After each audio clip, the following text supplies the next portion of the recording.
Welcome to a story built on love, heat, tension, and that kind of pull you can't walk away from. Turn up the volume, lean back, and let yourself fall into the moment. Let every emotion hit exactly where it should. Don't forget to subscribe. New audiobooks every week. Want to win a free bundle of 3 audiobooks? Just comment Dark Mafia Romance below for your chance to win. There's no limit. Comment as many times as you want. 5 random winners will be chosen. Chapter 17. ANGELO VOLKOV.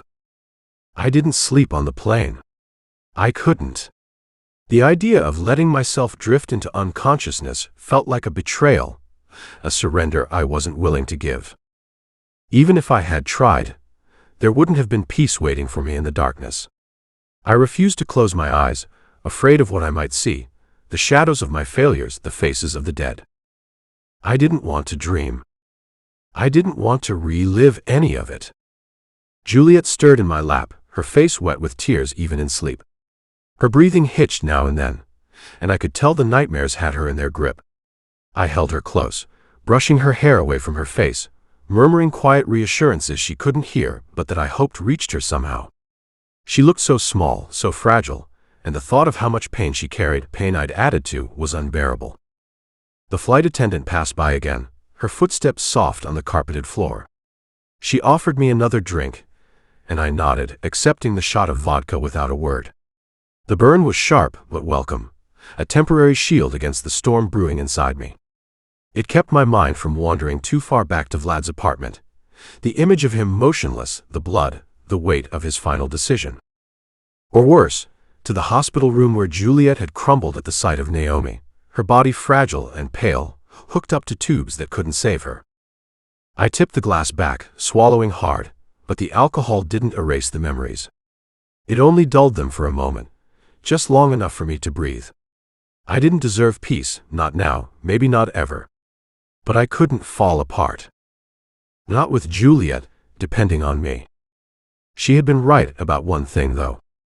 A trip, a vacation, it was always the perfect escape for me.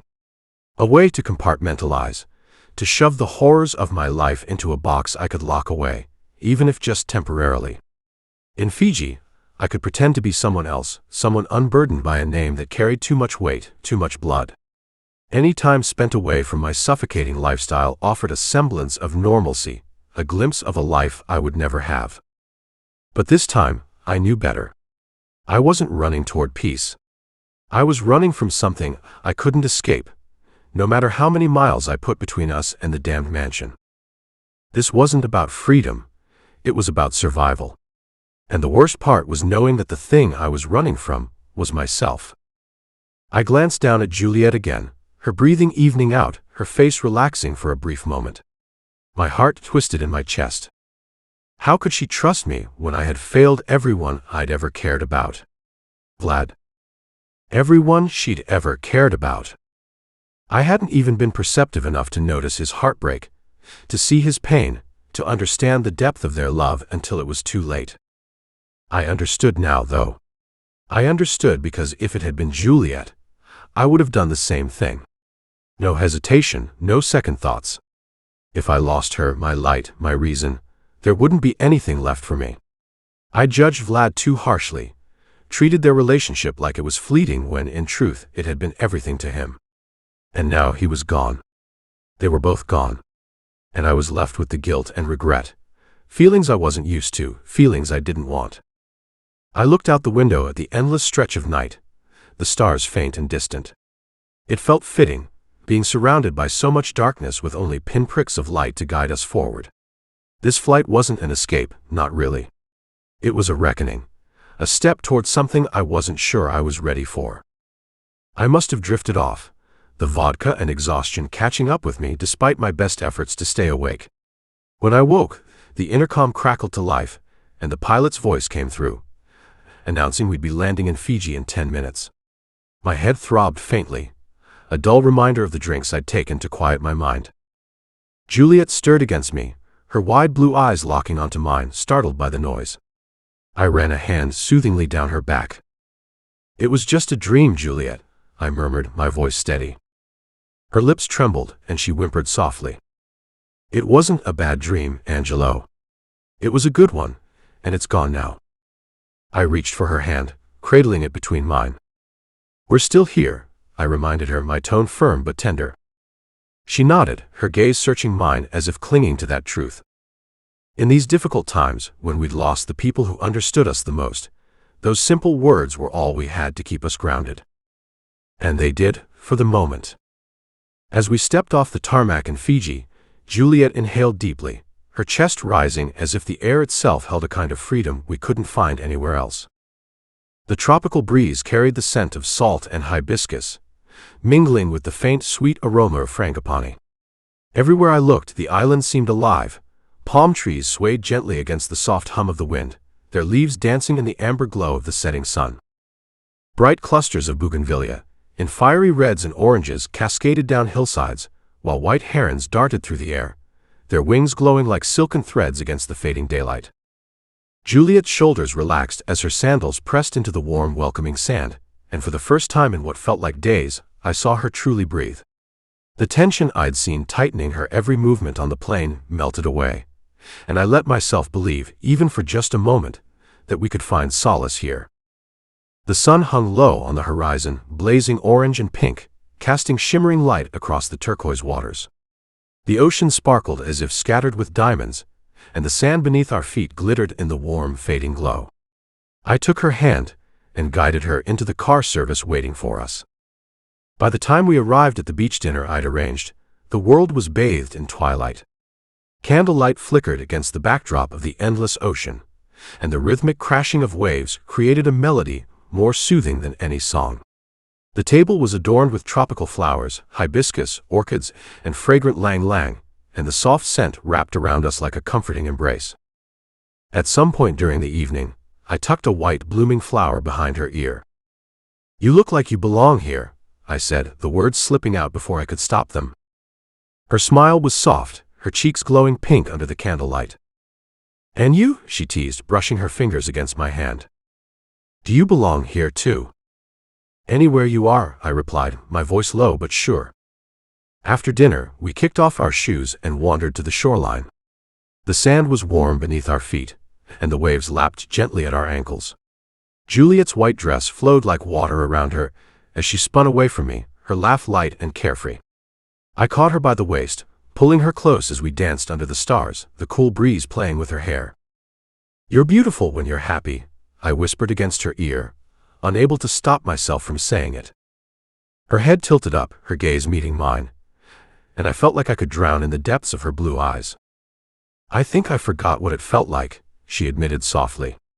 "To be this, untethered." For a second, she bit her lip, as if she was regretful. "Is it wrong?" "No, Juliette. It's not wrong. Naomi would want this for you, I was certain. And Vlad would want you to heal," she rested her cheek against my chest. We walked together along the shoreline, her hand firmly in mine. The shadows of our past seemed far away, like distant storms we had finally outrun. For once, we allowed ourselves to talk about things that didn't carry the weight of loss or obligation. She told me about the first time she ever saw the ocean as a child, how it felt like magic. I shared stories of places I'd been, places I wanted to take her to someday. Seeing her like this, free, radiant, I felt a pang deep in my chest. It was joy, but it was also something heavier. Conflict. Guilt. Fear. She was slipping out of the chains of her grief.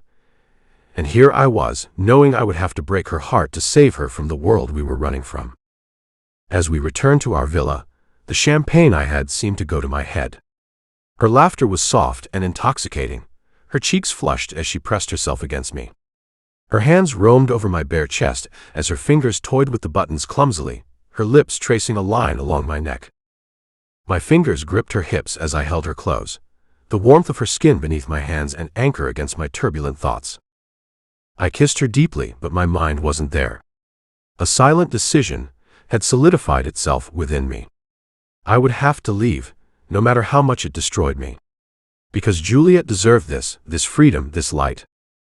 The villa was bathed in the soft glow of amber lights as Juliette sank into the luxurious bubble bath, the scent of vanilla and coconut curling around her like an embrace. I stood by the edge of the tub, a worn copy of Romeo and Juliet in my hand, the pages dog-eared and ink slightly faded. I read aloud, my voice deep and measured, lingering on each word as if to savor its weight.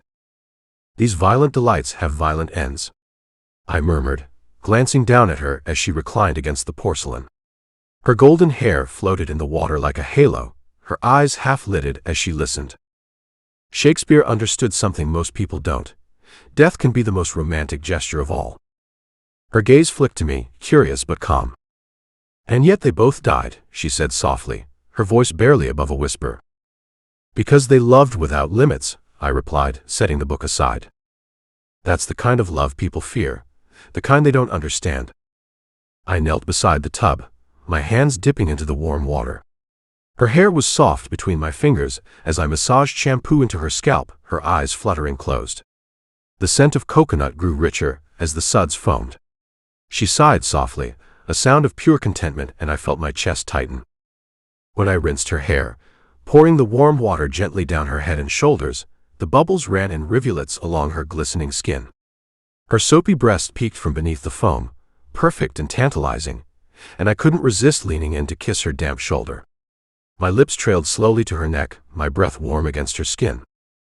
I leaned in, pressing my lips to her damp shoulder, breathing her in.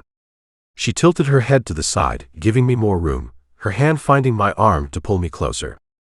She reached for me, pulling me closer, splashing water over the edge of the tub. A laugh rumbled from my chest, but I eased back. "Juliet," I said, shaking my head with a smile, "if you keep this up, I'll never leave this bathroom." "Good," she teased, her blue eyes sparkling mischievously. "But I need to change and order a champagne." "Do you want anything else?" I asked, brushing a stray strand of hair from her face. She gazed up at me, her voice soft as she whispered, "Just you're intoxicating enough."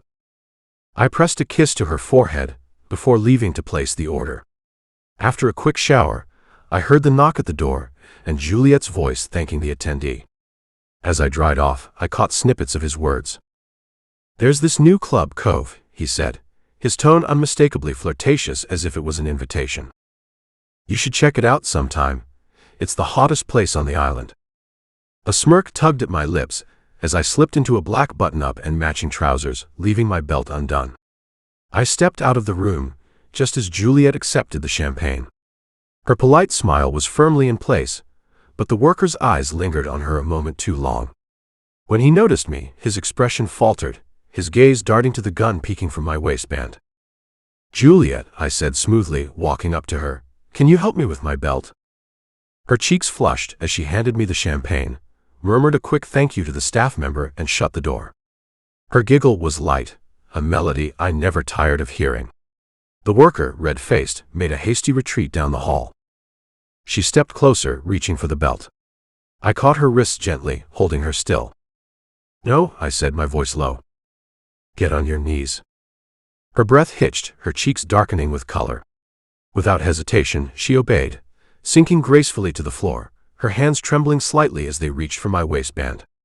Her movements were desperate, eager, and the sight of her looking up at me with those wide blue eyes was intoxicating.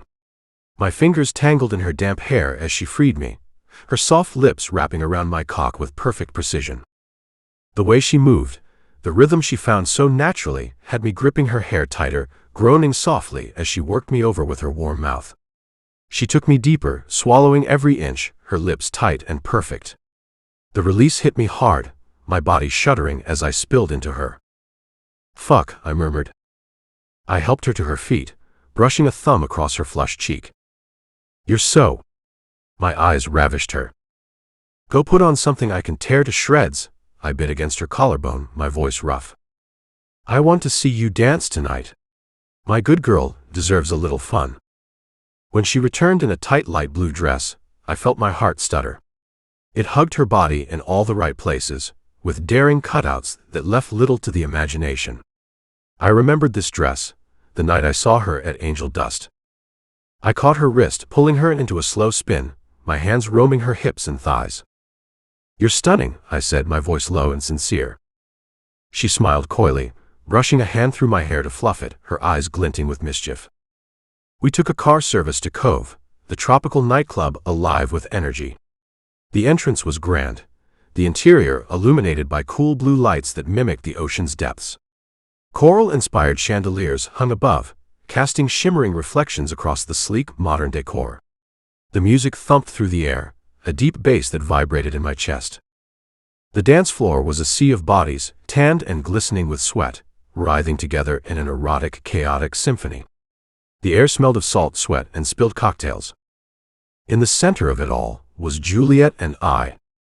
Her hips gyrated to the beat against me, her movements fluid and magnetic. I stepped behind her, my hands finding her waist as we moved together. Everything else faded, the lights, the music, the crowd. It was just her and me. Her body pressed against mine, her warmth searing through the fabric of our clothes. Her head tilted back, her eyes locking with mine, and in that moment there was no grief, no shadows. Just her smile, radiant and free. The music from the club still echoed faintly in my mind as I led Juliette through the sea of bodies, her tired little frame leaning into me. The warm glow of the night seemed to hover around her, and for a moment I didn't care about the world outside this moment. She felt peaceful, a glimmer of light piercing through the darkness that had so often clouded her. The night had been perfect for us, free of the usual shadows, free of the constant weight of our pasts. We found a quiet corner booth, tucked away from the chaos of the club, and settled in. I ordered a round of appetizers, something light, something that felt like a treat instead of just a means to an end. The soft, dim light of the booth cast a glow over Juliette, and as I looked at her, I couldn't help but see the way the dim lights seemed to bend around her. "Do you know what you remind me of?" I asked softly, my voice smooth, my gaze still locked on her. She looked up from her menu, her eyes bright despite the fatigue. "What?" "The way light bends through the trees at sunset," I said, my voice almost like a whisper, soft yet powerful. "There's a kind of warmth that comes with it, but also a sharpness. It cuts through the dark without even trying. That's you, Juliette. You make everything feel brighter, even in the darkest of places." She blushed, a small smile curving her lips. "Angelo," she murmured, her hand resting over mine. I shrugged lightly, my fingers tracing the rim of my glass. "I think it's true." Her smile faded slightly as she let out a yawn, curling into me a bit more. "I never want this to end," she murmured, her voice muffled against my chest. "I wish we didn't have to go back to reality." I tightened my arm around her, pulling her closer. "We don't have to. Not right now." She lifted her head slightly, looking at me with soft, tired eyes. "It feels like I'm finally me again. And you seem like you." Her head rested against my shoulder. I kissed the top of her head, my fingers brushing through her hair, savoring the peace she had found tonight. "You deserve to feel this way all the time." As the evening wore on, I helped her navigate through the clubgoers, our fingers entwined, the warmth of her small hand in mine grounding me. When we stepped out of the club into the cool night air, the clock read 3 a.m. Juliette let out a soft giggle, her voice light, full of the joy that only comes when you've had a night of freedom. 3 in the morning, she said, her arm linked with mine as we walked. "I feel like I should be more tired, but I'm so happy." Her words warmed me, a rare warmth that made me feel almost human. It was a strange kind of euphoria. She wasn't drunk, but the night had given her a lightness that felt like a high. I glanced at her, a smile tugging at my lips. "I feel the same," I muttered, squeezing her hand gently. "Maybe we could just forget everything for a while." But before we could get further into that thought, something shifted. I saw the man approaching us from the corner of my eye, an unsteady figure in the night. He moved quickly, the glint of a knife catching the light. "Give me your wallet," he growled, stepping directly into our path, his eyes wild. "Now." I froze, assessing the situation in the blink of an eye. He was desperate, and I could see the nervous twitch of his hand as it gripped the weapon. It was clear this wasn't a professional, just a desperate man looking for an easy target. But the moment he threatened Juliette, everything in me became more violent. I didn't think. I reacted. In an instant, I drew my gun from the waistband of my pants. The flash of cold steel seemed to make the world stop. The man's eyes widened, his hand trembling as I held the barrel steady, my finger on the trigger. "Don't," I said calmly, my voice cold, emotionless. The man's breath hitched, his gaze flicking from the gun to Juliette to me. But before he could move, I squeezed the trigger. The sound was sharp, quick, and it echoed through the empty street. The robber crumpled to the ground. Juliette gasped, her body stiffening against mine. "Angelo." Her voice was small, shaky. I didn't answer immediately. I couldn't look at her yet. I had to act fast, my mind already calculating the risks. The man was dead, and though I didn't regret it protecting her, but I also knew the consequences. I quickly ushered Juliette into a taxi, my heart pounding in my chest. As the car sped away, her hand gripped my forearm tightly, her fear palpable. She said nothing, but I could feel the tremors in her fingers. "Are you all right?" I asked, my voice soft but firm. She nodded but didn't speak. Her silence was louder than any words. I replayed the scene in my mind. I didn't regret it, but the question gnawed at me. Should I have just given him my wallet? Could I have avoided the violence? I looked at her, so fragile, so much lighter tonight, and I wondered if I had done more harm than good. When we reached the hotel, I helped her out of the taxi, my arm around her waist to steady her. We walked in silence to our suite. I could feel her tension, the unease in her body. We fell into bed together, and I wrapped my arms around her, pulling her close. As her head rested on my chest, I savored the feeling of her, this version of her. The one that laughed, that felt free, that was untethered by the chains of our past. But I also knew this was fleeting. This was just a moment in time. And the longer I stayed in this world, the further she'd slip away from the peace she'd found. She stirred in my arms, her voice soft as she muttered about the future. "Maybe we could have children someday. A family, you and me." Her words were innocent, but they struck a chord in me. She deserved that, a life away from the violence, away from everything that made me who I was. But could I ever give that to her? Peace of mind. I had no comforting answer that would make her feel safe in my arms. Later that night, Juliette woke up, her stomach churning.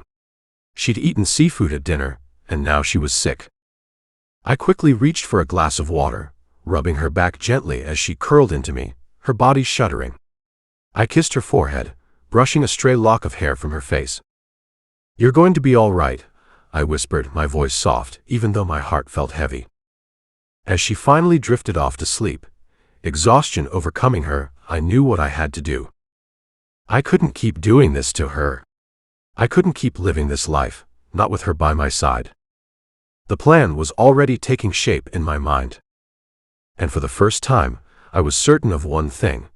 I'd do whatever it took to get her out of this life, even if it meant ending mine. Chapter 18. Juliette's POV. I woke up suddenly, nausea rolling in my stomach like a stormy sea.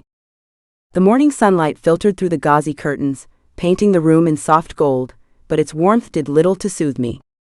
My mind replayed the violence from the night before, the swift, ruthless way Angelo killed the robber. The way he fired his weapon, hitting its target with chilling precision. How he wiped his hands clean with an almost surgical detachment, as if the blood was nothing more than a smudge on the glass. It wasn't foreign to me. I was fully aware of the vicious brutality Angelo was capable of. It was a double-edged sword, the violence that propelled him. While his aura was frightening at first, now I found it to be like a security blanket. I knew that with him, no one would ever hurt me. Not if he had something to say about it. I sat up slowly, pressing a hand to my forehead. My body ached, but it wasn't just exhaustion. I told myself it was grief, the lingering shock of seeing life extinguished so quickly. But deep down, there was something else, something I didn't want to name. Something I didn't want to acknowledge, not now. Angelo's world was all I'd known for so long. His darkness didn't repel me, it was part of him, ingrained in every scar on his body and shadow in his eyes. I wouldn't change him, couldn't. Yet as much as I accepted his storm, I wished he could find peace. His mind was a hurricane, always bracing for devastation. I was helpless in the eye of it, clinging to the fleeting moments of calm we created. I wandered into the living room where Angelo was already awake, sitting by the open window shirtless, his tattoos catching the sunlight. He didn't look at me immediately, lost in thoughts I couldn't reach. His fingers played with the edge of his glass, half filled with water, but he didn't drink. "Morning," I said softly. He turned his head, the mask slipping into place. A faint smile curved his lips but didn't touch his eyes. "Morning, Solnishko." His voice was a low rumble, pulling me toward him like gravity. I moved closer, sitting beside him, my knee brushing his thigh. His hand found mine, rough and warm. "You didn't sleep," I whispered. He shrugged. "Not much?" The words hung heavy between us. I wanted to tell him I understood, but how could I? I wasn't the one carrying the weight of our sins on my shoulders. I wasn't the one who believed they had to be a monster to keep us safe. "Juliette," he said suddenly, his tone so quiet it made my stomach tighten. He glanced at me, his gaze searching, almost hesitant. "Do you ever think about what your life would be like if we hadn't met?" My heart sank. I knew where this was going, had feared it since the moment I fell for him. The fear that Angelo Volkov was not a man but a ghost, something temporary, destined to disappear as quickly as he came into my life. Heat rose to my face. I could feel my chest tighten, the rage burning underneath my hurt. "No," I said firmly, reaching for his face, cupping his jaw. His stubble was rough against my palm, grounding me. "Because I can't imagine my life without you in it. And I don't want to." "Why would you even say that to me?" I couldn't hide the pain in my voice. His lips parted, and for a moment I thought he might argue. Instead, he leaned into my touch, closing his eyes. I felt his walls cracking just for an instant, and it made me ache for him even more. Over breakfast, the tension shifted, though his question still bothered me. Angelo's mood lightened as he poured coffee and teased me about my suspiciously pale pancakes. Then, out of nowhere, he looked at me with that intense focus that always made me feel like the only person in the universe. "Are you ready to marry me?" he asked. The question made me laugh, though my heart skipped a beat. "This might be one of the only times you've ever actually given me a choice," I teased, grinning. His lips quirked, a faint shadow of his earlier darkness lingering in his expression. "Don't get used to it. I've waited too long for this day."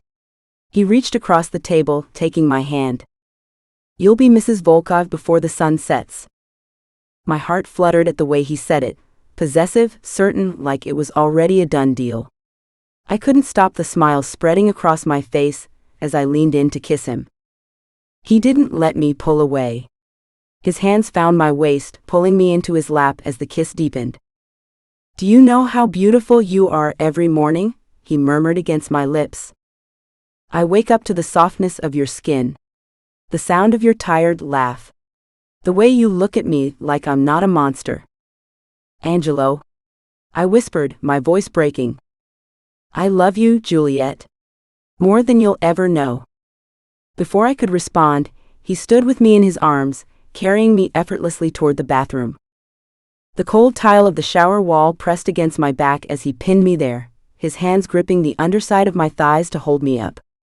His body was all heat, his cock stretched against the fabric of his boxers, pressing against me in a way that made my breath hitch. His lips devoured mine, claiming me with an urgency that stole my thoughts. One hand reached out to turn the water on, the sound of the rushing spray barely registering over the pounding of my heart. My hands traced the tattoos on his shoulders, feeling the strength beneath his skin, the raw power in every muscle. He set me down briefly on the sink, his hands working to strip me of my clothes while I clawed at his. The moment our bodies met again, skin to skin, the heat between us was overwhelming. Steam rose around us as the water cascaded over his broad shoulders, droplets clinging to his inked skin. He looked otherworldly, his dark hair slicked back, his gaze locked onto mine as if he could see my soul. Angelo lifted me again, pressing me against the wet tile as he entered me in one smooth motion. My gasp was swallowed by his lips as his hands gripped my thighs tightly, holding me steady against the onslaught of pleasure. "So fucking tight," he groaned, his voice a rough and gravelly whisper against my ear. My nails dug into his back as I tried to catch my breath, every thrust stealing it away again.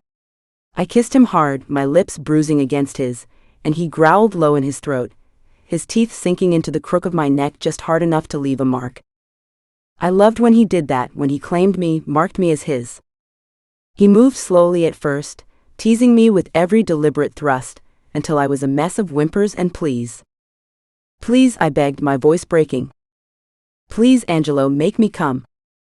He laughed, a low, wicked sound that sent shivers down my spine. "Not yet, Moya Lubov. I'm not finished with you." His pace quickened, the rhythm brutal and unrelenting. My cries of pleasure echoed off the tile as I clung to him, my body trembling in his arms. He dipped his head, his tongue flicking over my nipple before he bit down gently, his gaze smoldering as he watched me unravel beneath him. When release finally crashed over us, it racked my body in uncontrollably bursting waves. I screamed his name, the sound swallowed by the water rushing around us, and he groaned deeply, his body shuddering as he followed me over the edge. After the shower, I sat at the vanity, my hands trembling as I applied my makeup. Angelo was in the other room, getting dressed, and I could hear the faint rustling of fabric. I stared at my reflection, a mixture of emotions swirling inside me. I'd always envisioned myself getting married one day, a traditional ceremony with a flowing white dress, my closest friends and family by my side. But that dream had died with Naomi and Vlad. We'd planned this moment carefully, a quiet escape from the chaos of our lives to find a sliver of happiness together. But as I smoothed out my makeup, I couldn't stop thinking about Naomi. She would have been here, fussing over my hair, laughing about how surreal it all was. She would have reminded me to bring the dress I had pictured myself walking down the aisle in. Instead, I was here without her, marrying a man I never imagined I'd end up with. And yet, I couldn't imagine a life without him. I stood, smoothing out the simple ivory sundress I'd chosen, my heart pounding in my chest. In a few short hours, I would be his forever. The thought made me smile, nervous and excited all at once. I fumbled with the edge of my sundress as I looked at myself in the mirror. My fingers lightly brushed against the fabric, smooth and soft, but it didn't feel right. I remembered Naomi's laughter, the way she would have scolded me for letting the nerves take hold. She would have been the first one to remind me to breathe, to smile, to enjoy the moment. I could almost hear her voice in my ear. "You're going to be fine, Juliette. You deserve this. You deserve him." "Juliette," Angelo called softly from the other room. And then there was Vlad, Angelo's best friend. Perhaps the only friend he ever truly had. His absence, the way he chose to end his life, haunted us both. Angelo's voice broke through my thoughts. "Juliette." I turned to find him standing in the doorway, looking more beautiful and real than I had ever imagined. His suit was simple but perfectly tailored, and his dark hair tousled just right. And when he looked at me, his eyes softened in a way that made everything feel like it was finally falling into place. He smiled, genuine, rare, and almost shy, something I'd never seen before. "Ready?" "Ready?" I whispered, my voice catching. He held out his hand, and I took it without hesitation. He took my hand into his, and together we headed out to the beach. Angelo arranged everything quietly, without fanfare, just a small beachside chapel tucked away between palm trees and wildflowers, peaceful and serene. It was a stark contrast to the chaos we'd both come from. As we stepped onto the sand, I felt a flicker of joy stir inside me, and I glanced up at him. His smile was rare, but it was there now, lighting up his face in a way that made me feel safe and loved. "I'm glad it's just us," I said softly, my voice barely above a whisper. Angelo's grip tightened around my hand, and he nodded. "There's no one else I'd rather have here." We walked toward the chapel, and everything else seemed to fade away. There was only him and me, and the vows we were about to make. The officiant greeted us with a warm smile, understanding the gravity of our words. Her kindness made the moment feel even more sacred. The vows were private, yet somehow they filled the air around us, as though they were written into the very fabric of the day. I took a deep breath, my hands trembling as I spoke the words I hadn't rehearsed, I simply just felt. I never wanted any of this. Not you, not this life, not the luxury, not the chaos. My life before you was hard, unloving, unforgiving, and cold. And then you came along, dragging me into a world darker than anything I had ever known. A world that's cost us so much, too much. But even with all the pain, the sacrifices, and the loss, I found something I never thought I'd have. Through your darkness, through your world, I found a family. I found healing.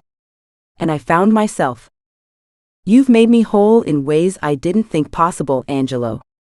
And now, I can't imagine a life that isn't completely immersed in you. In your strength, in your love, in your darkness, and your light. We've survived what should have broken us, and even when everything seemed hopeless, we stayed. You're my everything, Angelo. My future, my home, my heart. And I promise, no matter what happens, I will never stop loving you. I can't, because loving you has made me whole. Angelo's eyes glistened as he listened, his jaw tightening with emotion. When it was his turn, he took a steadying breath and then spoke from his heart. For years I searched for you, Juliette. I thought I would never find you. Maybe you truly didn't exist at all. I found only cheap imitations, empty promises, and false hopes, but none of them were you. Then I saw you, under those red lights, and in that moment when our eyes met, I knew. I knew you were the one. For so long, I tried to convince myself I shouldn't keep looking, that maybe everyone who said I was delusional had been correct. But I was wrong. They were wrong. Because you were always here, just waiting for me to find you. You are the light in my world, shrouded in darkness. You are the calm before my storm. You are the one thing that keeps me grounded when everything else feels like it's falling apart. And now, I get to call you my wife. You are mine in every sense of the word. And despite everything I've done, despite everything I will still have to do with you by my side, I can finally know true peace.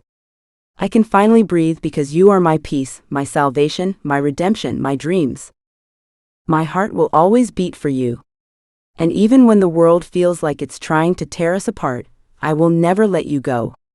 I promise to fight for you, for us, for the life we deserve, even if it kills me. The wedding bands were more beautiful than I could have ever imagined. Elegant, simple, yet heavy with meaning. Angelo's hands trembled slightly as he slid the band onto my finger, the moment feeling weightier than anything I'd ever known. When I mirrored the action, sliding the band onto his finger, tears slipped down my cheeks. I never thought I would be here, but now I knew there was nowhere else I would rather be. When the officiant spoke, "You may now kiss the bride," Angelo and I didn't wait. Our lips met in a kiss that consumed me entirely. It wasn't just love, it was everything.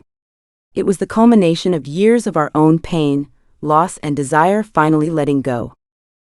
I felt him, all of him, and it felt like the world had shifted beneath us, as though nothing else mattered. We broke apart, breathless, and stepped out into the sunlight. The sky was painted in hues of orange and pink as the sun began to set. Angelo wrapped his arms around me, his lips close to my ear as he whispered, "I never want to forget the way you looked at me." I rested my head on his chest, my mind drifting to Naomi and Vlad one last time. I wish they could have been there, but I knew deep down that they would always be a part of me. And in that moment, I allowed myself to feel the happiness of it all, the peace, the love, the connection. This love, Angelo's love, had kept me whole. It always had, even when I thought I would break. As we stood there, just him and me, the weight of everything that had led us to this moment felt lighter somehow. And I realized that in this life full of shadows, he was my light. With a soft smile, Angelo pulled me closer, his lips meeting mine again in a kiss that was full of promise. "Can I make love to my wife?" he whispered against my lips, his hands already slipping to my waist. And in that moment, I knew we would be just fine. Together. Always. Chapter 19. Angelo's POV. The hum of the jet engines was soothing in a way I hadn't anticipated. Across from me, Juliette dozed peacefully, her body curled up under a cashmere blanket, her cheeks rosy from too much champagne and the lingering thrill of the night before. Her golden hair spilled over her shoulder, and for once there was no crease of worry on her delicate face. She looked serene, untouched by the chaos I had woven into her life. I turned the band on my finger, the cool metal grounding me as my thoughts churned. I had everything I wanted now. She was my wife. The word alone made my chest tighten. It felt like a dream, a dangerous fantasy that could slip away at any moment. I was full, complete in a way I'd never imagined, but I wasn't done yet. One last mission. I had to die. It was the only way out of this life. For Juliette to truly be free, I needed to sever the ties that bound me to this bloody existence. The thought clawed at me, tearing into the fragile happiness I had found in her arms. I kicked myself for being selfish. Had I known what she would endure by being mine, I still wouldn't have done things differently. But I would have protected her heart better. I would have shielded her pure soul, the one she'd willingly let me stain with my darkness. A wicked smile tugged at my lips as I licked the bottom one, the taste of her still lingering. My gaze drifted back to her, and I wondered if she'd ever forgive me for what I was about to do. When the plane landed, I braced myself for the charade ahead. My family would want to celebrate our marriage. But neither of us was in a celebrating mood. Grief clung to us like a second skin, a shadow we couldn't escape no matter how many miles we put between us and that cursed mansion. As we walked through the familiar archway, Juliette tugged at my hand, her movements slow, lethargic. She wore a tight ivory dress that hugged her figure, and platform heels that clicked softly against the marble floor. The simplicity of her attire made her even more stunning. She yawned, murmuring something about taking me back to bed. Juliette yawned again, her delicate fingers tightening around mine. "Take me to bed," she murmured, her voice soft and inviting. I smiled faintly. "Of course, Angel." We entered the master bedroom, and I led her to the bathroom. The moment the door shut behind us, I turned to her, my fingers already tugging at the strings of her halter dress. The material circled at her feet, and she stood before me, bare except for her heels. That I spent meticulous time taking off her slender, soft legs. My hands found her waist, my fingers digging into her hips so hard they would leave impressions, maybe even bruises. I didn't care. I wanted her to remember this, to remember me always. I turned the water on, the steam filling the room as I pressed my lips to hers. Her kiss was soft, needy. Her fingers slid down my chest, tracing the tattoos there before reaching the waistband of my pants. Her touch sent a spark through me. This time, she was the one who couldn't wait. So I let her have me the way she wanted me. Her lips parted, and she bit down gently on my lower lip before pulling back. My hand shot to her hair, tangling in the golden strands as I pulled her into the shower with me. The water cascaded down over her long hair, dripping seductively over her bare breasts, her nipples hard from the sudden rush of cold to hot air. She was perfection, desire incarnate. I pressed her against the cold tile, my cock hard and pushing against her taut stomach.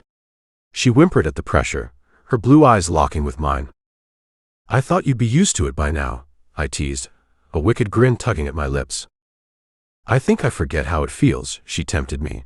Her fingers traced my jaw and leaned in closer to her, the warm water crashing over our faces as our lips came together desperately. My hands gripped her ass, easily picking her light frame up, her legs straddling my waist as I pressed her back against the tile. She moaned, her fingers rustling my slick hair as I bit down on her neck, hard sucking and nibbling her soft skin to ease the pain, leaving yet another mark. I would never let her forget me. Who owns her? Who makes her feel this way? "Kneel," I commanded, my voice rough. She obeyed without hesitation, sinking to her knees before me. She knew exactly what I wanted. She knew exactly how to please me. The water sprayed around us, her golden hair slick against her flushed skin. She parted her lips, her tongue darting out to trace slow circles around the tip of my cock. I groaned, throwing my head back as she teased me, her pace deliberate and tortuous. I wanted more. Needed more. I grabbed a handful of her hair, controlling her head, her throat, her movements, and I thrust into her open mouth, my cock down her throat, gagging her until she looked up at me with those pretty pleading eyes, tears streaming down her cheeks as I continued to fuck her throat. Over and over, until I was certain that she wouldn't be able to speak without feeling me in her mouth. The release left me shuddering as I finished down her throat. The pretty little bitch licked her lips clean, swallowing. Such a good girl, I praised her. In one swift motion, I lifted her up again, her legs curling around my waist like she was a part of me, and I thrusted into her soaking wet pussy, tight and pulsating. I was relentless and unforgiving as her screams echoed through the bathroom, her nails digging into my back only motivating me to break her to my will. I groaned as her eyes shut tight. As she bit her lip to stifle her pleasure, I kissed her hard enough to leave her lips swollen and bruised. I wanted her mouth open. I wanted to hear every cry, every whimper. Don't silence yourself for me, Angel. And I want to see those eyes, those pretty blue eyes, I purred against her neck. Her eyes snapped open as if I willed them to myself, and she drew me in, her lips trembling, her body shaking from the sensation. And then I knew she was close. I chased her orgasm like it was the best high of my life, and it was better than the cocaine, better than money. Please, the way she begged when she was right over the edge drove me insane. Please what, Angel? I kissed her jaw, pushing her into deeper and harder, holding my position there so she could barely breathe, barely move, barely think. I kissed her neck, trailing down to her chest, leaving my impression here and there as she managed to find the words. Please make me come. Her words came out ragged and breathy like she couldn't even form a sentence. I licked my lips and I changed positions, one hand lifting up her thigh and her ass, and the other came around to her neck where my fingers closed around her fragile throat tightly. I didn't stop. She didn't want me to. It was apparent in the way her hips eagerly connected with mine, trying to match my rhythm. I squeezed tighter until her lips quivered, and her eyes widened as they stayed locked with mine. Who owns you, Juliette? I asked her, but it was more of a command. You, she managed to whisper. Though I didn't know if I was convinced, I yanked her by her throat, my grip unyielding as I drew her in closer to my face. Always you, she choked out, and I smiled again, releasing her. I continued to fuck her long after she came, long after she could take any more. I knew she'd be sore, she'd be in no mood to play with me tomorrow, but that didn't matter. All I cared about was that the next day when she walked, she would feel this, she would feel me inside her. I changed quickly into my usual attire, a suit tailored to perfection with matching dress shoes, leaving the first few buttons of my shirt undone. Moments into the short time I had laying beside her, her head nestled into the crook of my arm as I held her close to me, my phone began to ring. I let it go, but then it came again, and a slew of text messages. Then the door knocker slammed against the main entrance over and over again, as if someone was quite displeased. I allowed Juliette to sleep, knowing that I had put her body through it this time. My lower-tier men patrolled the hallways, each nodding and shaking my hand in congratulations on my marriage. But my concern was more on the fact that they were unaware of the stranger at my door. Checking my cell phone, I noticed every single missed call was from Castro Benedetti. When I opened the front door, some of my men stood behind me. Speak of the devil, I came face to face with the man who wanted to wage a war. He had worry written in his face, and he was quick to walk through the threshold. We met in my office for privacy. Castro began telling me more about his plans to take over more of the neighboring state, but he was running into problems. What could be your issue? You have an entire arsenal at your disposal. I reminded him of the deal we made that left me shot. Castro Benedetti pressed his fingers to his temples, as if the next bit information was hard for him to say. He inhaled deeply, revealing that this deal has gained him more enemies than he can count on his fingers. I'm well aware. I got myself shot over it, my eyes narrowed. I hadn't been too concerned with death or my mortality before Juliette, but now everything I did mattered because it mattered to her. Castro nodded apologetically, before continuing claiming that he needed more manpower, that it was not viable to complete the task without more men. He asked for another favor from me. He asked if we would go to war with him. And what is in it for us? There will be many causalities, I pointed out the obvious. 50-50 control, money, power, more sectors, opportunities, and alliance. Castro laid it out right there on the table. I weighted the options in my hand. Typically, I'd have had Vlad here with me to make decisions like this. But Vlad was gone, his advice, his loyalty, and his familiarity. In the best interest of the family, I agreed to help Castro Benedetti on his endeavors. Not like they would have included me. A light knock on the door of my office told me that Juliette was awake. None of my men were as passive and gentle as she was when they wanted something. "Come in, Juliette," I called from the other side of the door. She wished to know about this part of my life. She wished to exist in the shadows. I couldn't protect her from the truth any longer, and the more I did, the more she resented the lies. Juliette stood at the doorway, leaning against the frame, still wearing my clothes. I tried my best to focus my attention on Castro, but my gaze kept retreating back to the visible marks I left on her neck. "My driver will escort us to my penthouse so we can sort the rest of the details over." Castro cleared his throat. "Of course," I nodded, returning back to reality. Castro let himself out of the mansion and into the driveway. Juliette's blissful expression quickly dissolved when she realized that I would be leaving again. "We just got married, and you're going where?" "Off to get yourself shot again." Her attitude was quite adorable, especially when draped in clothing much too big for her. And when I could tell, it was more for the concern of my safety than anything else. "I'm just going to smooth a few things over, and I'll be back soon," I promised her. Coming around my desk, I took her hand into my mine and gently kissed the top and then her ring. She nodded slightly, but I could tell she was unconvinced. "Why don't you have one of the staff members make you something to eat, and you relax a little bit till I come back? The plane ride was long, not to mention you had a long shower," I teased her. "I love you, always." The first piece was hasty, and the last bit came a little delayed, almost as if she didn't believe that we had an always and forever. "I love you more every time I look into your eyes. It's like I can hear your soul beckoning my name through those ocean blue orbs, and I want to drown in that sea." I kissed her softly. This time it was different, longer, full of raw passion. When our lips parted, I pressed mine against hers again and again, as if she was a drug and I the addict. I kissed her like it was the very first time, and the very last time I would. As I stepped out into the cool night, the weight of my decision settled heavily on my chest. Before sliding into Castro's car, I pulled out my phone and spoke in a low, urgent tone, ensuring no one but the person on the other end could hear. "Juliette's POV."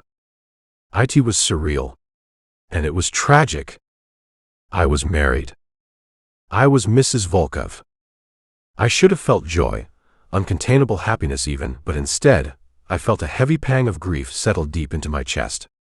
My fingers itched to grab my phone, to call Naomi and tell her everything.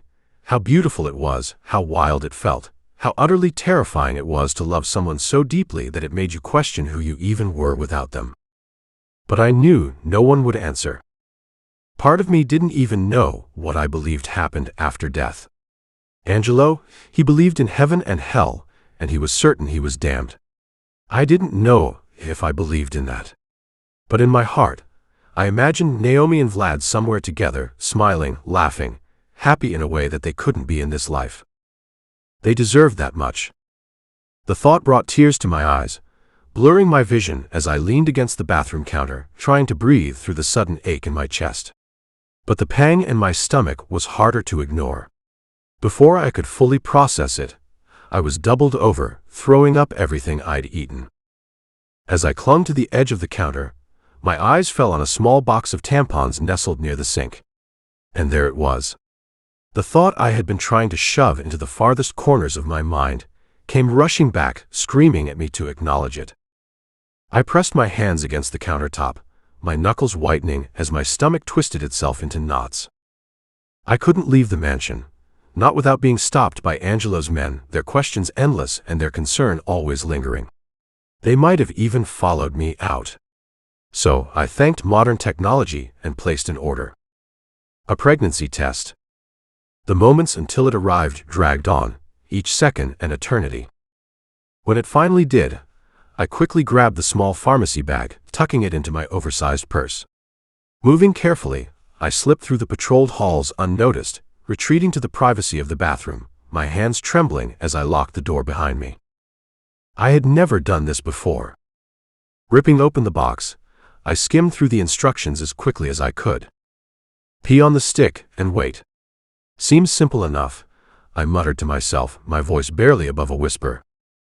And so I did. What followed were the longest 5 minutes of my life. My heart pounded, my hands clammy as I stared at the sink, willing myself not to look. Finally, I couldn't avoid it any longer. I opened my eyes and there it was. 2 lines. I was pregnant. A sound escaped my throat, half a yelp, half a gasp, and I instantly clapped my hands over my mouth, silencing myself before anyone could hear. Excitement swelled in my chest, pushing out the nerves for just a moment. My hand drifted to my stomach instinctively, as if I could feel something there already. No bump. Not yet. I wasn't even sure when it had happened.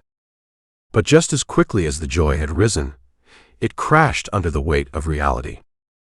It wouldn't just be me left behind if something happened to Angelo. It would be us. The thought hit me like a tidal wave, dragging me down into its depths. My hands trembled as I pulled out my phone and called him, desperate for the sound of his voice. Straight to voicemail. Of course. It always did when he was in a meeting. I set the phone down, pressing it against my chest as tears welled up in my eyes again.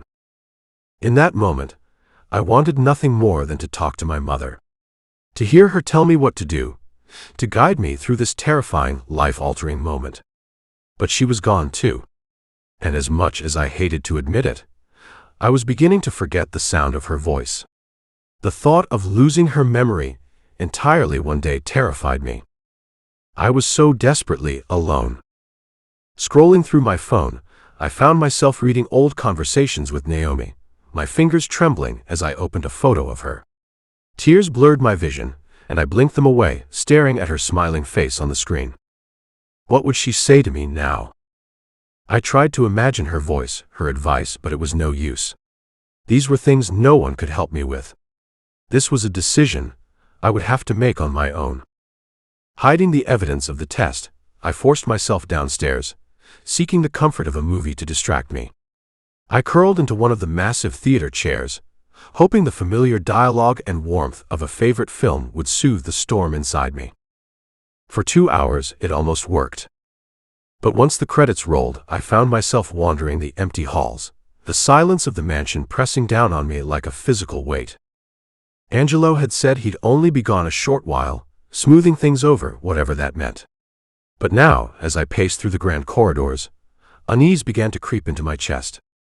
I was so lost in my thoughts that I didn't hear Xander approach until I felt his hand on my shoulder. I turned to face him, startled. He didn't speak. Didn't offer a greeting. He simply took my arm, his grip firm but not unkind, and led me to Angelo's study. Xander? I questioned, my voice uncertain. He didn't answer. Once inside, he guided me to the massive desk, where he began laying out papers. A pen rested beside them, its placement deliberate and unnerving. What is this? I asked, my stomach twisting. Xander looked at me for a long moment, his jaw tight. These are Mr. Volkov assets.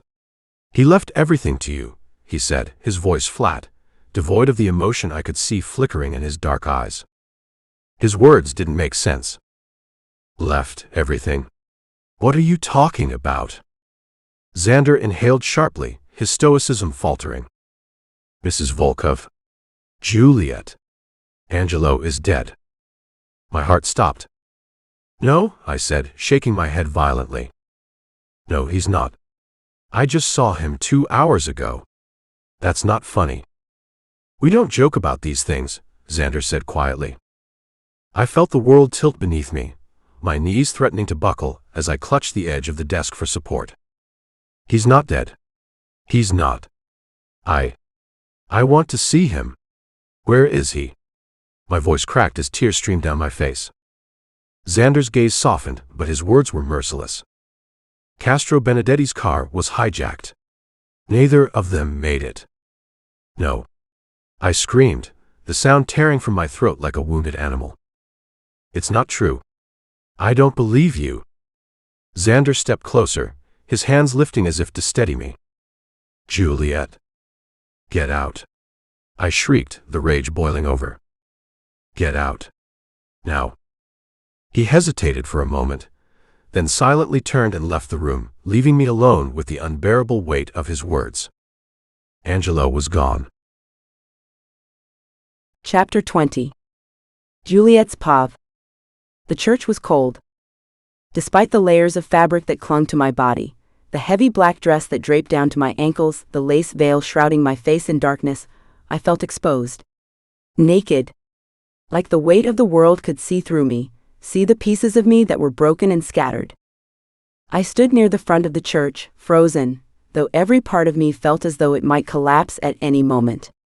My legs threatened to give out beneath me, my breaths shallow and uneven, but I stayed standing. I had to. The air smelled of incense and flowers, but it only made me sick. I had nothing left to throw up, yet the nausea still churned in my stomach, sharp and unrelenting. My hands trembled as I clutched them together, my fingers gripping tightly, as though holding on was the only thing tethering me to this moment. I'd known this day would come. Angelo lived his life dancing with danger, tempting fate in ways that most men would never dare. I told myself over and over that I should have been prepared. But no amount of logic or foresight could have braced me for this. For the emptiness. For the suffocating grief. For the knowledge that the child growing inside me would never know him. I pressed my hand against my stomach, though the gesture felt small and meaningless. This tiny life, this fragile being, was all I had left of him now. I had made my decision. I wouldn't have an abortion. I couldn't. This child was all I had of Angelo, the only piece of him that would remain in this world, and I needed them. I needed him to stay with me, somehow, even if it was only through the life we'd created together. The casket sat at the front of the church, surrounded by flowers and candles that flickered in the dim light. Close. They wouldn't let me see him. I hadn't even been allowed to say goodbye. The Volkov family had insisted on keeping it shut. Angelo's brothers, his men, they had all but begged me not to open it. Whatever those bastards had done to him, they said, had destroyed him. There was nothing left to see but horror. They wanted to preserve his image as it was when he reigned. When he was powerful. Untouchable. But now he was gone, and there was nothing left of him but memories. Tears burned down my cheeks, smudging the makeup I had so carefully applied earlier that morning. It didn't matter. Nothing did. My veil was soaked with salt and sorrow, and I couldn't bring myself to care about how I looked. I wanted to scream. I wanted to fall to my knees and tear apart the world for what it had done to him. But I stayed silent. Stoic. Just as Angelo would have wanted me to be. The church was filled with people, faces I didn't recognize but knew belonged to his world. Men in dark suits, women in somber dresses, their expressions as cold and emotionless as the stone walls around us. His men were here too, Xander at the front, standing guard as if Angelo were still the man who needed protection. I wanted to hate them. I wanted to scream at them, to demand answers, to make someone pay for what had happened to him. But I couldn't. Instead, I stood there, drowning in my grief, clutching at the last remnants of him that I had left. A priest began to speak, his voice echoing through the cavernous space. I couldn't hear the words. My mind was too full of noise, memories, screams, the sound of my own heartbeat pounding in my ears. I stared at the casket, willing myself to believe that this wasn't real. That any moment Angelo would walk through the doors, his usual smirk tugging at his lips, and this would all be over. But he didn't. He was gone. And I was alone. My hand drifted to my stomach again, the motion both grounding and devastating. This child would never know the love of its father. Never feel the joy that only Angelo could bring. But I would tell them. I would tell them every story, every detail, every little thing about him that I loved. I would keep him alive through the memories, no matter how much it hurt. The priest's words faded, replaced by the soft hum of a hymn. As Xander took his place on the podium, I remained seated, rigid and unmoving, though the world around me seemed to blur. Crowds and swarms of people, some familiar faces I'd seen briefly in passing, others complete strangers, came forward to kiss my hand. Their words of condolence passed over me like the wind, soft and meaningless. I nodded, whispered quiet thanks, and accepted their sympathy as best as I could, though I wasn't truly present. My mind was elsewhere, trapped in the past, in a moment that felt so close I could still touch it. I could still feel Angelo's hands, rough and commanding against me in the shower just yesterday. My lips still stung as though they carried the bruises of his kisses, hungry and possessive. My hips ached with the memory of his fingers gripping me, marking me in a way that made me feel like I belonged to him completely. My body still craved his touch, my heart still beat in rhythm with his, even though I knew I would never feel him again. Xander's voice boomed through the church, calling the room to silence. Slowly, people began to take their seats, the crowd settling into rows around the casket. The men were sharp and imposing in their dark suits, their presence enough to send a chill down anyone's spine. The women beside them, poised and elegant, carried their own air of intimidation. Yet behind the masks of strength and stoicism, I could see their grief. Everyone here was hurting. Xander spoke, his voice steady, echoing through the church as if carried by the weight of the loss we all felt. I heard the words, but I didn't process them. My eyes fixed on my lap, my vision blurring with unshed tears. It was as if I were watching this unfold from outside my body, a spectator to my own suffering. He talked about the kind of man Angelo was, the kind of man everyone believed was unkillable. "But we are all mortal," Xander said, his voice heavy with the truth of it. The words hung in the air, sharp and unforgiving, a reminder of how even the strongest could fall.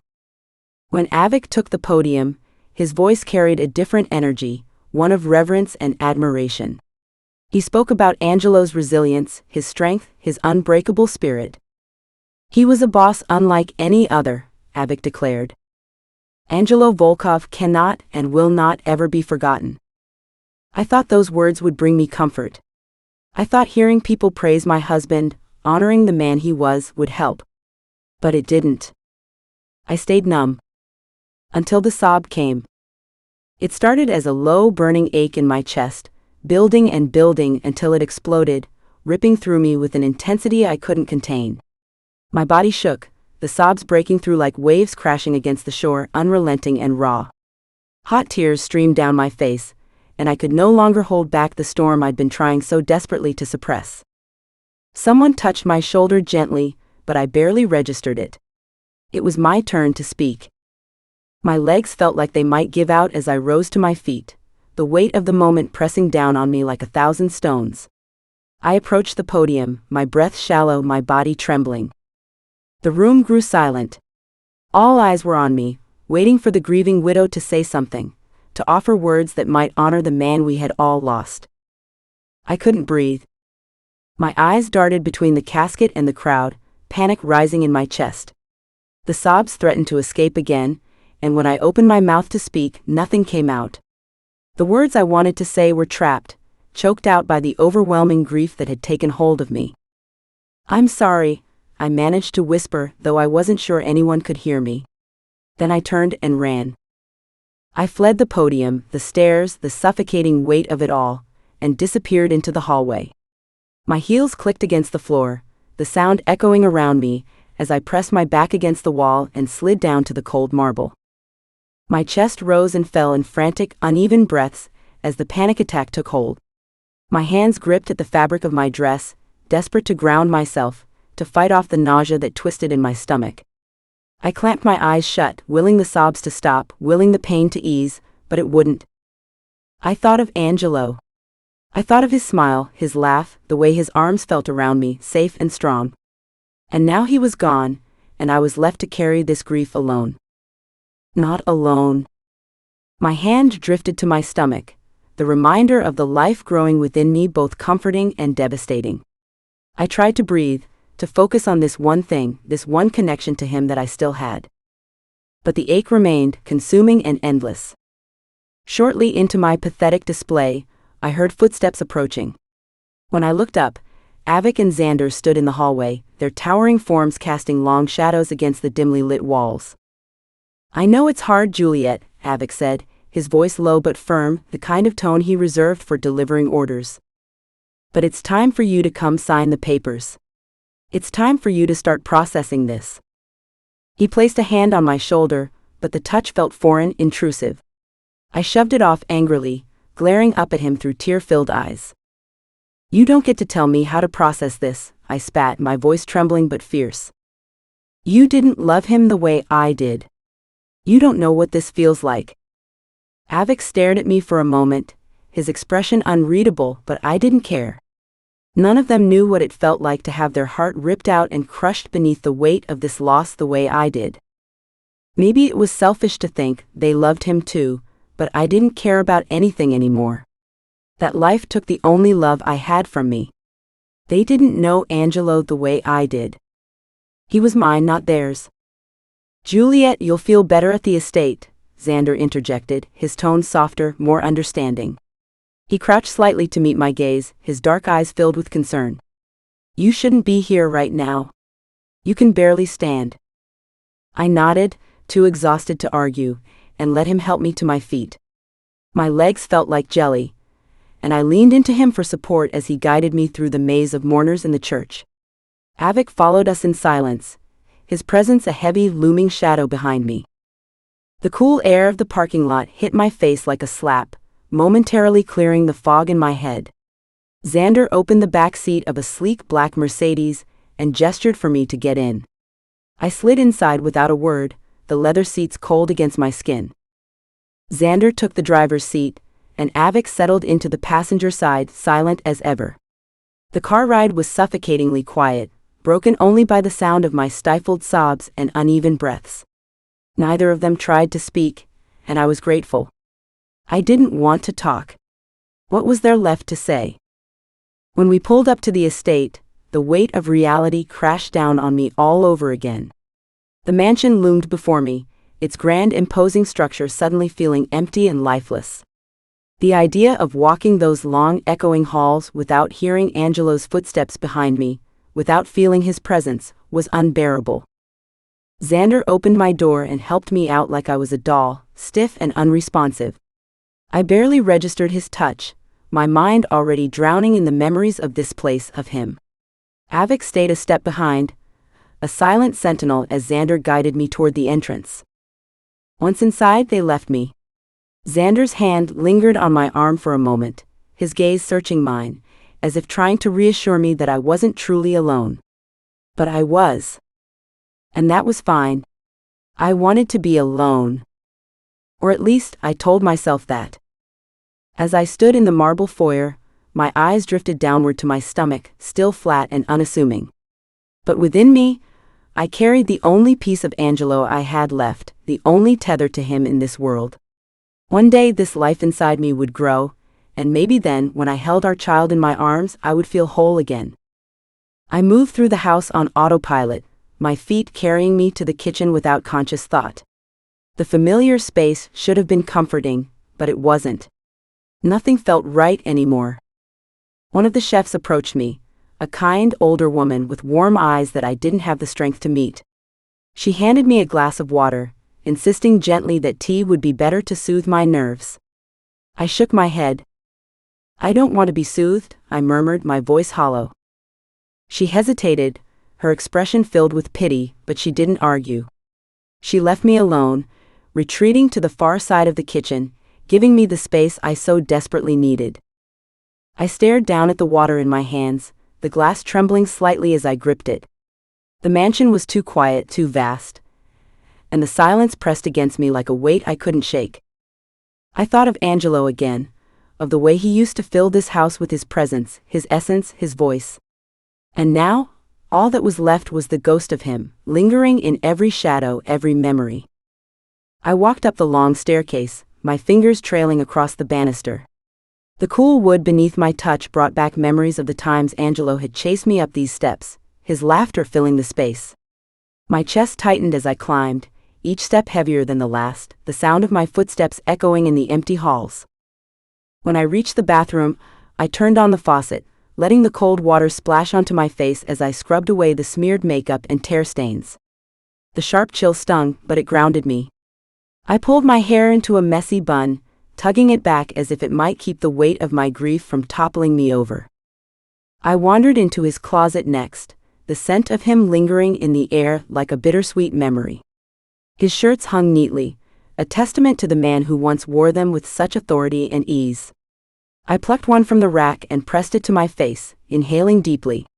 His cologne still clung to the fabric, and for a fleeting moment it felt like he was holding me again, his arms wrapped protectively around me. I changed into a pair of gray yoga pants and a tight-fitting long-sleeve top to match, the mundane routine of getting dressed offering a sliver of normalcy. But nothing felt normal. Nothing would ever feel normal again.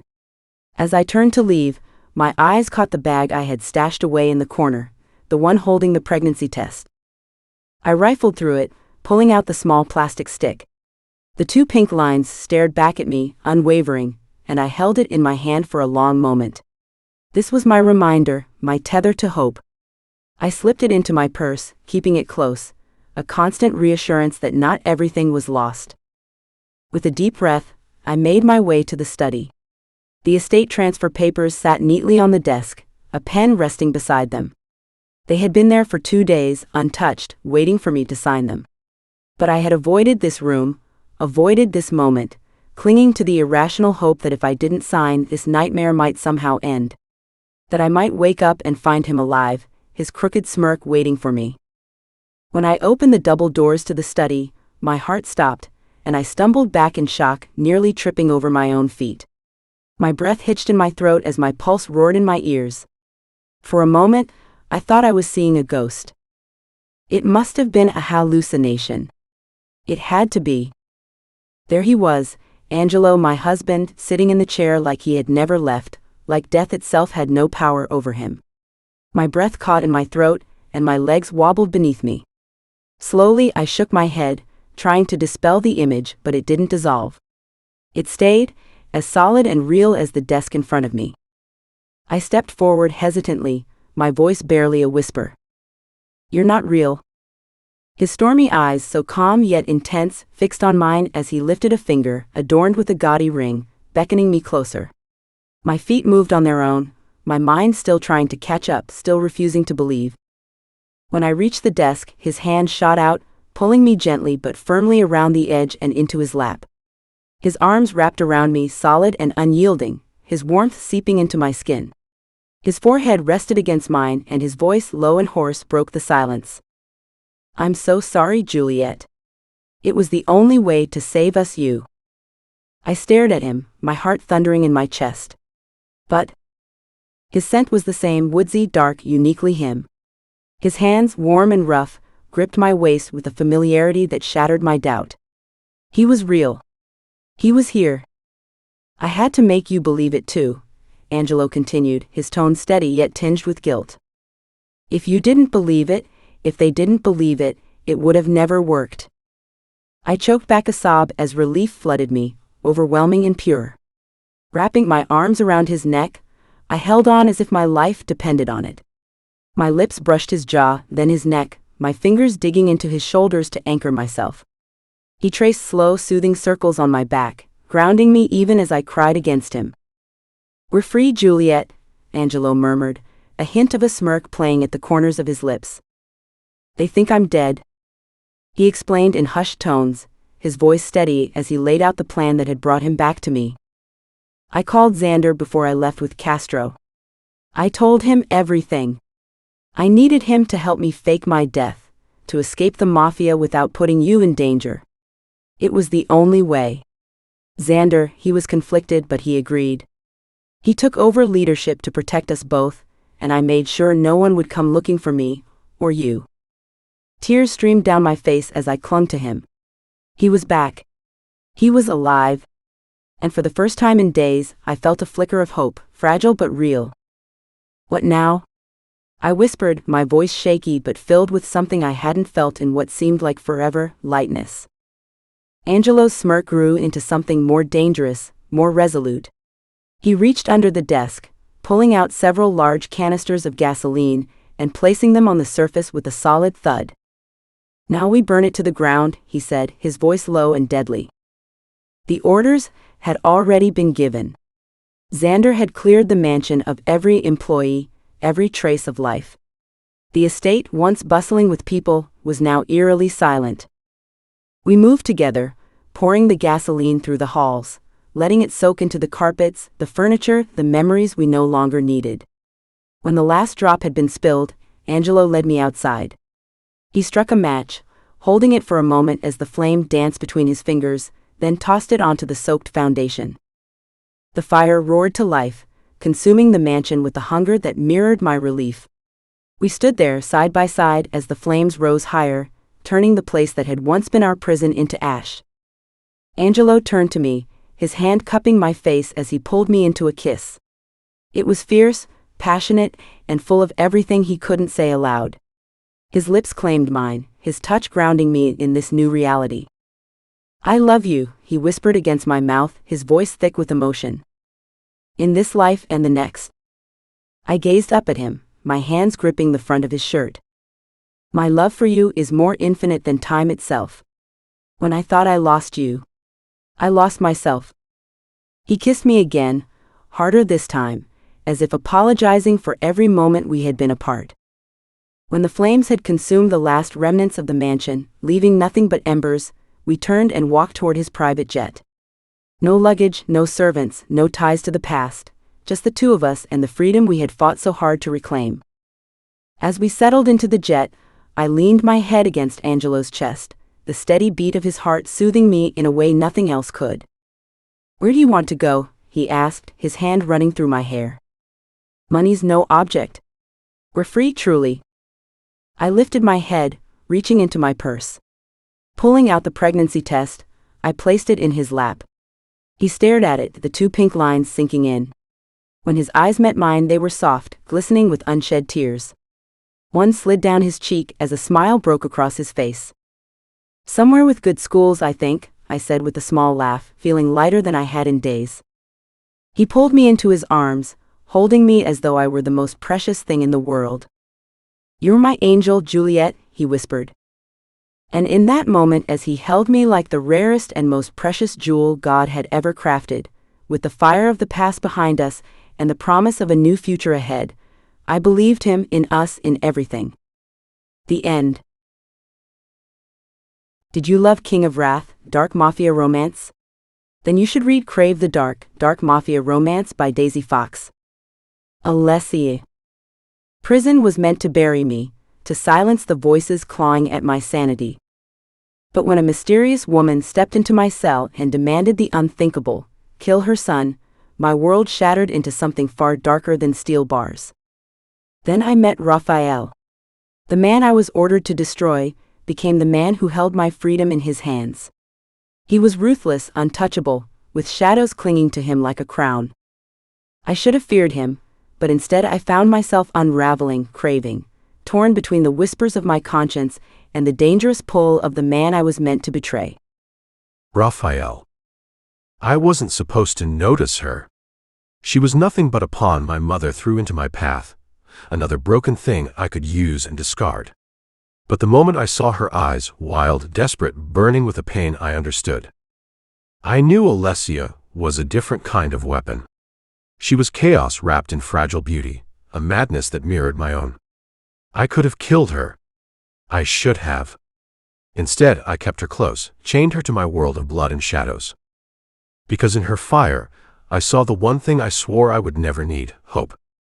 This is the first book in the Dark Oath series. Reading order. Book 1, Crave the Dark. Book 2, Fear the Dark. Book 3, Own the Dark. She was born in chains. He was born in blood. When Alessia is dragged into the violent empire of Raphael Falcone, she expects death. Instead, she finds something far more dangerous, desire. Their connection is raw, forbidden, and addictive. Two broken souls colliding in a world built on betrayal. But love in the Mafia is never gentle. It's obsession. It's war. It's survival. And once you're bound to the Falcone, there's no way out, only deeper into the darkness. Also by Daisy Fox. Crown of Sin series. King of Wrath, Dark Mafia Romance. Dark Oath series. Dark Oath, Dark Mafia Romance series, 3 books in 1. Crave the Dark, Dark Mafia Romance. Fear the Dark, Dark Mafia Romance. Own the Dark, Dark Mafia Romance. King of Wrath, Dark Mafia Romance. Crown of Sin series, Volume 3. Daisy Fox. Published by Daisy Fox, 2025. Juliette. I should feel safe, after everything we survived. After the blood spilled in my name. After the ring he slid onto my shaking finger. But being loved by a man like Angelo Volkov is not safety. It's surrender. He takes me across the world only to hold me tighter. He kisses me sweeter only to hide sharper secrets. And the deeper I fall into his arms, the more I see the truth. I am not escaping this man. Not his world. Not his darkness. Not the bed he drags me into, like he owns every piece of me. And God help me. I don't want to. Even if it destroys us both. Angelo. Juliette sleeps beside me, wearing my ring, trusting me with a heart I have no right to touch. And I am lying to her. I killed for her. I bled for her. I built a paradise on top of graves to make her mine. But my past is clawing its way back. And if the truth reaches her before I do, I will lose the only thing in this world that isn't rotten. She doesn't understand what she's marrying. She doesn't understand what I become when someone threatens her. I am not a hero. I am not a good man. I am the nightmare people pray never steps into their home. And the moment I saw her in that pink dress, trembling and defiant, I knew I'd drag her into hell with me. Willingly or not. Because Juliette is my angel. My wife. My madness. And I'll never let her go. This is the 3rd book in the Crown of Sin series. Reading order. King of Sin. King of Vice. King of Wrath. Prologue. I used to think I understood what it meant to be consumed. In Book 1 it was fear that swallowed me first, the kind that curled around my throat every time a man's gaze lingered too long, the kind that tasted like stale perfume and whispered warnings in dark corners. In Book 2 it was longing. A slower hunger. A more dangerous one. A hunger that didn't come from the world around me, but from inside me. But now I am finally beginning to understand what it means to be claimed. Not because Angelo said I was. Not because I'm wrapped in diamonds that feel more like bindings than gifts. Not because his world has swallowed mine whole. But because my heart, traitorous, aching, naive, leaned toward him long before my body ever did. And leaning toward a man like him isn't a choice. It's a slide. A descent. A surrender.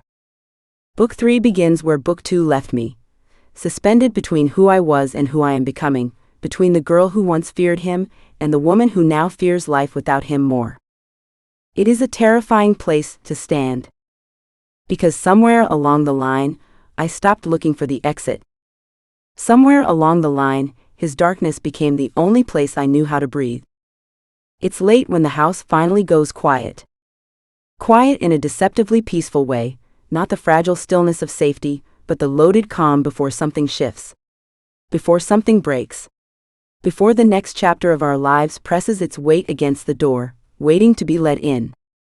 I sit on the edge of the bed, fingers idly brushing the silk sheets, and think about how far I've fallen from the person I once was. Not fallen like a collapse. Fallen like gravity. Pulled. Until fighting it felt pointless. Until wanting it felt inevitable. Angelo's mansion feels different now, heavier somehow. The halls feel like they're listening. The walls feel like they know something I don't yet, something he won't tell me, something he's holding close to that impenetrable chest of his, as if revealing it might shatter the fragile balance we've built. I can sense the shift in him, even when he tries to hide it. The stiffening of his jaw. The weight behind his stares.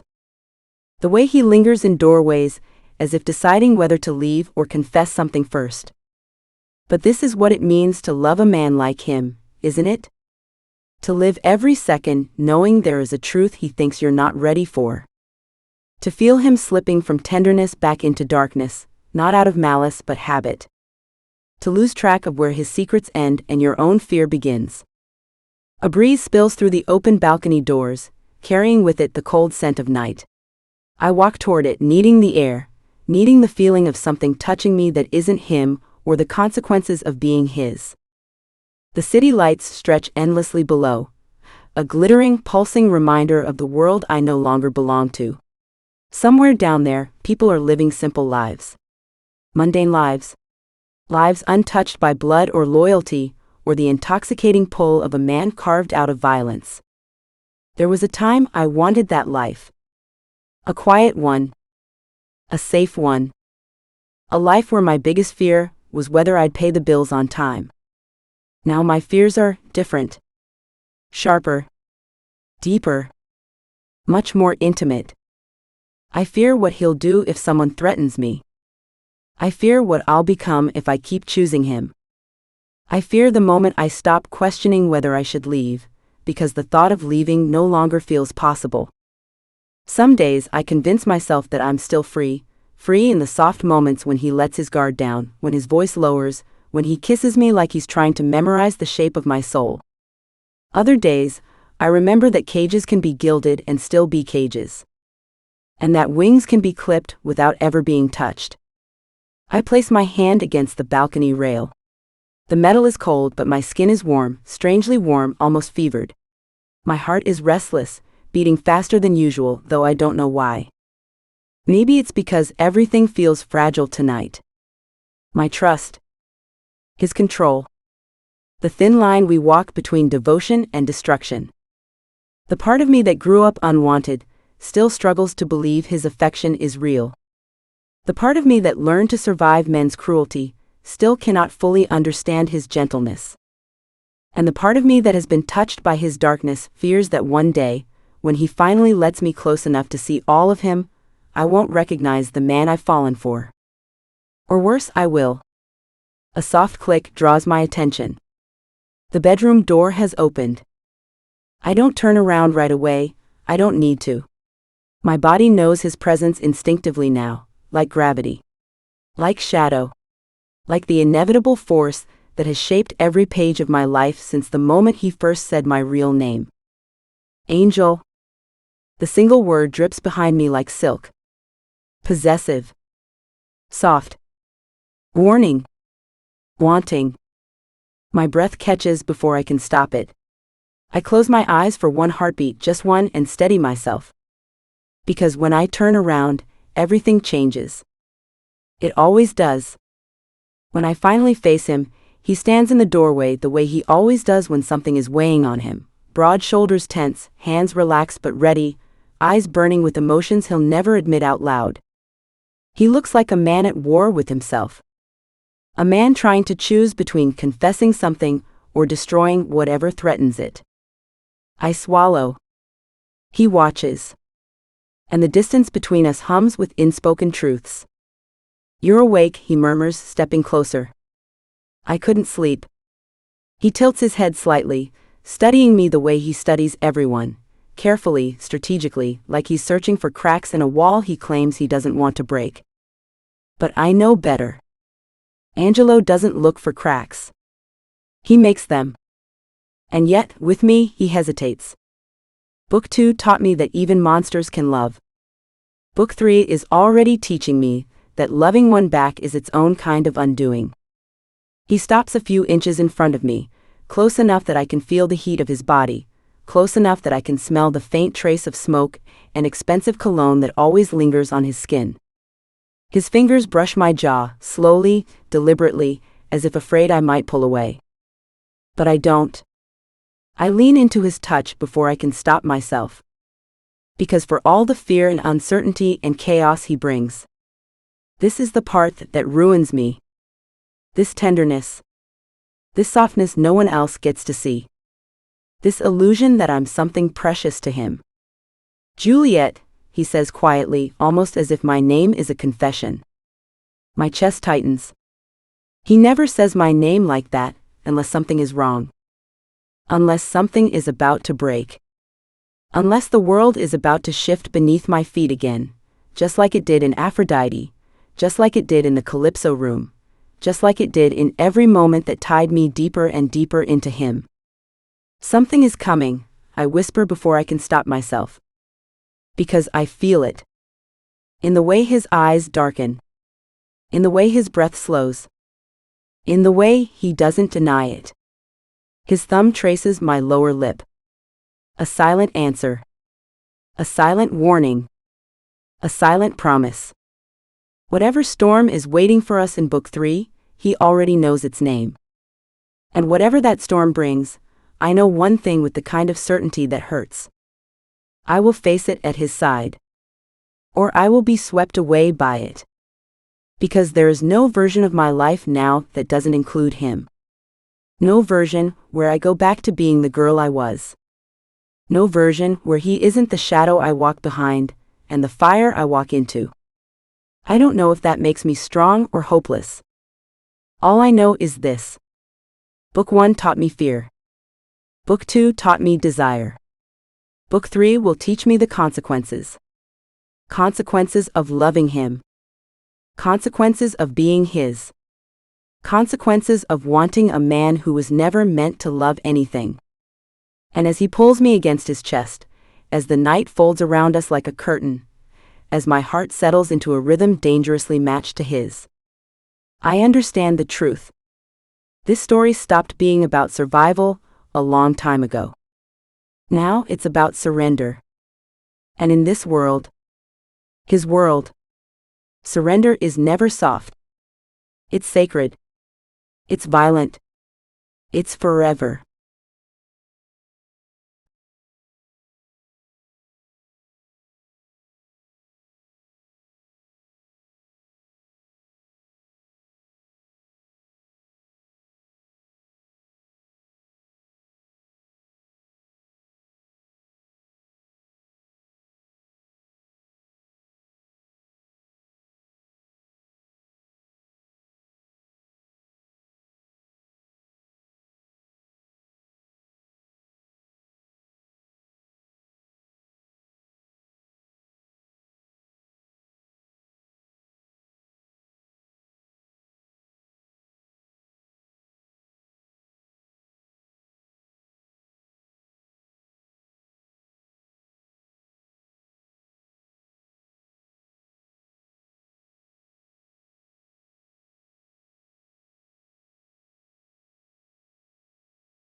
Chapter 1.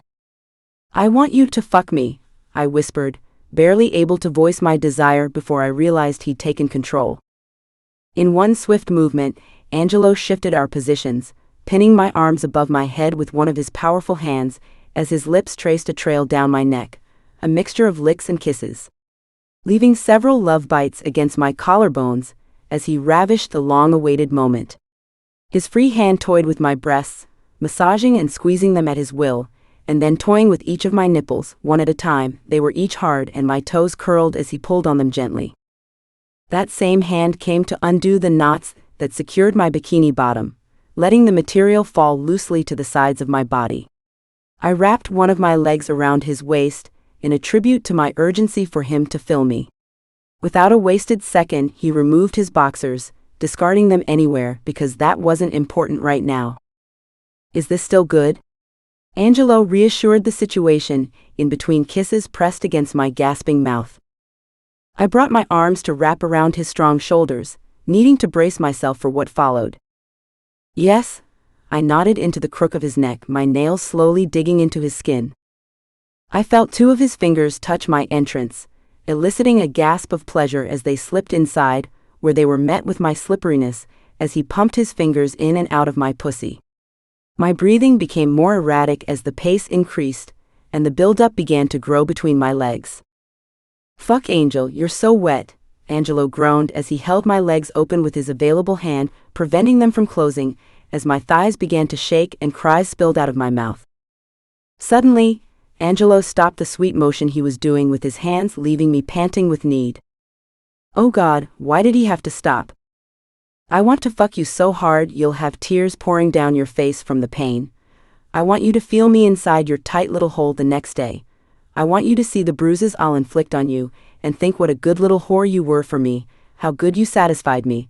Angelo's voice was like whiskey in my ear, raspy yet smooth but always fiery, warm and intoxicating. But I promise this time I'll be gentle, he mused, his touch softening as his hands found their place on my hips. Resting my head against his chest, I felt a mix of anticipation and nervousness as he slowly entered me, his thick cock stretching me with each inch. The initial pressure gave way to a dull ache, and then to a sharp pain as he pushed deeper, but his gaze never left my face, his eyes filled with tenderness and adoration. I dug my nails into his back, as he groaned in response to the feeling of my tight walls around his cock.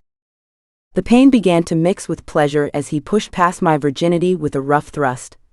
I wrapped my arms around his neck desperately as he plugged his entire length inside me. His rhythm was more fluid now, and the pain melted into pressurized feelings of euphoria. My moans tangled in the air with his grunts of pleasure and need of release.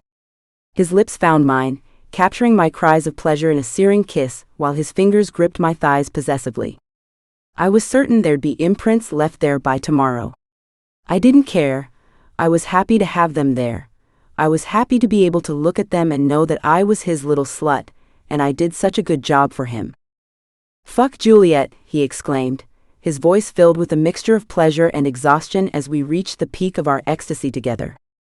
I laid there beside him, wrapped up in his embrace under a thin blanket for modesty's sake, still naked, enthralled in the aftermath of our shared orgasm.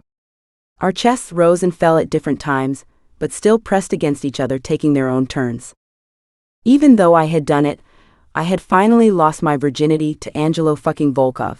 Nonetheless, I was still disturbed by the same thoughts that crossed my mind in the cabana. Was it good enough? Did it measure up?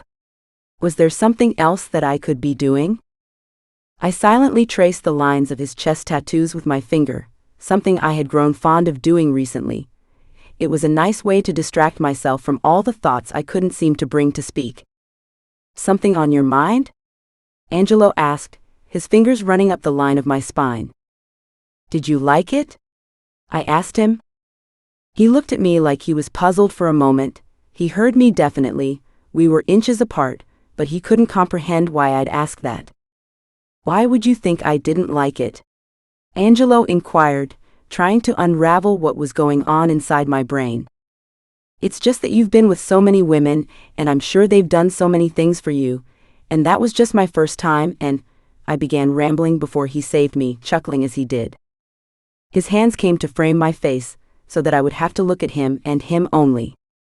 It was perfect. Sex with other women is what's always been imperfect to me, Juliette. Angelo genuinely meant what he said. For most of my adult life, I've been searching for versions of you, hoping that it would suffice, but it never did. The only thing that I've ever desired was you, Mrs. Volkov. Angelo kissed me slowly. It was a short kiss, but the gaze we exchanged afterward held 1,000 words.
Chapter 2. Angelo's POV. I did not sleep much that night. I didn't want to. I didn't need to sleep. I wanted to spend every moment conscious and awake so that I could revel in the moments that we shared. I wanted to live in the moment where I held her at her most vulnerable point, and she trusted me with her entire body. I wanted to live in the moment when she professed her feelings for me, where our tainted love finally intertwined. I spent the night holding her, watching her eyelids twitch, listening to her quiet whimpers of peace as she slumbered in my arms. I had maybe allowed myself 3 hours, yet this morning I felt energetic. It might have been the warm sun on my skin, or perhaps the triumphant feeling of finally possessing the thing I had desired most in this world. I had always relished every victory, but this one had satisfied me like no other. Juliette slept beside me as the sun's rays leaked through the curtains, filling the room with light warmth. It was nearing 9 in the morning now. I reached for the room's landline that would connect me to room service, ordering extravagantly for my new bride to be awakened too. During my conversation with one of the hotel employees on the phone, my cell phone began to vibrate. I quickly sent the call to voicemail and finished the conversation. I wasn't concerned with my cell phone, and neither was Juliette. This trip was about us, escaping from the things that threatened to tear us apart. But when the ringing began to be incessant, I curiously allowed my gaze to read the screen to see who dared disturb me when I had been crystal clear about leaving things in Vlad's trustworthy and capable hands. But my eyes widened when I had seen that it was Vlad himself. I had given him strict orders to only call me in an emergency. A feeling of unease washed over me. Vlad wouldn't have called unless he felt it wasn't something he could handle. There weren't very many things in this world that Vlad wasn't able to take care of, physically or mentally. I looked over at a sleeping Juliette. I was contemplating letting the plea go to voicemail and slipping back into a peaceful dream with her. But even while on a vacation, The weight of my responsibilities pulled me back in with a magnetic force. Carefully, I snuck out of bed, careful not to disturb her. Part of me thought it was best for her not to know that I was indulging in a work call during our intimate trip together. I knew it would displease her to find my attention straying away. I quickly shuffled around for presentable pants, shoes, a loose-fitting shirt, and clean underwear. I slipped into the bathroom, running the sink water over the dark strands of my hair with my fingers, and then a splash of cold over my face to wake up, to confront whatever was waiting for me back home. The anxiety of another problem spread through my mind like wildfire, as my phone rang Vlad's number in return. "I didn't mean to bother you," Vlad's voice came through the end of the call. "What is it?" I snapped, my anxiety causing me to become irritable. There hadn't been anxiety before, there had been guilt. But now that I was finally moving on with the life I had planned to create with Juliette, there were minefields of anxiety. I wanted to be her protector, I wanted her to trust me, but I knew wouldn't be able to keep the promise of including her in all my endeavors. "A woman called for you. Someone named Elizabeth Bryant. I haven't heard that name in a long time, boss. She's called 3 times. Vlad's voice wavered with uncertainty, as if he was afraid to tell me the rest of the story. However, I did not have the time to play games. "I don't feel as though interrupting my vacation with my fiancé by telling me a woman has been harassing you about me is appropriate, do you, Vlad?" I asked him in a low tone, almost crossly that he would do this. The name sent a particular ringing through my ears. "In any other circumstance, I wouldn't have, boss." Vlad trailed off. The other end of the call went silent, dead silent. I thought he had hung up. "Hello, Vlad. Are you there? What circumstance?" I raised my voice with instant regret, as I especially did not want Juliette to wake up. I turned the faucet on, letting the water run in the sink endlessly for noise, and with a guilty exhale, I locked the bathroom door just in case. "She says she wants you to meet your son." Vlad's voice held an air of uncertainty and fear. It might as well have been a whisper. He awaited my reaction, my anger, my rage. For this moment, I was not quick to react. I did not act on the impulsive violence that consumed me. I took myself from where I sat on the closed toilet to the mirror where I looked at myself, really looked at myself, into my eyes, past the facade, through whatever anyone else had seen in me. I recalled Elizabeth Bryant, Liz, she'd like to be called. Her hair was fair in color, almost Juliette's shade of blonde, but not quite there. Her eyes were blue and curious, with a few freckles sprinkled across the bridge of her nose and forehead. She had been 22 years old when I had met her, about 4 years ago.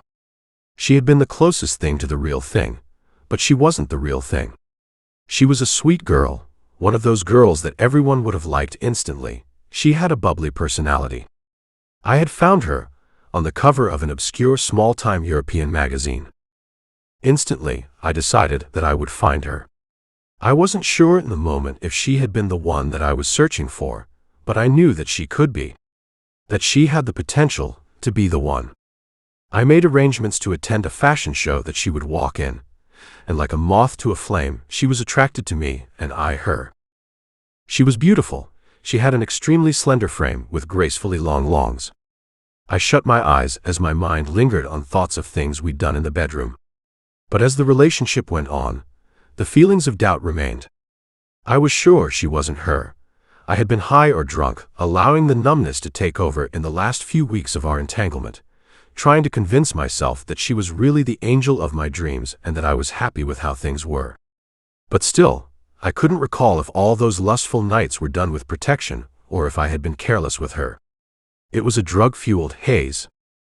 When the time came that I had ended the relationship, I had been callous with her, cold and cruel, but I had been honest. Liz took it hard. She was young and she had her heart filled with hope and her brain swirled with fantasies. Yet, she never lashed out towards me as the others had in the past, even though I had offered her more of me than I had anyone until Juliette. I had said goodbye to Elizabeth almost 5 years ago now, and I hadn't heard from her since. I assumed our last conversation was the last time I'd ever have to think about her again. I opened my eyes to the sound of the bathroom door being banged on by a light fist. Juliette had woken up. The soft fist touched the door with gentle motions, the sound only mimicking a faint knock, yet I jumped where I stood, startled to be caught in such a precarious situation.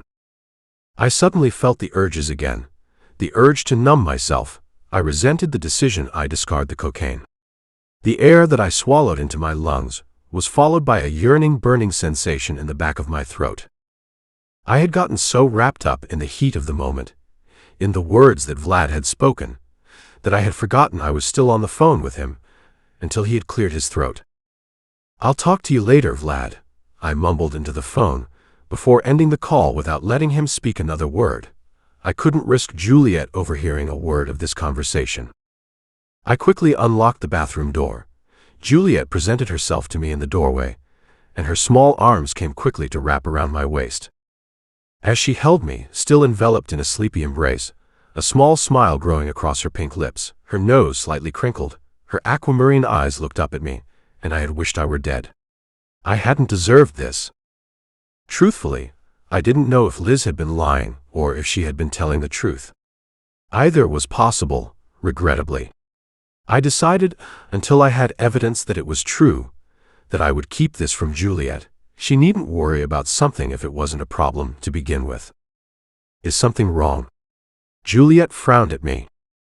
I kissed her forehead and lingered there for a bit longer than I should have. I almost felt like it could have been the last time. "No, I tell you," I reassured her. "I know, I love you." Juliette tightened her grip on me and reached up on the ends of her toes to kiss me on the neck. As I held her waist, I felt the residual fucking guilt again. She trusted me. She believed every fucking lie that came out of my mouth. Everyone did. Every single fucking person I had ever met would simply trust me. "Ty lubov visi moje życie, ty moja witoraya palavinka," I whispered in her ear, placing my hand underneath her thighs and lifting her up. "What's that, Daddy?" Juliette giggled. My gaze quickly diverted to her bouncing chest, her breasts barely hidden by the light purple baby doll lingerie piece that fell over her hourglass figure like a veil, teasing every curve. "Ty budesh moje żenoi, I ja budu napełniać etu jebanu tuguyu pizdu każdy den, poka ty ne poprosisz pereriva," I tormented her, knowing that she didn't know the language. Although she could tell by my tone that I had been explicit with her, she raised her eyebrow in her response. "You're the love of my life. Ty lubov visi moje życie," I translated for her. "You are my soulmate, ty moja witoraya palavinka," I continued. "And what's the rest?" Her arms tangled around my neck as her thighs straddled my waist. I gripped her ass for leverage, although that pole dancing gave her an excellent grip on me. "You're my wife, and I'm going to fuck your pretty little cunt every day until you beg me to stop." My tone was stern, not as if I was mad at her, but as if I was commanding her. Juliette's lips parted a bit in awe and shock at what I had just said to her, and then a sweet, flirtatious smile spread across her lips. "What if I beg you to stop, then what, Daddy?" She pushed at my chest, playfully urging me to continue the fantasy. "You'll have to do more than beg if you want me to stop." I clenched her thighs tighter and pushed her back against the wall. "I can still feel it," she confessed with bated breath, as I burrowed my face into the space between her shoulder and her neck, kissing her as if I were addicted to the taste of her skin. "Sore?" I asked, as I shifted the position of my hands underneath her. I caught the sight of my purple fingerprints on her skin. She shook her head slowly, as if saying yes would upset me. "And how do you feel?" I walked over towards the sitting area outside on the porch, carrying Juliette, her arms draped around my neck. The sun was bright, and the waves crashed loudly amongst the noise of the tropical birds, the sounds of bliss. I put Juliette down in one of the modern, oddly shaped white chairs that lay at the edge of the pool. I wanted to care for her in the way she hadn't received. I wanted her to know that somebody in this world would do anything for her. I wasn't ignorant to what I was on the outside, what I was to the most. I had more blood on my hands than anyone I had ever known. Juliette had decided to love me anyway. I'd never take that for granted. As we waited for the room service, she told me how she felt about our relationship, how excited she was to marry me, and how she couldn't wait to ask Naomi to be her maid of honor. As she described the details and ideas, her eyes light up in a new way. I never wanted to see the light ever go out again. But gnawing at me was the growing possibility that Liz had been harboring a child of mine for years. But why tell me now? Of all the times in the world. I thought back to what my brother had said before, how I didn't deserve Juliette, how I was selfish and maybe he was right. I contemplated interrupting her happiness, shattering it. I got lost in the endless rise and fall of the sparkling seas as I imagined how Juliette would react to this news. I knew exactly how she'd react. She'd take that ring off her finger and throw it into the ocean. And then, at this point, she very well might kill me. Room service finally arrived, and that was enough of a distraction for Juliette to not ask the avoided question of why I looked displeased again. Juliette marveled at the diamond ring that sat around her ring, adjusting it back and forth as it sparkled vibrantly in the sunlight. "Did you know I'd fall in love with you?" Juliette looked up from her fingers. "Yes," I remarked with a smug smile. I recalled to her the moment that she had walked into the private room within the velvet rope secure halls. I reminded her how nervous she had been to be near me. How she almost choked when I had told her who I was. I reminisced on how I toyed with her for all those. Chapter 3. Juliette's POV. I returned to the city a changed woman, a different aura of power and newfound light clinging to my being. The happiness I felt as I replayed the personal movie in my mind was nothing short of intoxicating. As the private plane rose, leaving behind the tropical sandy beaches, my gaze settled upon Angelo. The man who had captured, captivated, and seduced me. Clad in a black shirt left purposefully undone at the top, his necklaces hung loosely around his broad shoulders. His dress pants and ring-adorned fingers exuded an air of dangerous elegance. Yet his expression remained unreadable, revealing only displeasure and an unsettling disturbance. I twisted the silver band of my engagement ring back and forth. It sparkled, refracting the light of the cabin. I couldn't help but wonder if he had reservations. I wanted to know what was on his mind, what thoughts plagued his soul, but I knew with Angelo answers did not come easily. Questions were free, but answers must be fought for. What should I be expecting when we land? I smiled at him, leaning over in my seat to reach for his forearm. As my fingers clasped around his muscular arm, he stiffened in response to my touch, as if he hadn't expected it. "I expect your resignation from my club." Angelo's gaze was cold, his words were sharp and unyielding, he was looking for a fight. I had just parted my lips. I hadn't even gotten a sound out when he interrupted me with a vicious tongue. "Don't say another fucking syllable, my word is law." I crossed my arms over my chest. I hadn't planned on fighting him, but now that he was threatening me, I certainly was going to. "Are you forbidding me?" I raised both of my eyebrows at him. "Yes, I forbid you from dancing at Aphrodite, don't you get it?" He began. A darkness spread throughout his stormy eyes, the corners of his lips turned up into a menacing smile.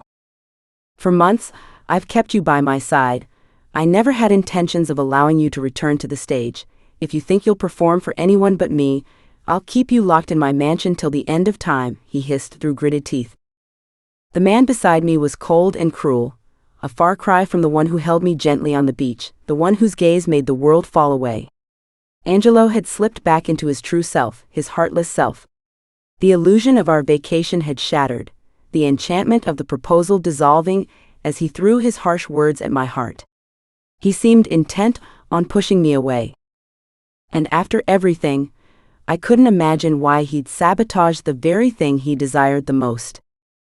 I adjusted a pair of earphones comfortably into my ears and scrolled through my list of music, putting the library on shuffle for a variety. I wasn't concerned about the long plane ride, because I was sitting beside the window, and I had music, and I had a lot to think about. Angelo made little to no effort to communicate with me. He would touch my knee every 30 minutes or so, and give me a slight nod, but I didn't want to talk either. I didn't want to talk to the man who was hiding something from me. The juvenile rage that coursed through my veins urged me to give him the ring back, to impulsively throw everything away. But even if I did shove it back in his face, he'd never let me go. Angelo Volkov had finally found his angel, He'd crumble my wings in his powerful grasp before allowing me to take flight away from his diamond cage. When the flight attendant walked by, I was happy to see it was an older woman this time, and not the striking 20-something-year-old who had been previously working the flight. She carried a tray of champagne and little crackers. I swiped 2 glasses off the table without looking her in the eye. I couldn't stand another pair of judgmental eyes on me. Angelo's fingers twitched as his hand rested against his knee. He was settled but disturbed. His gaze was entranced with the laptop that rested atop his thighs. I desperately wanted to slam the screen shut. I wanted to throw the computer onto the floor of the cabin. I desired to sit in his lap, to run my fingers through his neatly styled hair and mess it up, to pry every secret out of his chest with my bare hands. But instead, I sat politely beside him with my legs crossed, my earphones blaring, my heart pounding, and my jaw clenched. I had thought I'd feel relieved when we touched down on the runway, back to the city. Instead, I felt trapped.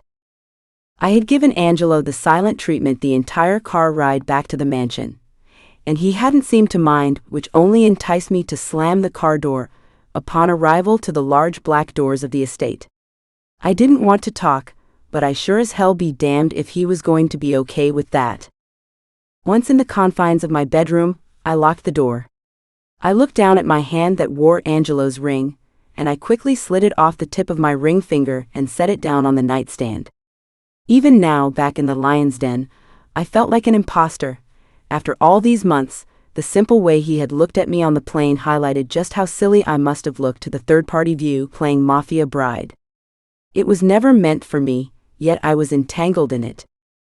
The things Naomi had warned me I'd come to regret if I had gotten involved with Angelo Volkov or any one of the men involved in his criminal organization were far less weighty than the things I actually had come to endure. The obstacles that brought me to where I stood in my place were the reasons that I had fallen, hopeless and desperately in love with Angelo. Truthfully, I had come to regret nothing if not being enough. I walked over to the mirror that hung across the room, and I took in my features. I wore the same fair features that I had every day. I looked closely into my eyes, the deep flicks of yellow and the aquamarine's tones of blue. They seemed tired today. My honey blonde hair that ran endlessly inches from root to tip even seemed tired and dull. I didn't wear makeup this morning, and I was disappointed I hadn't. I had to accept the realization that I tried to swallow the most. I can never escape. Not now. Not ever. I kicked off the running sneakers that I had chosen for airplane comfort. They hadn't been comfortable at all. I rubbed the edge of my ankle where a bright red blister had begun to form. I laid down in bed on my stomach, phone in hand, and I switched off airplane mode. A slew of text messages from Naomi came buzzing through one after another. I decided that I'd call her. "Hi, Ms. Volkov." Naomi's voice chimed on the other end. A sinking feeling settled in the pit of my stomach when she called me that. It was a mixture of anxiety and fear. "Ms. Volkov?" "Hi, Naomi." My tone of voice had been flat compared to hers. I didn't exactly want to start complaining after all. I had just gotten to go on a trip to Fiji, and I had just been proposed to. I didn't want to sound ungrateful. I wanted her to pry. After all, what are friends for? "Why do you sound unhappy?" Confusion laced her tone. "Has Vlad mentioned anything to you? Perhaps about some internal problems they're having?" I didn't know how close she and Vlad had gotten since the trip, but I was hopeful. I liked that Naomi had someone permanent in her life. "No. Nothing like that. He doesn't talk about work with me." The way she trailed off at the end of her sentence suggested that his privacy about his work life was a sore subject for her. I knew that battle all too well. "The trip was great, Nay." I smiled to myself thinking about the highlights. The trip was actually great. It was the flight home that I had a problem with. But the plane ride back to the States, he's been acting so strange. I shook my head in frustration as I thought about how crossly he spoke to me, how he demanded without prompt or reason. "What is he doing now?" Naomi asked. I could practically see the devious smile curl into her glossy lips. "I don't know. I went up to my bedroom and called you. He's locked himself in his study with Vlad. I rolled my eyes, thinking about what they could possibly be talking about. More secrets, more things that he'll hide from his fiancée. Why don't you go put on a nice dress? Maybe some pumps, a little makeup, and sneak out? My best friend's words were dangerous. I thought about it only for a few seconds before she encouraged me further. Come on, Juliette, don't say no, you need a night off from being his pet. Chapter 4. Juliette's POV. I held the papers in my fingers, staring at the text until the words blurred and blended together. Heat prickled over every inch of my exposed skin, my face burning, my palms clammy and hot, and that familiar churning bubbled in my stomach again. I wasn't sure how much time had passed. Standing there felt like an eternity, but it couldn't have been more than 5 minutes. I shut my eyes slowly, mustering the courage to look Angelo in the eyes. I was terrified of the emotion that would pour out of me. When I finally did, the sight pierced me. The flames raging beneath my surface were instantly extinguished. His eyes were devoid of emotion, cold and dull. His lips parted, then shut just as quickly. For the first time in his life, he was shell-shocked. I stood there, torn between unleashing my heartache, confusion and turmoil on both Angelo and Liz. The silence was suffocating, amplifying my frustration at being left without answers. Tears welled up, blurring my vision, but I resolved not to let him see me cry. I certainly wouldn't let her see it either. I can see you have some things to figure out. The words that fell from my lips were nothing more than a whisper, all I could manage to summon. With a heavy heart, I twisted the engagement ring off my finger and placed it gently atop the documents on his desk. Juliette, he said, his jaw clenched, his fists balled in frustration. I didn't meet his gaze, though I felt his stare burning into my back as I walked out of his office and shut the door behind me. I wanted to collapse on the floor, to kick and scream. I wanted to pull the hair out of my head. Instead, I forced myself to keep moving, turning the corner toward the club floor, desperate to find my best friend. My emotions swirled like a storm inside me, but I knew I couldn't let them consume me here. Not now. Not in front of him. I had to find Naomi. The neon lights and the tears that blurred my vision added to my frustration as I searched for Naomi. I traversed through the sea of glistening erotic bodies that took over the dance floor. Women walked by, wearing little to nothing, tantalizing the patrons. I brought my hand to cover my face, certain my makeup was streaming down my cheeks. As the search for Naomi continued, I grew angrier, more upset, and more embarrassed by the look in Angelo's eyes and his lack of words. My body flushed with rage. Exhausted and fed up with the night that was meant to alleviate me of the secrets surrounding my destined future, I found myself in the clutch of a familiar atmosphere, somewhere I felt I could catch my breath for a moment. I slipped into the dancer's dressing room. I inhaled the scent of burnt hair, expelled cigarette smoke, and the faint lingering of fruity perfume. The room was empty. I sighed, relieved. As I stepped through the doorway, I felt a pang of regret and longing for the life I had left behind. That life hadn't been perfect or easy, but it had been mine, totally and completely. I leaned against the vanity, staring at my reflection in the mirror. The remnants of my makeup streaked down my cheeks, evidence of the emotional storm I had endured. My fingers traced the edge of the counter, as memories of the past flooded my mind, the camaraderie with the other dancers, the thrill of performing, the sense of independence and control over my own destiny. For a moment, I allowed myself to mourn what I had lost. The simplicity of my old life seemed like a distant dream now, overshadowed by the complex, tumultuous reality I found myself in. I wiped away the smeared mascara, trying to compose myself.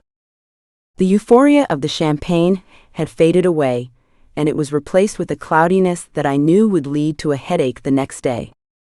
I crumbled myself into the old couch, and I rested my head back, as it felt 10 times heavier than it typically did. I welcomed the comfort of the familiar couch and the darkness, falling into a deep sleep. Juliette. Juliette, wake up. Naomi's voice jolted me awake, but I was not quick to move. Once the immediate sleepiness had worn off, and I had remembered my situation again. I shut my eyes, wanting to drift off. Juliette, where have you been? Please wake up. Naomi's arm came to wrap around my shoulders, jiggling me around. This time I woke up. I sat up, rubbing my eyes, the mascara stained the sides of my fingers. I wondered what time it was. Naomi stood before me, bewildered, and Vlad stood in the doorway behind her, silent but waiting. The seam of my lips would not budge. I felt as if I were frozen, as if the question brought me back to Angelo's office, standing before his past lover between the child that they shared together. So many questions circled. I wasn't sure if I dared venture into receiving the answers. Finally, I spoke the only words that I could say. I want to go home. Vlad stepped forward into the scene while Naomi remained with her gaze fixed on me, expectant for more information. My distraught appearance drew concern from every feature of her face. I will escort you, Ms. Volkov, Vlad interjected. I clenched my jaw at the title he bestowed upon me. I will be going home with Naomi. I narrowed my eyes at him, firmly standing my ground. I knew that he would protest. I know about Liz, I added. I wanted to seem smug and confident, as if I hadn't ever fallen in love with Angelo, as if his actions could never hurt me. And I was smug for a short time, smug that I was right. I didn't belong in his world. And then I felt the pain, the familiar pain of longing to be enough. Vlad's lips parted and shut. His confident demeanor crumbled as he frantically searched for another lie to weave. What are you talking about? Naomi chimed in, her tone cautious. Vlad, why don't you tell her? You've known all along, haven't you? I crossed my arms over my chest. I felt the hurt so potently it brought a dull pain to my stomach, a sickness. The rage coursed through my veins. I felt like I was on fire, and I wanted everyone involved to burn with me. Naomi looked to her new romantic partner for clues to finish the puzzle. That was when Vlad looked like he hurt the most, when he felt a sliver of what I was feeling. I had thought it would feel good. I had thought it would have somehow extinguished some of my flames, but instead it brought a new kind of pain. Guilt. Guilt for the mistrust I would place in the heart of my best friend when she looked into the eyes of the person she cared for. Vlad broke the longing gaze between him and Naomi. It exuded admiration and fear that he would never get to look at her that way again after he spoke. I knew before he did, but Juliette. He did not find out until recently. When is recently, Vlad? I stammered.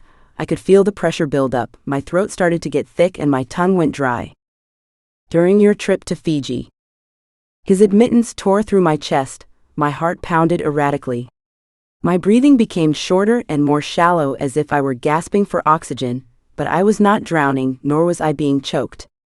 I could not hold the emotion inside anymore. I fell into the comforting arms of my best friend as I sobbed violently. He had committed the most scared acts of love with me, and he could not even bring himself to be honest with me. Naomi ran her fingers through my hair gently. Her embrace gave me a few moments of respite before Naomi's voice cut through, her neck angled at her boyfriend, her green eyes fierce and narrowed. What have you been keeping? Naomi asked Vlad. Her tone suggested thunder on the horizon. Mr. Volkov's son. It was not known until recently, Vlad quickly recalled as if it justified the secrecy. Naomi focused her attention on me, soothing me with kind words, promising me that it would be okay again, but I knew that it would not be. Things would be different now, and like the last few months, they would be out of my control. I would not ask him to choose between a family he could have with a woman he shared history with, a strikingly beautiful woman who made me falter in her presence. I would not dare ask, I was too afraid. You should go, Vlad. Naomi's tone was harsh, she shot daggers with her eyes. I cannot do that, you know that, Vlad insisted, yet his tone kind as he separated that he was speaking with his lover. Naomi dropped her embrace around me and stood up to face her boyfriend. If you don't go, and let take care of my best friend, I will never see you again, her ultimatum rippled through the room. Vlad was silent for a moment, grappling with the weight of the consequences delivered by Angelo, and the pain that he'd endure of losing the woman he'd come to care for. His expression was puzzling. I was unsure what he would do. His gaze met my best friend's. His eyes were soft and defeated. He did not say a word.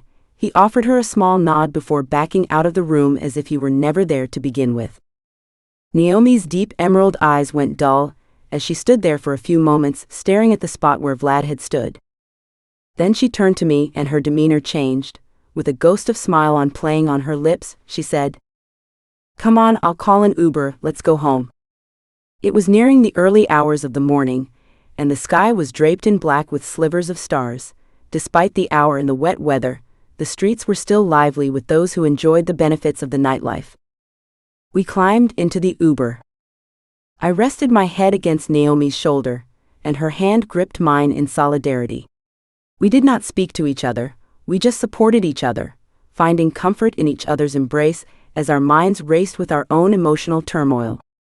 I was blessed to have a friend like Naomi. Once we reached the confines of her apartment, I felt a weight release from my chest as I took in the familiar surroundings, reveling in the joyous moments we had shared here. We both trudged across to the living room, slowly, kicking off our heels in the process, and then stumbling down onto her plush couch. Naomi leaned backwards and turned on a lamp, providing us with some dim light. Her eyes were dark and she looked at her lap. "He will be okay," I reassured her. I knew that she feared for the safety of Vlad, and I knew she felt guilt for the position that she was put in, and the decision she made. It was all apparent in her features. "How do you know?" Her lips frowned, but her eyes glimmered with hope. "Angelo would never hurt Vlad. They have a deep bond and respect for each other." I nodded confidently. I truly believed that Vlad would face repercussions for his actions, but they would not be fatal. This information seemed to alleviate some of Naomi's stress, before another question fell out of her lips and her brow furrowed again, looking towards me for comfort. "Will he ever forgive me?" "He will. He will because he understands tremendous loyalty." Naomi. Chapter 5. Angelo's POV. I was spiraling out of control, that was it. I had lost control of everything. I had lost control of my men. They had been bending the rules for Juliette, bowing her to whims. I was certain that I had lost Juliette's love. I had been blindsided by Liz and this child. I sat at my study, thinking about how Liz could not stop musing. "He looks so much like you. If only your brother could be here to see your legacy." I found the notion abhorrent of attaching myself in any way to a family that did not involve Juliette. Yet the boy did look like me. There was no denying that. The moment the door swung upon, and Juliette presented herself in the doorway of my office, when her ocean eyes had gone dull and glazed over at the sight of Liz and I in a meeting I hadn't discussed with her, I had never felt weaker, more helpless. I had never hated myself more. I couldn't bring myself to accept my reality, so I let it keep moving without me. I let Juliette walk away. I've had knives held to my neck. I've been buried alive, but I have never felt so fucking cowardly as in that moment. I poured myself another glass of vodka from the bottle that was sitting atop my desk. I pressed the glass to my lips, and I savored the burning liquid sliding down my throat, reveling in the numbness that it would provide me once I reached the bottom of the bottle. I had lost control of my world, and when Vlad had come to me and told me that Juliette had left with Naomi and had no intentions of returning, I wanted him to burn for all my mistakes. But I comforted myself with the words he reassured me with in times like this. "She cannot miss you if you do not give her space." It wasn't enough. Nothing would ever be enough again. I could not provide Liz with what she had wanted from me, which was to be united as a family. I had requested her presence at the club that evening to discuss alternatives. I had not expected her to present me with the boy that very night. I was caught off guard, and Juliette's entrance did not help how lost that I was. I intended on telling Juliette once I was certain that the child did not belong to me, when this would be something silly we'd laugh about as husband and wife in the years to come. Now I was unsure those years would ever come. In an intoxicated haze, I reread through messages that were exchanged between Liz and I the evening before. They only added to the heat that was rising underneath my skin. I should have communicated, but all these years spent shrouded in secrecy did not make communication easy. I cursed myself for being so naive. I could not blame Liz for the child or for wanting to have provided a father for him. Still, I could not bring myself to refer to the boy as our child, even though the paperwork in front of me clearly states. I brought the papers closer to my desk lamp. The DNA results stared back with an accusatory certainty. My eyes scanned the documents, the details for the umpteenth time. The science was solid, the results conclusive. Yet there was something off, something I had missed in my initial turmoil. I scrutinized the text and then it hit me, the first name. It was in a slightly different font, not matching the rest of the document. My heart skipped a beat as I stared at it, the realization dawning slowly but with a growing sense of dread. The first name was doctored. My eyes drifted to the edge of the paper, noting the clinic's name. It was a real place. With a sinking feeling, I turned to my computer and quickly searched for the clinic online, desperate for more information. My fingers flew across the keyboard, pulling up the website. I stared at the screen, thinking for a moment, piecing together the implications. The boy had to belong to someone related to me, bearing the Volkov last name. The truth hit me like a punch to the jaw. Alexander, my deceased brother. Determined to confirm my suspicions, I dialed the number listed on the clinic's website. After a few rings, a receptionist answered.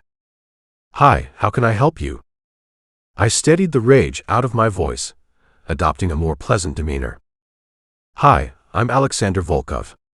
I was wondering if I had the right location. Do I have a file with you? Do you mind checking for me, please?" "Certainly. Did you say Alexander?" "Yes. Alexander Volkov." "One moment." I heard the faint clicking of keys as she typed. The seconds stretched into an eternity before she finally spoke. "Yes. I found one DNA result for Alexander Volkov here. Would you like it sent to the address on file?" My heart pounded with anticipation and relief. Liz's comment about my brother rang in my ears. If only your brother had been here to see your legacy. I hadn't told her that Alexander had passed. Perhaps Liz was a bit more involved in his revenge than I had anticipated. I arranged for the receptionist to send the original unedited file to my mansion, and I bid her a good rest of her day, thanking her for being so helpful. Once the phone call ceased, I was torn between letting two emotions consume me, desire and rage. With the desire to reclaim Juliette, I envisioned doing so as if it had been the first time I laid eyes on her, and the potent rage that swarmed me surrounding Liz's betrayal. I had allowed her into my world, and while she lay with me, she fell into my brother's arms. She had emerged from the shadows with the legacy of their betrayal. It was an unfair battle that waged war within me, the clear victor being my desperation for Juliette. The absence of her left me feeling hollow in places I hadn't hurt before. The lack of her scent in the air that surrounded me left burning in my lungs when I inhaled, and the void of her touch left me with an insatiable desire that lingered on the tip of my tongue, urging me to taste the sweet pink flesh between her legs. I gripped my cock that had doubled in size, hard and throbbing through my pants, at the thought of Juliette's perfect pussy spread out. I envisioned taking her to different places, different locations, inside and outside, private and public, when the door to my study was knocked on. The knock was light and hesitant, as if the person on the other side of the door was very nervous to have disturbed me. "Come in," I grunted. The door creaked open slowly, and Vlad slithered in. He did not make eye contact with me at first, still affected by my earlier outburst against him. When he met my gaze, I softened my expression, conveying that I had relaxed some. "What is it?" I raised an eyebrow at him. I was wondering if I could be relieved for a few hours to attend to a personal matter. Vlad's tone did not waver. He stood his ground. "Is the personal matter Naomi?" I inquired. Vlad nodded slowly, as if he was afraid his admittance might change my answer. "I will come with you," I insisted. "I don't think that would be wise to my cause, boss." Vlad frowned at me slightly. "She does not understand this lifestyle. The secrets I've kept from her have caused us to drift apart. I fear she does not trust me anymore. So I relented, and I allowed her to take Juliette, hoping that she would understand that. Vlad stopped himself. Hoping that she would understand, despite that I may kill you, you care for her, I finished his sentence. Vlad looked at me with pained eyes, a slight smile forming on his lips that I understood. Evident that I understood. I could not condone his submission of my request.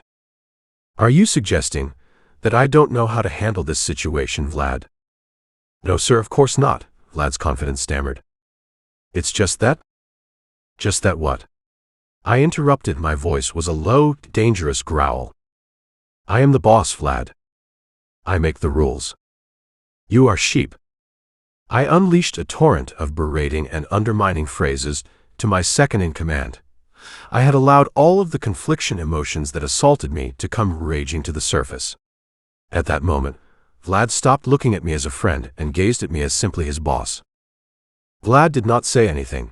He reached for the clear bottle and drank from it straight. We took one of my vehicles, dark in color, resembling the night sky that we rode through, Vlad in the driver's seat. I took the passenger's seat. The child is not mine, Liz forged the documents. The boy belongs to my brother. I am not sure how long he knew, or if he even knew at all, or if this was a part of his master plan to tear me apart, I revealed, breaking the tension that enveloped the car. I do not think it matters now. Juliette's love for me has been tried too many times. So you let her go? Vlad asked me. His expression resembled shock and surprise. The words that fell into the air entered my brain, releasing a certain darkness that spread throughout my body and coursed through my veins. It urged me to take what was mine at any and all costs. Would I let her go, even if she no longer loved me? No, Vlad. I'll never let her fucking go. My tone was grim and melancholic. I expected Juliette to react explosively to my presence in a space she deemed safe. I assumed that her turmoil would incite Naomi to fight for her best friend, whom she viewed as a younger sister. I did not care. I would take Juliette back. She belonged to me. I detailed my plan to Vlad. He tried his best to keep his disapproving thoughts at bay, knowing that I wouldn't be stopped. As Vlad and I arrived in the black Mercedes, we were faced with Naomi's middle-class apartment complex. I could sense his uncertainty, but I was determined. Ignoring his apprehensive glances, I quickly exited the car and strode forward as he trailed along behind me. I waited in the hallway. The building had a smell.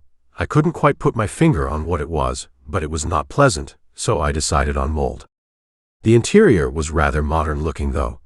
The walls just had a paint job, and everything looked fresh and white. It irritated me that Juliette would have rather stayed in these conditions. Though not unlivable, and admittedly clean, this environment did not exude luxury, nor did it come with the benefits. From around the corner, Vlad knocked on the off-white apartment door belonging to Naomi.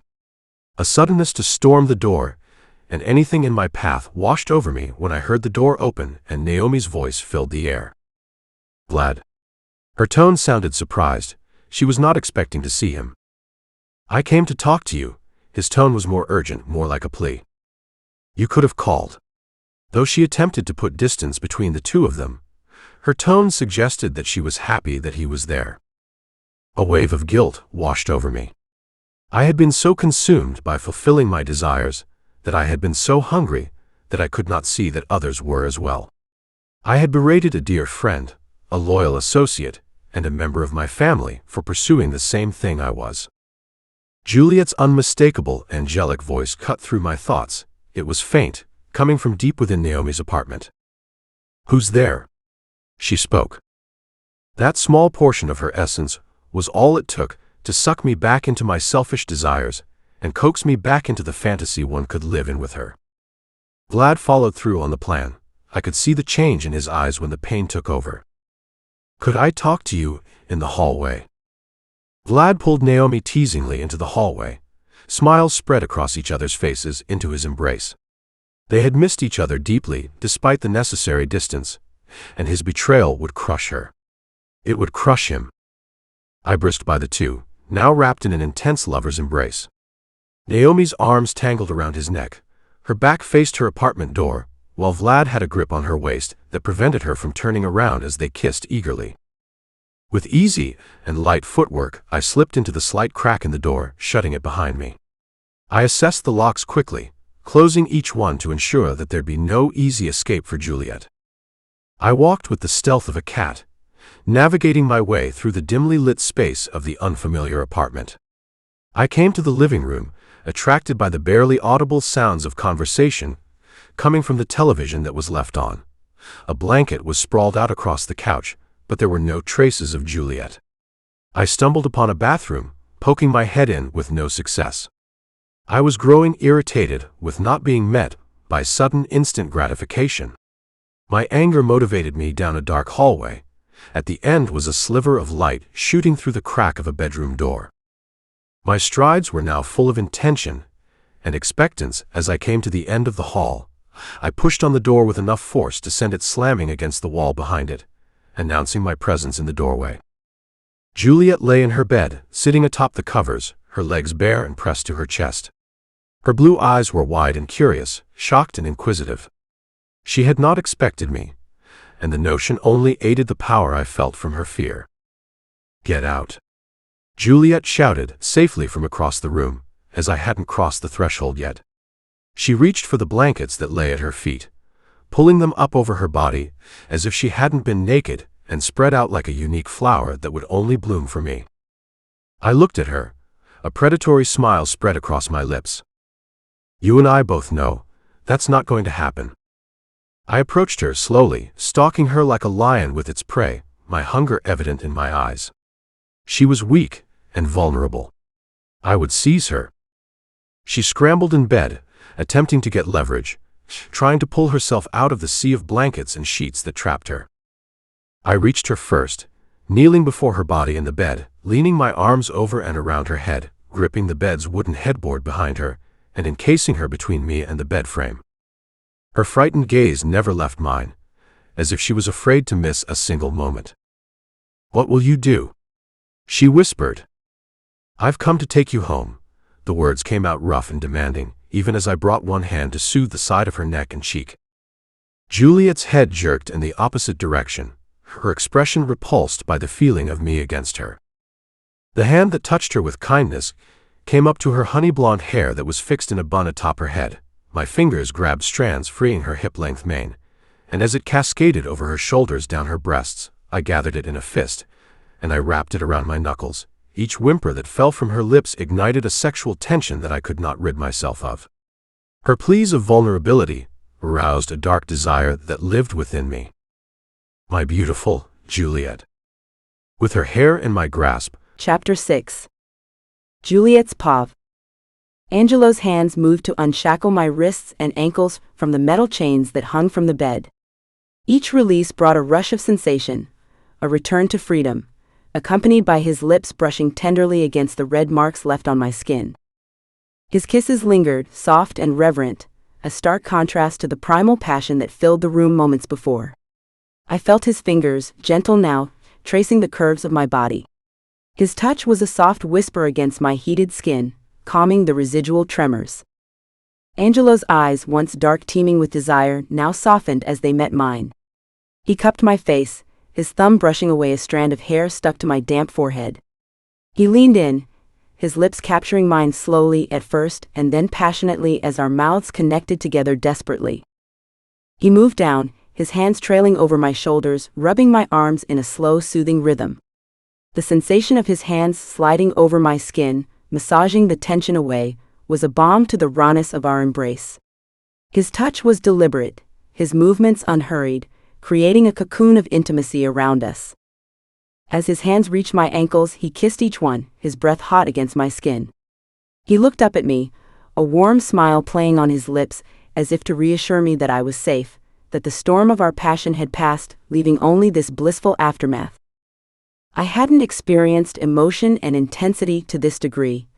I could still feel the currents rippling through every fiber of my body. My body felt worn out and exhausted. Still an undiscovered energy pulsated within me as Angelo shifted to lay in the bed beside me. I didn't move, I was too tired and I could only meet his gaze. He pulled me into his arms, and I melted into his embrace. The softness of his adoration, a welcome contrast to the unyielding chains that had bound me. His fingers stroked my back in slow, comforting circles, grounding me to the present moment.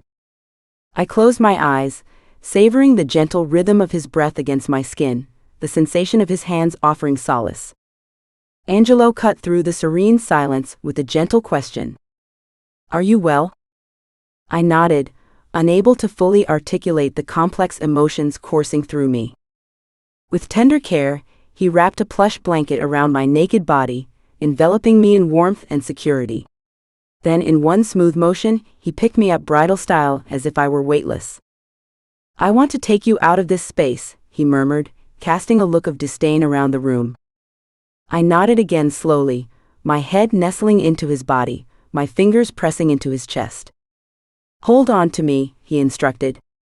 I wrapped my arms around his neck, my grip weak and trembling from the exhaustion. His hands fit comfortably underneath me, easily supporting my weight where I fell short. As he carried me through the dark and narrow hallway, past a room splattered with droplets of blood, I shut my eyes, not wanting to disturb the tranquil haze that had settled over me. Angelo ascended the stairs with steady, purposeful steps, holding me securely against him. When we reached his bedroom, he gently laid me down on the lush bed, the softness swallowing me. With a deft touch, he slipped a soft white t-shirt over my head, followed by a pair of pink silk panties. The fabric felt cool and soothing against my skin. As I lay nestled in the soft sheets, I watched Angelo change. His muscular body, sculpted and powerful, dominant and commanding, moved with an effortless grace. Each flex and ripple of his muscles was a testament to his strength, physical and mental. I couldn't help but adore him, and relish in the glory that he belonged to me. My mind drifted back to the discovery of the hidden room within the mansion, a room designated for tortuous pleasure and pain. Even after living here for so many months, finding that room had ignited a thrilling yet gnawing feeling within me. It was a sanctuary of wicked desires, a space where the boundaries of fear and ecstasy blurred. I recalled the thrill and panic that had coursed through me as I was fully restrained, completely vulnerable and at Angelo's mercy. The look in his eyes before he devoured me had been intense, a mix of hunger and anticipation, as if he had waited for that moment for far too long. The memory of his gaze sent a shiver down my spine, and I thirsted for him to look at me that way again. A reminder of the raw power and control he wielded. Yet there was something liberating in that vulnerability, a release that complete submission brought. It deepened our bond, intertwining our souls in a rough dance of dominance and surrender. I reveled in the sensation of being wholly his, trusting him to take me to the edge and back. To break me. As I watched him now, I decided that I liked being at his mercy, that I enjoyed the restraints and the intensity of being bound. This newfound sense of fragile trust between us was intoxicating, and I was eager to explore it further, to indulge him in all his fantasies. I knew he was holding back. The deeper, darker needs that lurked beneath his murky eyes were evident to me. I wanted to be the one to fulfill those needs. The thought of what lingered excited me, sending a thrill of anticipation through my veins. Angelo slid into bed beside me, the mattress dipping slightly under his weight. He pulled me into his warm and comforting embrace, his presence a blanket of safety. His breath was warm against my hair as he murmured, "I love you," the words melting into me. He took my hand into his, the size difference humorous, his fingers completely enveloping mine. With cautious care, he slipped my engagement ring back onto my finger, the cool metal familiar. I exhaled into his chest, the immense relief of knowing we wouldn't be separated overwhelming me. Tears streamed down my face, sobs racking my body as I clung to him. The intensity of the moment consumed me, each breath a release of the fear and tension that had built up inside me. Angelo took my face into his hands, his touch tender and reassuring. "What's wrong, love?" he asked, concern lacing his voice. "Tell me what you said when we were making love," I whispered, my voice trembling. Angelo chuckled softly, a deep rumbling sound. "I wouldn't say I made love to you, Juliette." I raised an eyebrow at him, a smirk tugging at my lips despite the tears. He had been angry with me for leaving him, for discarding the ring, for denying his touch. He channeled his rage into a passion that left marks that reminded me of the pain we both shared, and the bond that was now strengthened because of it. He cleared his throat, his expression becoming serious. Liz forged the documents. How? I asked, the word barely a whisper.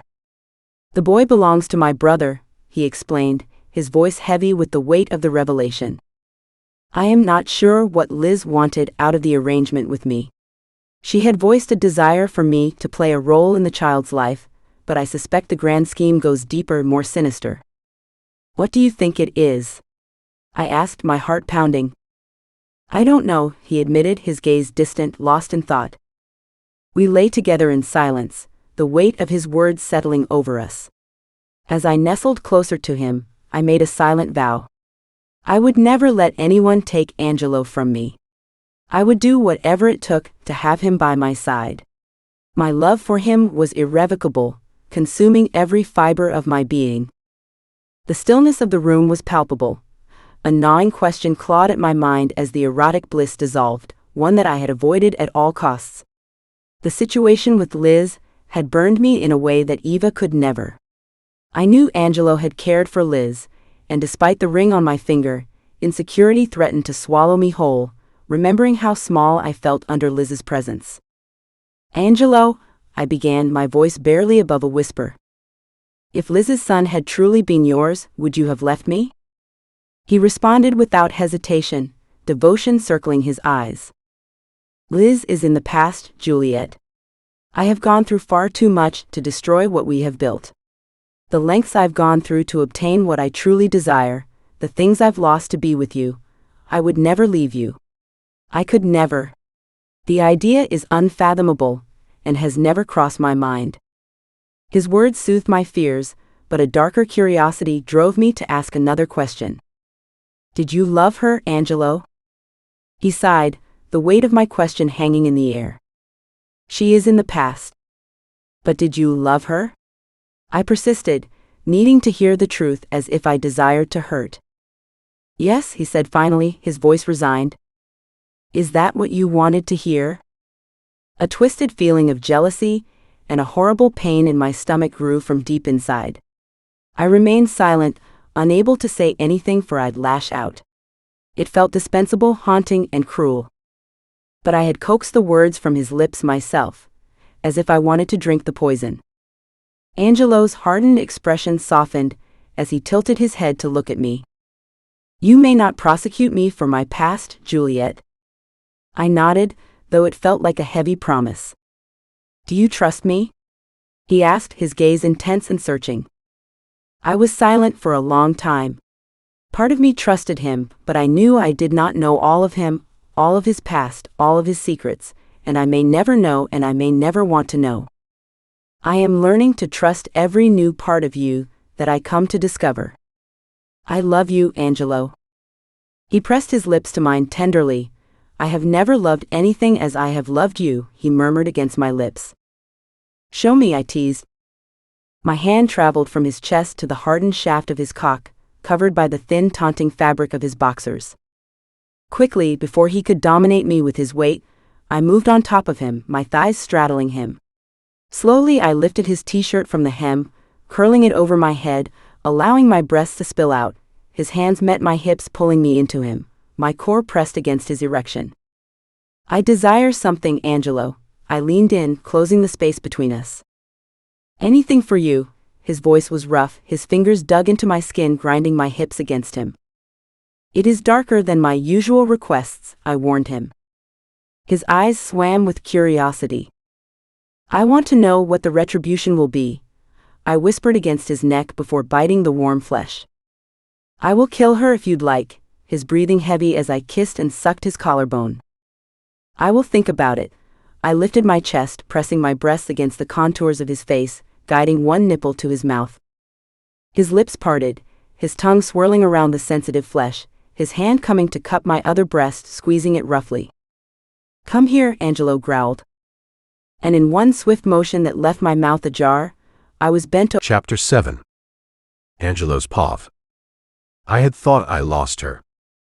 That night in my office, deep in the midnight painted hallways of Aphrodite, the walls and floor seemed to dissolve into an inky black void the moment Juliette had looked back at me with those unfamiliar eyes, brimming with confusion and sorrow. When she turned to leave and walk out the door, I suddenly felt myself plummeting into a bottomless pit. Everything around me slowly disappeared, from the image of her eyes to the pictures of us that rested along the walls. I fell faster and deeper. I desperately tried to claw my way back up, but the edges melted between my fingers. I shouted for Juliette, for her to turn around. I screamed her name at the top of my lungs, begging for her to stay, till my vocal cords were bloody and raw. When she shut the door, everything had gone black for a few seconds. It was like a panic attack, but it felt like a premonition of something far greater. My life would be just that, without her in it. Nothing. This afternoon, as the warm rays filtered through the curtains, they rested upon Juliette's sleeping face as if they had chosen her specifically. I had already dressed for the day, and I intended on meeting with Vlad and Xander to discuss Alexander's funeral arrangements, the developments surrounding Elizabeth, and the product of their untimely relationship. I admired Juliette from the doorway of our bedroom, feeling magnetized towards the edge of her bed. I leaned down carefully not to wake her, and pressed a tender kiss on her forehead. She stirred softly, a faint smile gracing her lips even in sleep. I pulled the comforter over her shoulder before leaving for the day. The image of her peaceful face etched into my mind would keep me focused through the emotional torrents we'd both endure today. As I strolled through the seemingly never-ending hallways of my imposing mansion, the subject matter of death crossed my mind. It was a familiar topic in my life. In fact, I was born a product of death. Life and death came hand in hand, and I always viewed death as the inevitable. I did not come to fear it, but instead, I used it as a power. I used it to control, and I used it to amass affluence and wealth. With this mindset, I had never learned how to mourn. I had never learned how to grieve. Juliette's innocence was a delicate light in the darkness of my world. Yet I could see that light dimming as she remained by my side. Her anger and her newfound embrace of the darker facets of our existence all pointed to a loss of something pure. I slowly began to fear the rage that burned inside Juliette, that it would encourage her to embrace the power of death, instead of develop a healthy balance between the fragility of life and the inevitability of your natural demise. She would lose a part of her humanity every time she killed until she became like me. She would forget how to grieve her loved ones when they would pass away, and how to remember their voices. She wouldn't cry because she would believe, the world keeps turning whether you're in it or not. And that's not the reality I wanted for my dear Juliette. I did not want my darkness to consume her light. As I settled into the office space, I chose my study because it bore the familiar marks of our shared history. The subject at hand was deeply personal, brimming with waves of nostalgia and strokes of rage, a responsibility we couldn't evade. The subject matter must be put to rest. Once and for all. The weight of my brother's death hadn't truly hit me until that moment.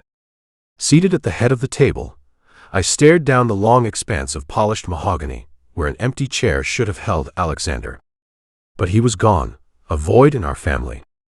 His absence left me still as stone. Dare I move, I'd crack.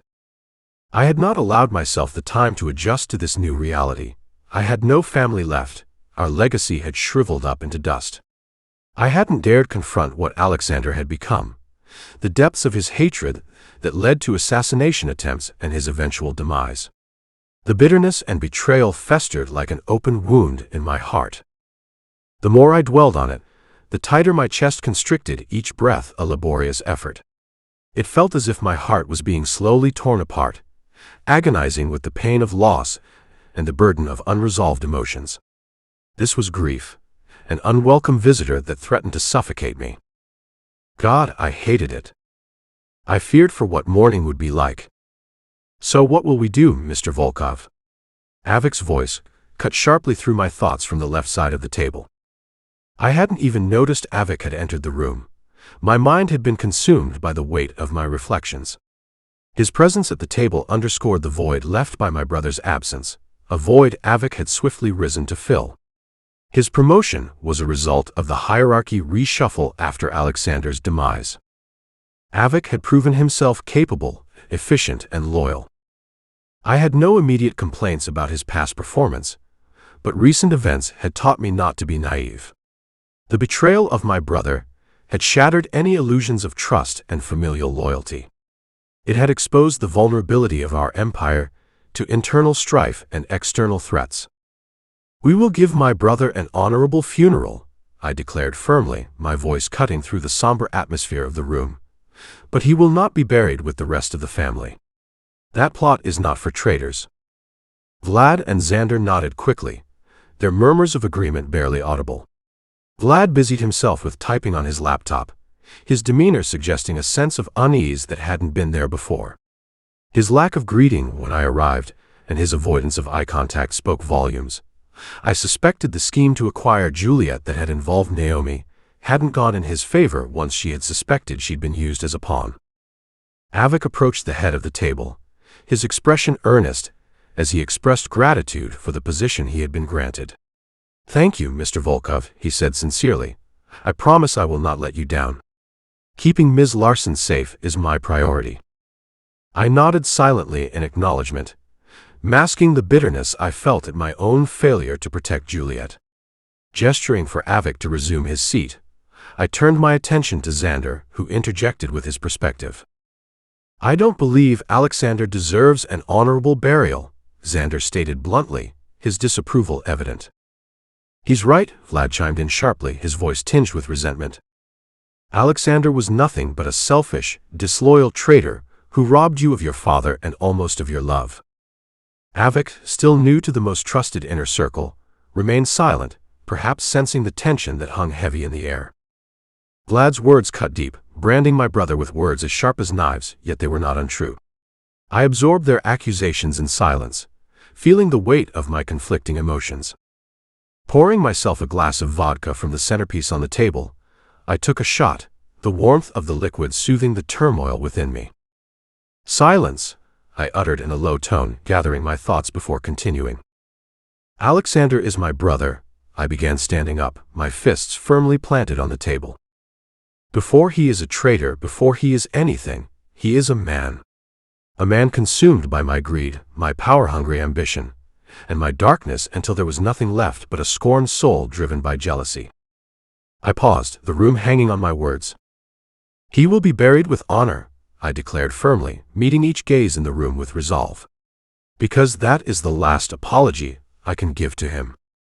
The room fell silent, my words resonating with an emotional intensity that moved those present. In that moment, amidst the weight of loss and betrayal, I sought to reconcile my conflicted feelings with a final act of respect for the brother I had both loved and condemned. After a long-waited silence, I was the one to break it, my voice cutting through the tension in the room. "Now, onto the subject matter of the boy and the ex-lover," I said evenly, offering a morbid smile in an attempt to lighten the heavy atmosphere. Though I cared deeply about my organization, but clarity and focus were paramount at this moment. At the head of the table, I passed around paperwork that I had obtained from the clinic where Elizabeth claimed she got her DNA test. Avik, Vlad, and Xander read the untampered papers, eyes widening with each line of text, absorbing the implications with growing anger. "That bitch!" Vlad exclaimed, his voice laced with venom. I continued, my tone cool and calculated. "Elizabeth must have been involved with my brother toward the end of our relationship, which resulted in this spawn that she is now attempting to claim belongs to me." The men around the table erupted in indignation, their anger palpable. Seems like I wasn't the only one that was tired of bad news. "What will we do about the boy? Technically, he is one of ours," Avik interjected, speaking up for the first time. "He isn't one of ours, and he will not be raised a Volkov," I shut him down with finality, my voice brooking no argument. "I know you are all thirsty for bloodshed," I continued, my expression darkening, "but unfortunately I will not be the shot caller in this matter." Confusion rippled through the room, the men whispering among themselves in frustration and uncertainty, until the study door swung open to reveal Juliette in all her glory. My Mafia queen. My partner in crime. My fire. She was adorned in a silk dress made of crimson material that draped over her curves in a mysteriously sexy way, ending above her knee with a dramatic slit up the thigh. Her toes were delicately encased in black stilettos with red soles. Her hair was swept up in elegant curls atop her head, a lazy yet elegant updo. My necklace hung around her slender neck, tempting my fingers to clasp it and draw her close. Her lips were painted in glossy red, and in that moment I never wanted my white collar to be stained more. Juliette's presence commanded attention, her eyes locking onto mine with a mixture of determination and heat. As the room fell silent under her gaze, their eyes followed her shadow to the seat she took to my right, anticipating what her ruling would be, and when they would take action. Juliette's confidence did not falter, not even under the assumptive whispers of my men questioning her capability. Angel, I addressed only her softly as she assessed the table before her. She was the picture of poise and power, her back straight but not rigid, her hands folded but not stiff, neatly in front of her. She did not pick at her manicure, her eyes did not divert to the clock or even to my gaze for comfort. She took the room as her own. Her blood-red lips curled into a wicked smile, and her exquisite blue eyes set into a menacing stare. I'm glad you all found this funny, keeping secrets from me, justifying it with your code. Juliette began. As she addressed the room, she also involved me. My men did not interject or mumble. They were familiar with Juliette's brand of temperament, and they knew better than to instigate her. Elizabeth's fate lies in my hands, she declared to the room. She was proud, she felt power, and it exuded over the room. Chose wisely, young lady, Avik interjected, his tone gentle but warning. You do not know the great debt of having blood on your hands. Juliette's eyes narrowed towards Avik, her gaze sharp and piercing. I already do. With that, I cleared the room, stopping Vlad as he attempted to return to his usual position with the rest of the group. Juliette remained at the table. She was scrolling through pictures on her phone. I wondered if she knew Avik had her best interests in mind, as they were the same interests I had for her. I wondered if she was going to burn the world down for me. I knew I would for her. But I knew we weren't the same. The consequences would destroy her. Is there something you need, boss? Vlad asked. His tone was steady, but his eyes were distant, not as attentive as they usually were. I don't know how to say this, I began as I tried to place the complex emotions. I hadn't apologized to any of my men before. In fact, I hadn't done much apologizing in my existence. Vlad was more than just a dispensable piece of armor, and he shouldn't be treated as such a cold piece of unfeeling metal only made for the protection of others. Yet, I stammered over the words. I was embarrassed. Oh, just apologize. Juliette appeared from behind me. Vlad looked bewildered at the notion that I might have been sorry for absolutely anything. His gaze bounced between mine and Juliette's as she urged me to continue. I should not have asked you to put yourself in an emotional predicament, I stated as detached as possible. And Juliette scrunched up her face and then smacked my forearm. The corner of Vlad's lips upturned into a small shy smirk, as if he was scared to get caught. And I'm sorry. All right. There, I adjusted the cuffs off my sleeves, feeling a strange feeling of relief mixed with discomfort. After a few seconds of silence, everybody erupted into laughter, including me, once I got over my pride. I forgive you, you are my family, Angelo. We locked hands in a gesture of solidarity for a few moments. How sweet, Juliette swooned with a giggle, clasping her hands over her mouth until we awkwardly dissembled. I was going to ask you to arrange Ms. Bryant and bring her to Aphrodite, but I think it'd be better if you see to Naomi. I extended a gesture of understanding. Why not just hold the meeting within the mansion? Vlad seemed puzzled by the location changes. Because I don't want that SHL Yuka in my fucking house. I seethed, unable to mask the rage at the mention of her name any longer.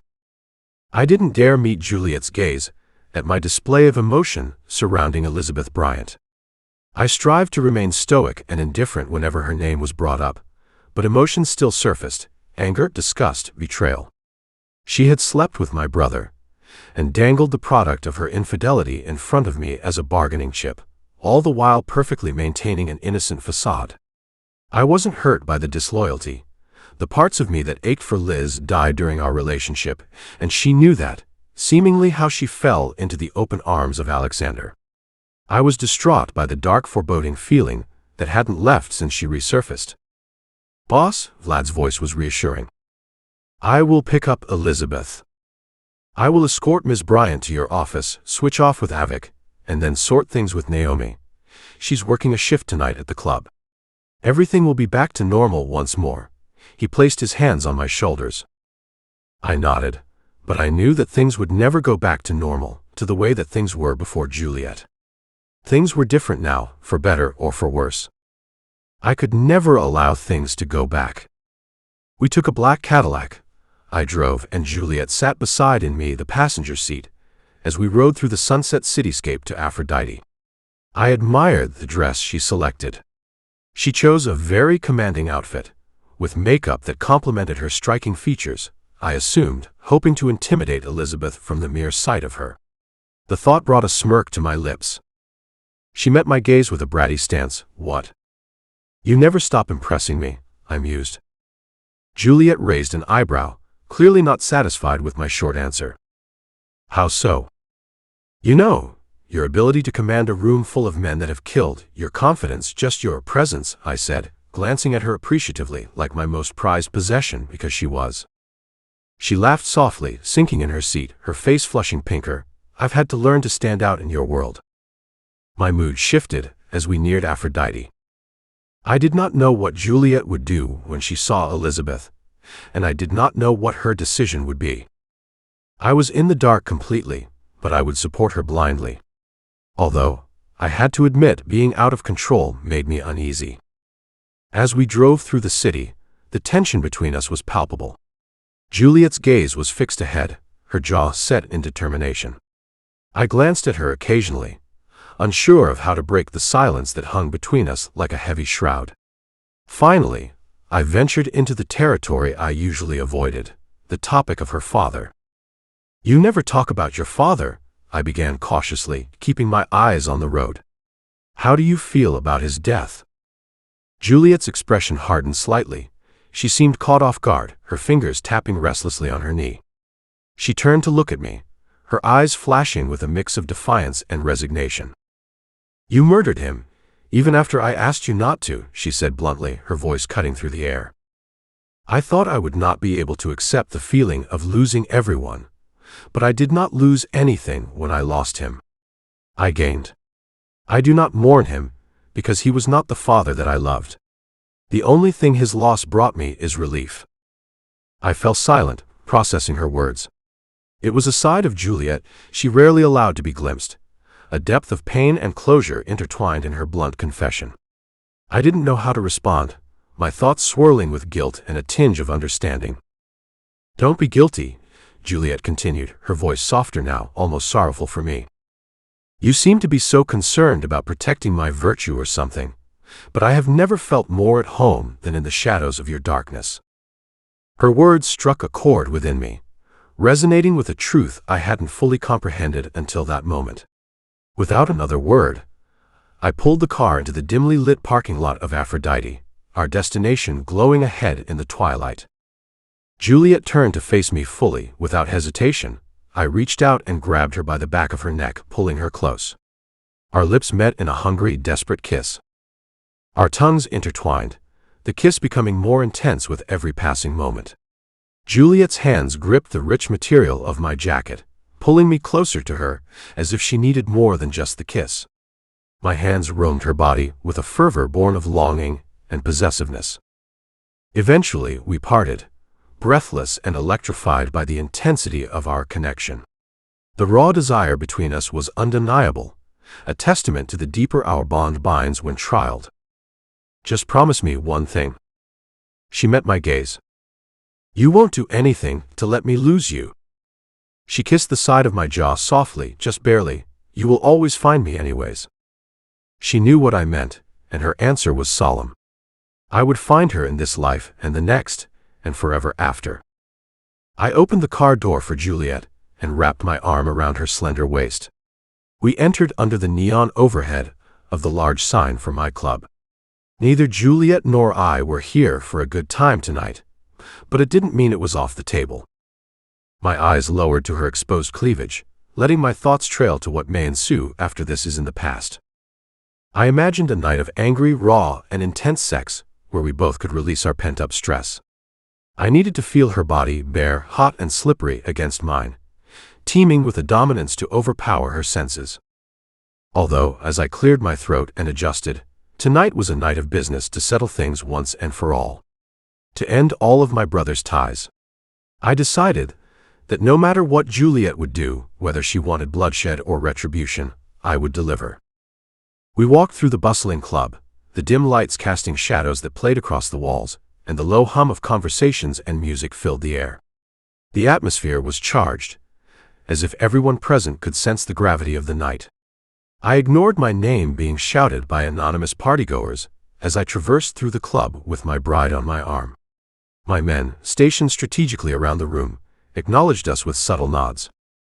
We made our way to my private office towards the back, where two imposing chairs awaited us. Sitting side by side, as they should have so long as I had Juliette in my possession, she should have been playing an equal role in my affairs. I finally understood Juliette's truth. She had never felt more powerful than when she embraced her passions, whether it was happiness, rage, or sorrow. In this aspect, she was not so different from me. Instead, from the very start of her young life, she had been a powerless, fragile little flower of a thing, pushed away and pushed around, searching for her home, for a family, for acceptance, and for a sense of who she should become in a world devoid of role models. And she found her light in my darkness. I hadn't wanted to see what was so blatantly dancing in front of my eyes. As Juliette took her seat beside me, her hands comfortably covered the ends of the arms of the chair, her perfectly manicured claws as crimson as her lips, as her rage, as her heart. I asked her if she was ready, and she nodded, saying, "I always have been." I realized that it was I who was not ready to accept it. We did not have to wait long. Moments into the palpable silence, there was a knock on the door, and two of Chapter 8. Juliette's POV. Today, I would spend the afternoon into the evening with Naomi, diving into the bridal world full of beaded pearls and lace, symbolizing a lifetime of commitment and vows. I was thrilled to don his last name, to be his bride, although anxious feelings loomed around the excitement. As I awoke this morning, it was early, apparent to me as I could still hear the birds chirping. Angelo's eyelids were closed peacefully, his arms wrapped around the lower half of my body, holding me close, protecting me from whatever might plague my dreams. I couldn't help but mentally revisit the evening before. I was intrigued by my own behavior and patience. When Elizabeth entered the room, my gut wrenched at the sight of her. Fury pricked my skin with heat as I watched her stand before Angelo and I. Yet amid my pain, my agony, and my devastation, I saw a glimpse of myself in the woman I had scorned. The woman whose life I intended to steal, as she intended to steal mine. She had been struggling, heartbroken, lonely, and devastated. She had nowhere to turn, and she was desperate. I had been there. Those were the emotions and the tragedies that had brought me to dance under the glowing lights of Aphrodite. I relented, and I felt anger directed at myself. I didn't have to become Angelo to be in his harsh world, I could soften it. The admiration in his eyes as he praised me for being his better half was mesmerizing. I did not feel like a stranger in his fast-paced world that demanded power and control. I comfortably and elegantly danced through it, becoming a quintessential piece of the puzzle. The rising arguments between Naomi and Angelo promised a vicious end. It would be a battle that I would lose, like all the rest before. I would be devoid of yet another person in my life. Mixed emotions quickly rose to the surface as thoughts of someone I had been trying not to remember resurfaced. James Larson, my piece of shit father. I convinced myself that I did not need to mourn. It did not feel the same way as when I had lost my mother. Her death empowered me to this moment, propelling me forward like an unseen force. His death had felt sudden, and I felt robbed of the closure that I had come to understand would never come. It was unexpected, swift, and filled with brutality and vengeance. Although it left me understanding my powerless position completely, losing him felt like losing a mere acquaintance. It did not leave an empty, hollow ache in my chest. I did not stay up for nights on end with red-rimmed eyes, sick to my stomach over James Larson. Relief washed over me, knowing that it was all over. The ghost of my father could not haunt me anymore. I could not lose Naomi. As I nestled back into the brooding chest of my sleeping, powerful, and godlike fiancé, ready to drift back to sleep, I decided that I would find a way to mend their perspectives of each other. I had woken a few hours later to the sound of Angelo's alarm clock, but I wasn't eager to get out of bed this morning. I stayed underneath the warmth of the plush comforter. Angelo's hands slipped from my skin to the sheets as he tossed himself out of bed. I crawled towards the edge, donning a light pink satin slip, draping my arms around the built shoulders of Angelo, who sat, waking up for the day without complaint. "Good morning, beautiful," he mused, his voice gruff from sleepiness. He twisted his body to accommodate mine, and I climbed into his lap. "Good morning, fiancé," I smiled at him, reminding him of our nearing union. "I want you to have everything you desire, Juliette." "I will make your dreams come true," he promised, and I knew he would deliver. "I have all that I want," I reminded him, pressing my lips to his. I hadn't even expected my feet to float across his marble floor. I hadn't dreamt of a life where money had no limits, where laws didn't apply to us, and where existence had no boundaries. In Angelo's world, I could have anything I desired, from the most extravagant luxuries to the most fleeting whims. This sheer contrast to the poverty I once knew, where every penny was counted and every choice constrained by necessity, left me in awe. I had been familiar with scraping by, with dreaming small to avoid the pain of disappointment. Now the power and freedom at my disposal were almost unimaginable. I could bend and fold this world to my every whim, manipulating it without an obstacle able to stop us. The notion filled me with a rush that left my heart palpitating, a mixture of disbelief and exhilaration at the unexpected turn my life had taken. With Angelo, anything was truly possible. Angelo's hands gripped my waist, roaming down to squeeze and slap my ass. Purposefully, his back crashed backward against the bed, leaving me straddling him, my arms wrapping him into my embrace, and our lips still gravitating towards each other, desperately toying with each other's tongues. Angelo's naked torso flexed as my arms fell from his neck down his abs, my fingers tracing the cut of his V-line. His hardened erection throbbed against me through the thin, teasing fabric of his underwear. Shifting my body to reach for his cock, I pulled it out of his boxers, thick and hot, with pre-cum dripping off the tip. Angelo groaned at the grip I held around him, humming as I moved my hand up and down in a fluid motion that tensed his body. Leaning down, I swiped my tongue across the shaft and over the head in slowly circular motions, swallowing the salty residue. "You bought," he cursed under his breath, unable to gather an English phrase. Quickly, as if disliking that he may not be in control of a single scenario, Angelo rose from his position to tear at the fine slip that covered my body. His hands quickly dropped the piece of fabric from my flesh, leaving me standing before him, completely naked. His eyes flickered, a lust-fueled fire dancing beneath the surface, as if seeing my nude form for the first time. Butterflies swarmed in the pit of my stomach, as I felt it glow underneath his gaze. His lips curled into a devious smile as he rose from the bed and made his way towards the large windows that were covered with dark drapes. With a swift motion, he swept the curtains open, revealing the morning sun, the blue sky, and the gardeners and other various members of staff and the organization that bustled below. Instinctively, my heart raced at the thought of his idea. He couldn't be serious.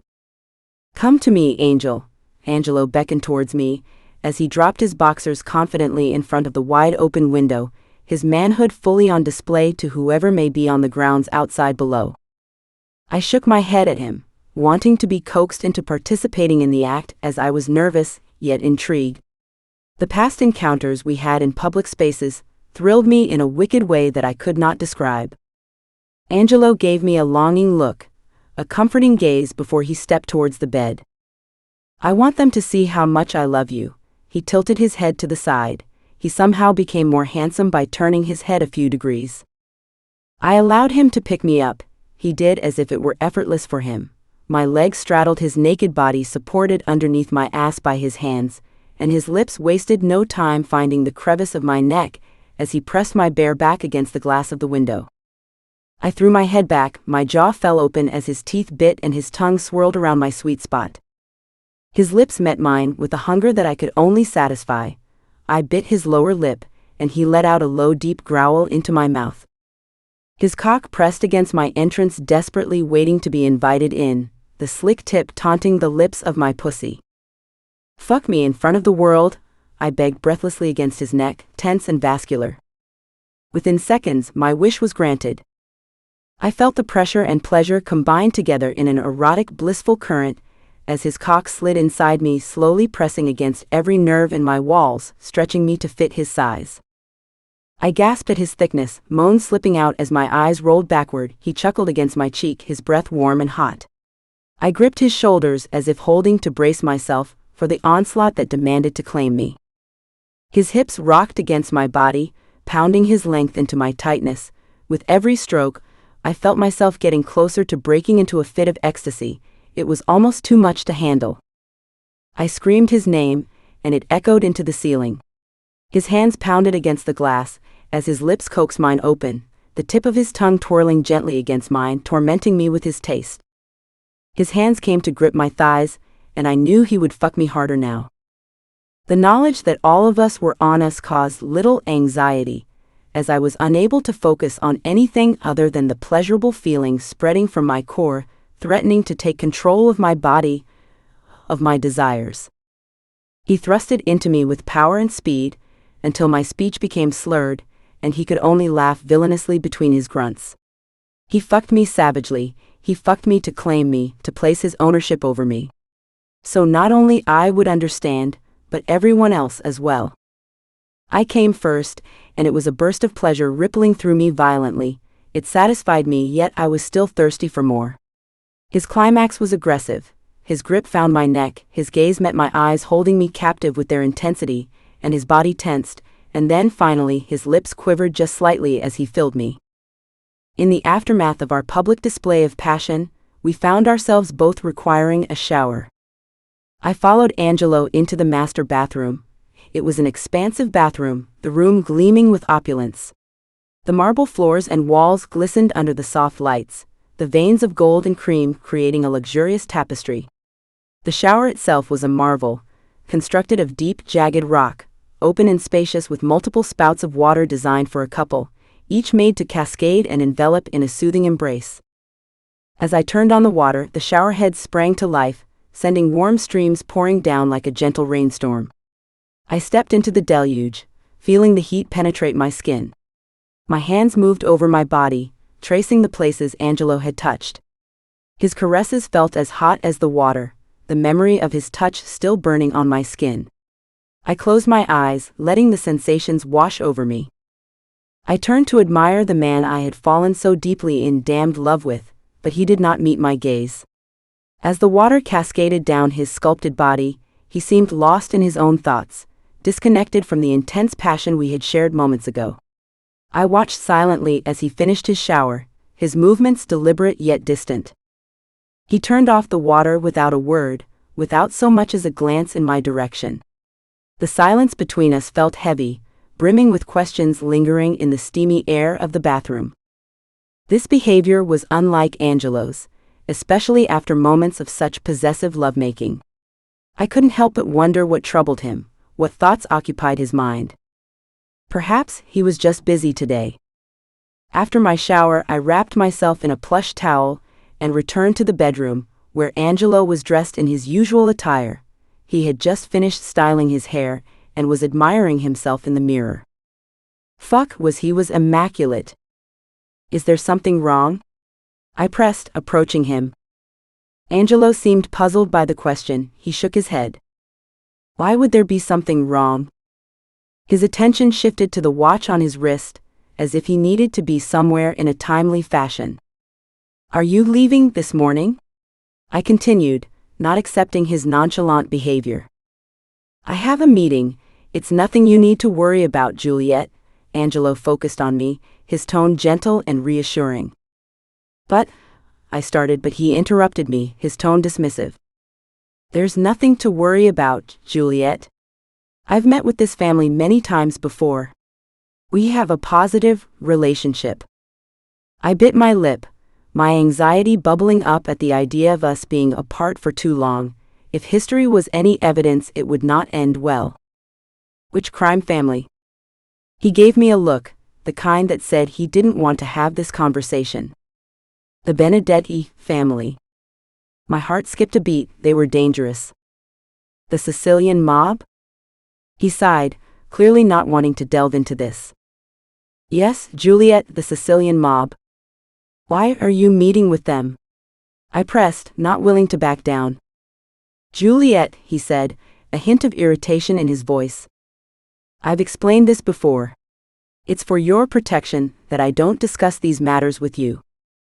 But I had already made up my mind. I didn't want to be kept in the dark anymore. I've told you, Angelo. I want to support you fully, no matter the repercussions. I can handle it. He postured, running a hand through his hair. Maybe I should call Vlad to pick up your irritating little friend, he said, disgust dripping from his voice as he referred to Naomi. Tell me the importance of this meeting, I insisted, my desperation clear. Are we in any danger again? He chuckled, a dark and demissory sound. I appreciate your concern, Juliette.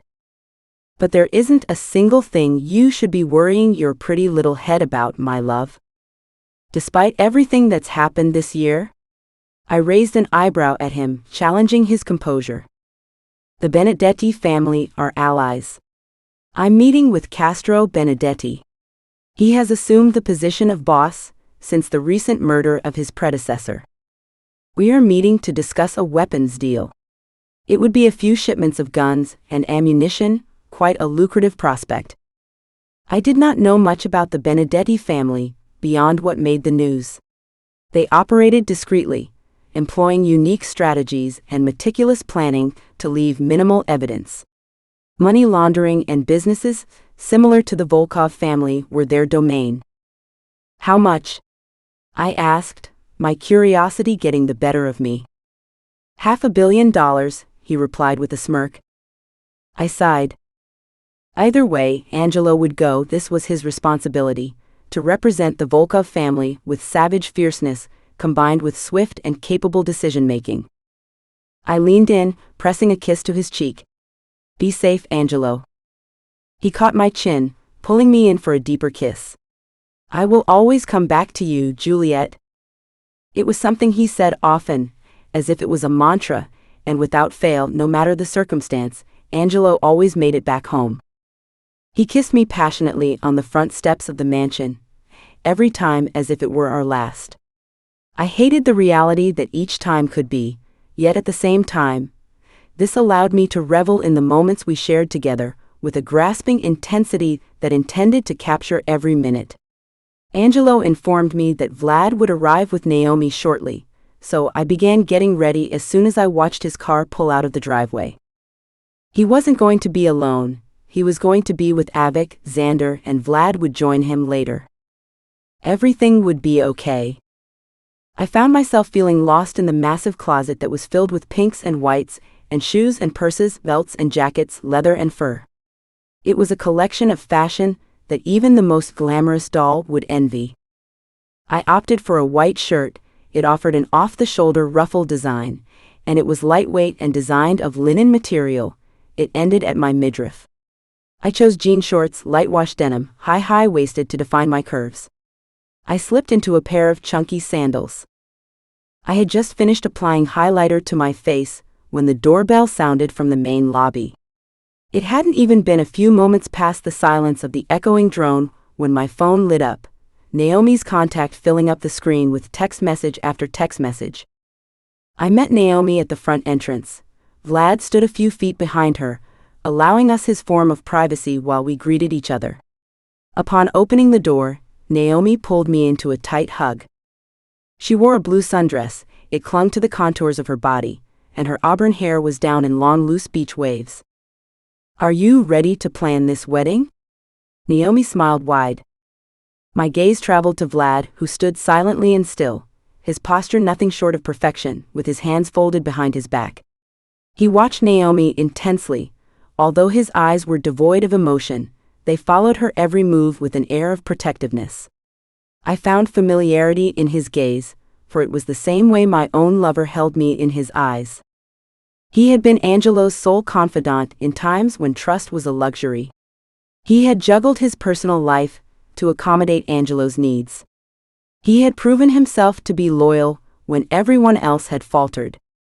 To Angelo, Vlad wasn't just an associate, but a brother forged through shared blood on their hands, and years of navigating the dangerous currents of their world together. I needed a moment alone with Vlad to discuss something weighing heavily on my heart. Catching Naomi's attention, I asked quietly, Chapter 9. Angelo's POV. Vlad sat across from me. He was amused at my question. "You're truly asking me what you should do?" His smirk stretched across his lips, finding amusement in the notion. "I can't take back the words I said in a torrent of rage," I confessed, my voice heavy with regret. And I cannot erase the way her eyes looked at me, devoid of emotion, as if she had lost the vivid and fiery stubborn parts of herself that intrigued me. It was as if she had embraced the darkness of this world completely. I confessed with a heavy heart, in the sanctuary of the office within Angel Dust, one of the nightclubs I owned. I had frequented this heathen unvested paradise more routinely, until Juliette arose into my life, and there had been unfortunate circumstances here. Therefore, I had made fewer appearances, and I certainly wasn't going to request her presence under these pink lights reminiscing of the past. This afternoon, I had strategically chosen it as an offering, a beacon of hope for the future perhaps. "And what do you wish for me to do about this?" Vlad's smirk had disappeared, as he felt the weight of my words settle into the air. "I'm sure you've heard about the little argument between Juliette and Naomi," I began, masking the disdain I felt for Naomi, as I knew the relationship between her and my closest associate had become more serious. Vlad nodded cautiously, sensing the potential hazards. "I wish to speak to Naomi," I asserted. Predictably, he argued. "I do not believe that is wise, Angelo," Vlad said, dropping my formal title, reminding me of our friendship. "I don't care what you think is wise, Vlad." I shook my head dismissively, my tone laced with irritation. "I need to speak with her. Juliette is a mess. She cannot be without that girl for some ungodly reason." I pressed my fingers to my temple, frustration churning within me. "Naomi has been calling me incessantly begging for details about Juliette, and if she has made any more progress on the wedding," Vlad revealed, an eyebrow raised. "I just need to explain something to her." I furrowed my brows and exhaled loudly. Vlad nodded silently, as if he understood, as if he could see the anguish and desperation radiate off my body. Vlad did not trust me to confront Naomi alone, so he accompanied me for the ride. We did not talk, but the nervous trembling of his fingers against the door suggested that he anticipated this interaction to go sideways. I looked at the postured form of my loyal friend Vlad, his jaw clenched, his presentation immaculate. My mind drifted to unthinkable thoughts of betrayal. Could his love be so strong that he would dare cross me? I arrived at Naomi's apartment, and Vlad made haste to be in front of me as we entered each door, walking down each narrow hallway. Some of it had been familiar, but most of that night had been a haze. I followed Vlad to Naomi's apartment, where he instructed me to hang back while he greeted her at the door. Suddenly, I realized I was an uninvited guest. As soon as I stepped through the doorway, Naomi's face twisted with anger. She hadn't the courage to voice the vicious thoughts I knew boiled beneath the surface. "How could you bring him here?" Naomi's tone was low, but not quiet enough to be secretive as she leaned into Vlad's chest. "He needs to tell you something," Vlad said calmly, trying to soothe her. He guided her into another room, and I could hear their muffled conversation as he worked to calm her down. After a few tense minutes, they both returned. Naomi's glare met my smirk, which irritated her further. "I understand why you hate me, Naomi, but there are many things you do not understand," I began.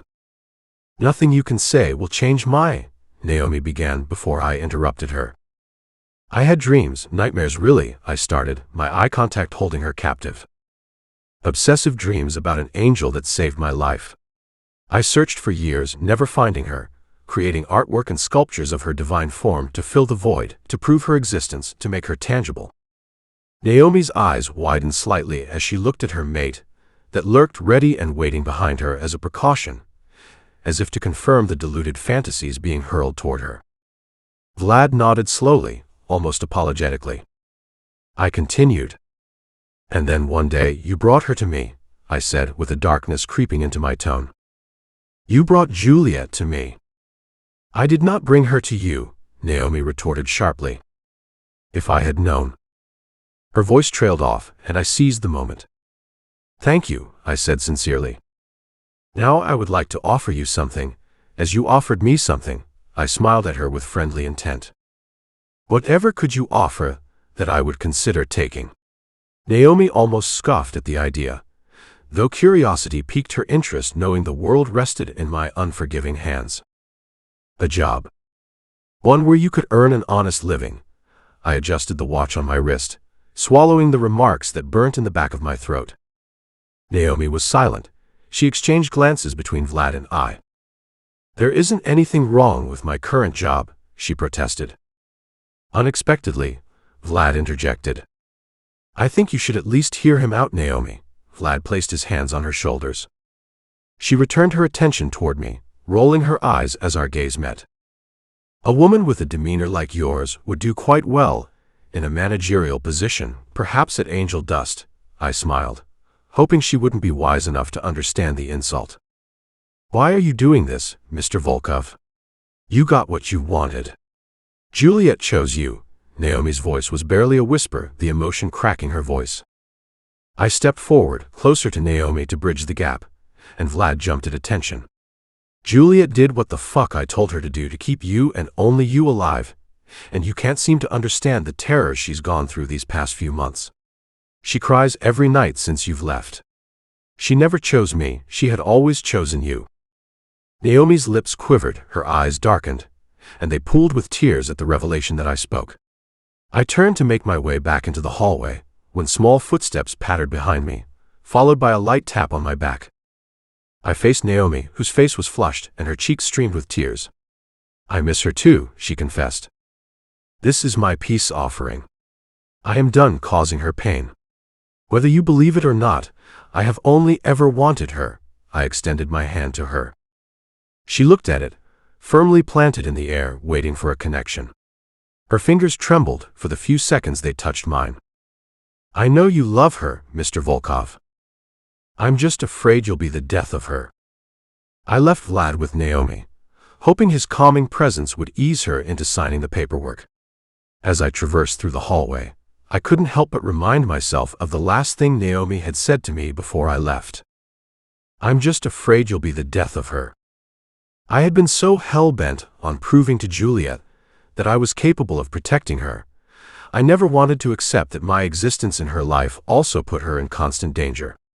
We had narrowly avoided death together many times. It was inevitable that if we kept living this life, something would separate us permanently.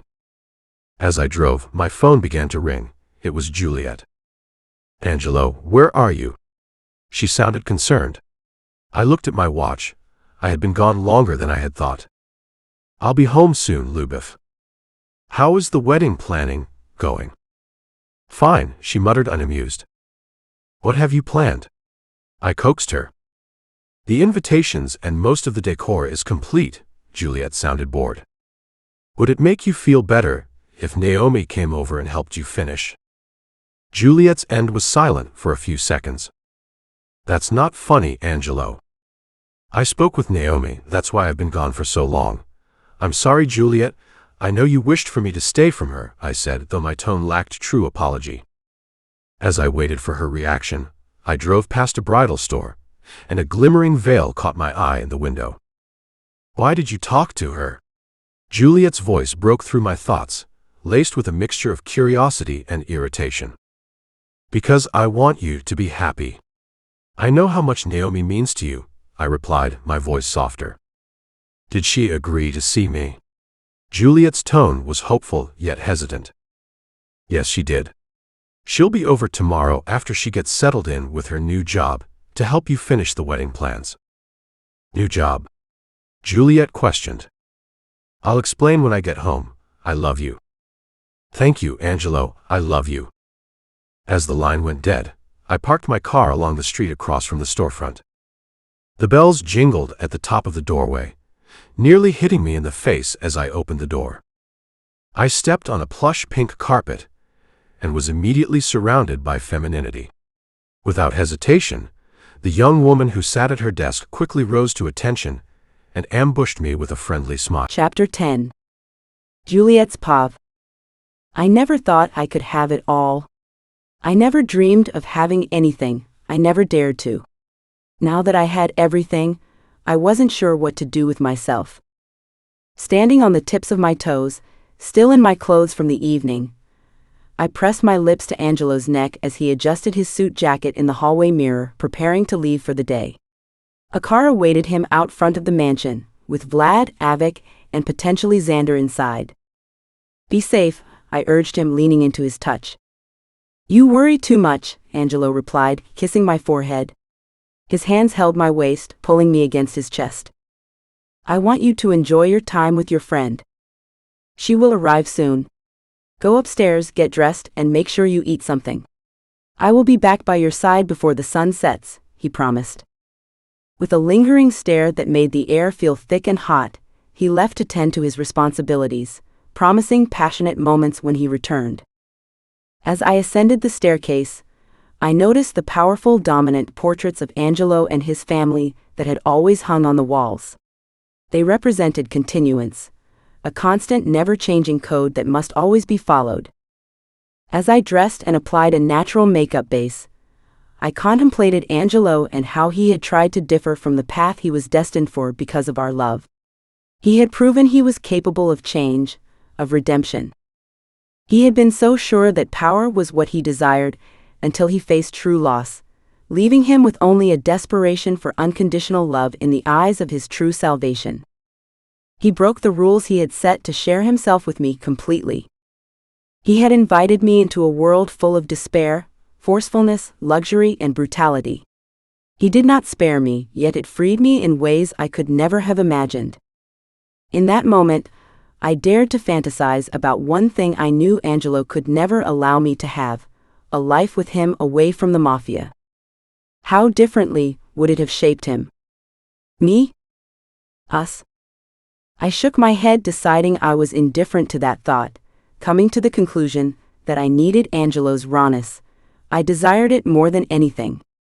I could never live without it, but still, I danced upon the idea of what fearlessness would be like for our future. Juliette. This place is a maze. Naomi's boisterous voice echoed throughout the staircase, trailing down the hallway. I snapped out of my daydream and turned to see Naomi standing in the doorway, her hair a fountain of goldish auburn, and a bright smile on her face. She looked radiant, her midriff-bearing top showcasing her toned stomach. She had an optimistic demeanor plagued by realism, but today she seemed overly cheerful. "Hey, Nay," I greeted her.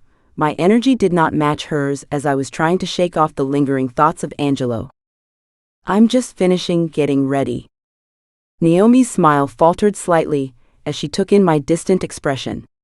Her brows furrowed with concern. "What are you thinking about?" she asked gently, stepping closer to me. I shook my head, as if physically trying to dispel the thoughts I dared not entertain. "Oh, nothing," I replied, forcing a smile. "Let's go downstairs. Are you hungry?" Naomi's wide smile returned as she touched her stomach. "Starving?" she exclaimed. We made our way downstairs to the kitchen, where one of the chefs was already preparing a beautiful board of appetizers for us. The aroma of fresh ingredients filled the air, and I felt a pang of hunger myself. "This looks amazing," Naomi exclaimed, her eyes lighting up as she took in the array of food. I smiled, grateful for her infectious enthusiasm. "Let's take this to the living room," I suggested, lifting the tray of appetizers. Naomi followed me, her footsteps light and bouncy. Once in the living room, we settled down with the tray of food and a stack of wedding magazines that had become a familiar sight in our discussions. I pushed the magazines aside and pulled out a torn piece of a page I had kept hidden. It was the image of the dress I had fallen in love with. "This is the one," I said with a confident smile, handing her the page. Her eyes widened as she took the piece of paper, and tears pooled in her eyes. "Oh, Juliette," she whispered, her voice choked with emotion. "You're going to look like a dream in this dress." I smiled, feeling a rush of warmth, and we hugged tightly, lasting in the embrace for moments longer than usual. We began to discuss the wedding decor, and I shared my vision of gold and white to represent the balance between power and elegance. Naomi was captivated by the idea, her excitement growing with each passing moment. "Gold and white are perfect," she said, her voice filled with awe. "It's going to be the most beautiful wedding." Her bright smile was contagious, and I found myself feeling more hopeful about the future. Naomi couldn't stop musing about the wedding, her excitement bubbling over. "I can't wait to see everything come together," she said, her eyes sparkling. "I'm even starting to see Mr. Volkov in a different light.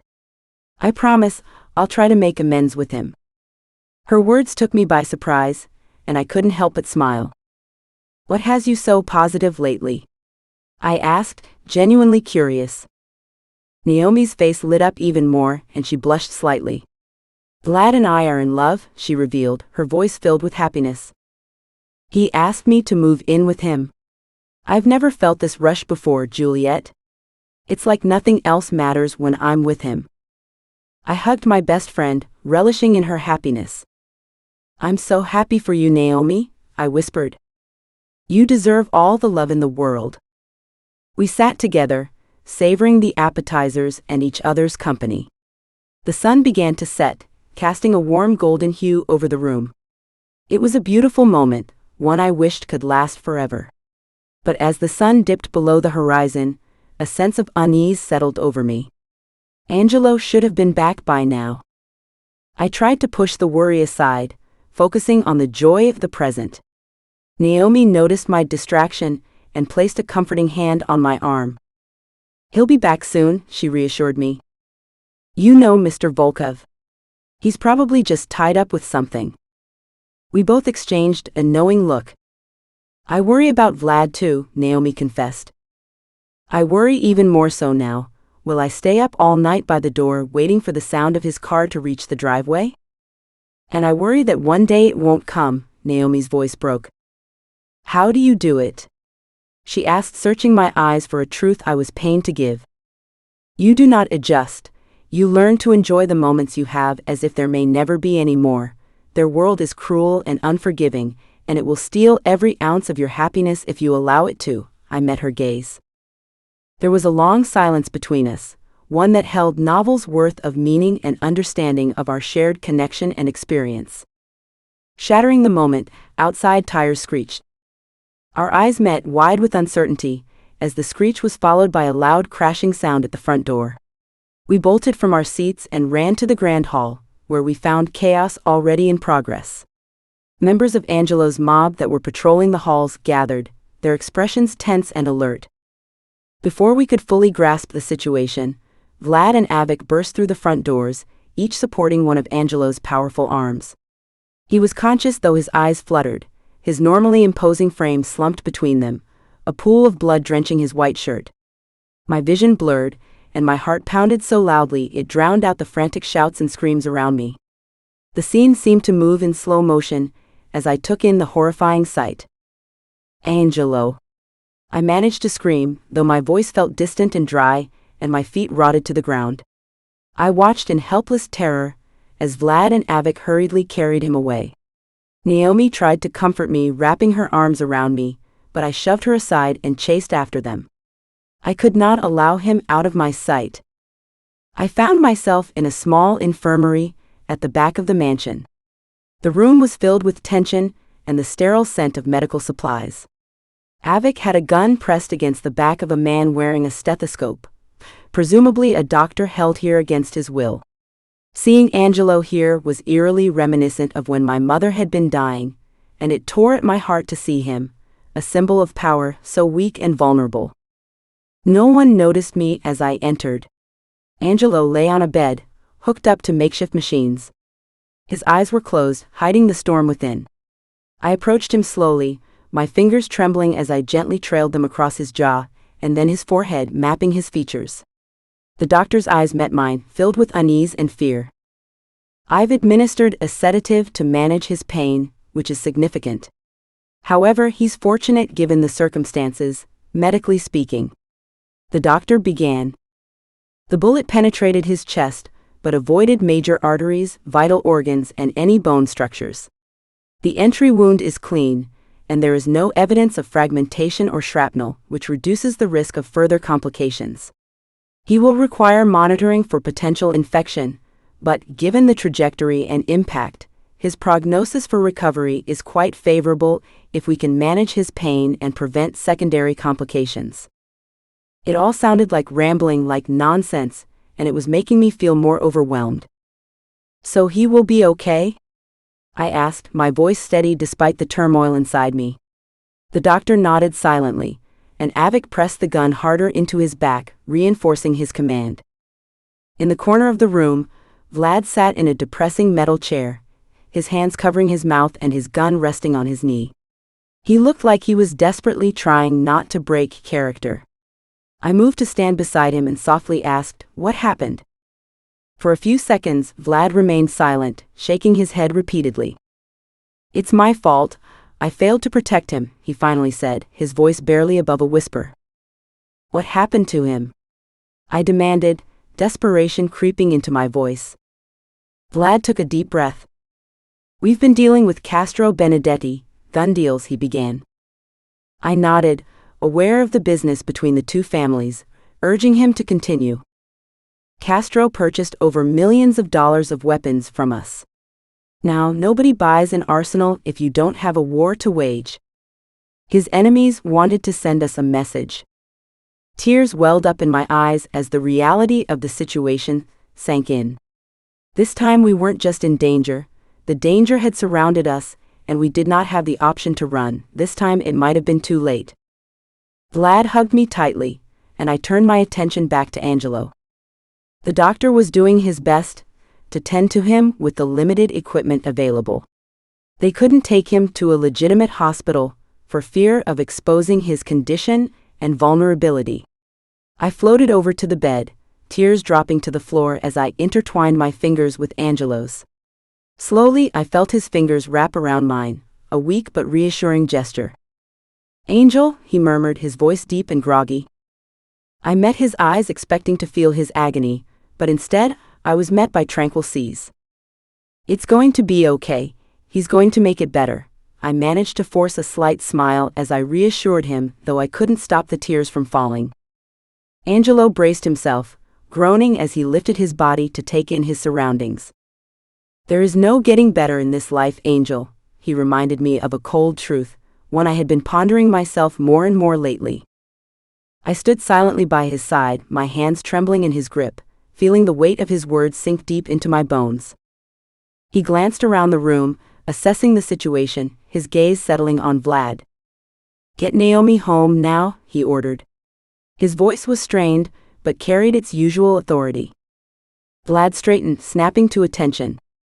"Of course, boss," he replied, then turned to leave, but I quickly interjected, "Make sure she takes one of the cars, Vlad. She doesn't have one, and it isn't safe right now." Angelo nodded in agreement, his eyes flickering with a brief flash of something softer. "Yes, but Vlad, you stay here, I need my number one."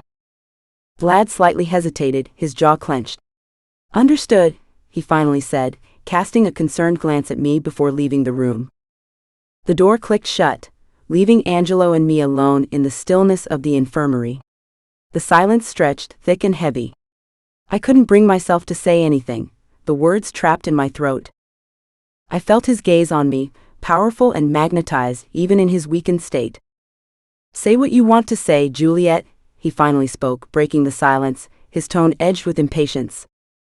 He did not want to have this conversation, and neither did I. I hesitated, feeling a tremor of fear. "I'm glad you're okay," I exhaled loudly. What I was about to bring up was uncharted, dangerous territory for us. But the question had been gnawing at me, refusing to be silenced. "Angelo," I began softly, my voice barely more than a whisper, "have you ever envisioned a life outside the Mafia?" His reaction was immediate, visceral.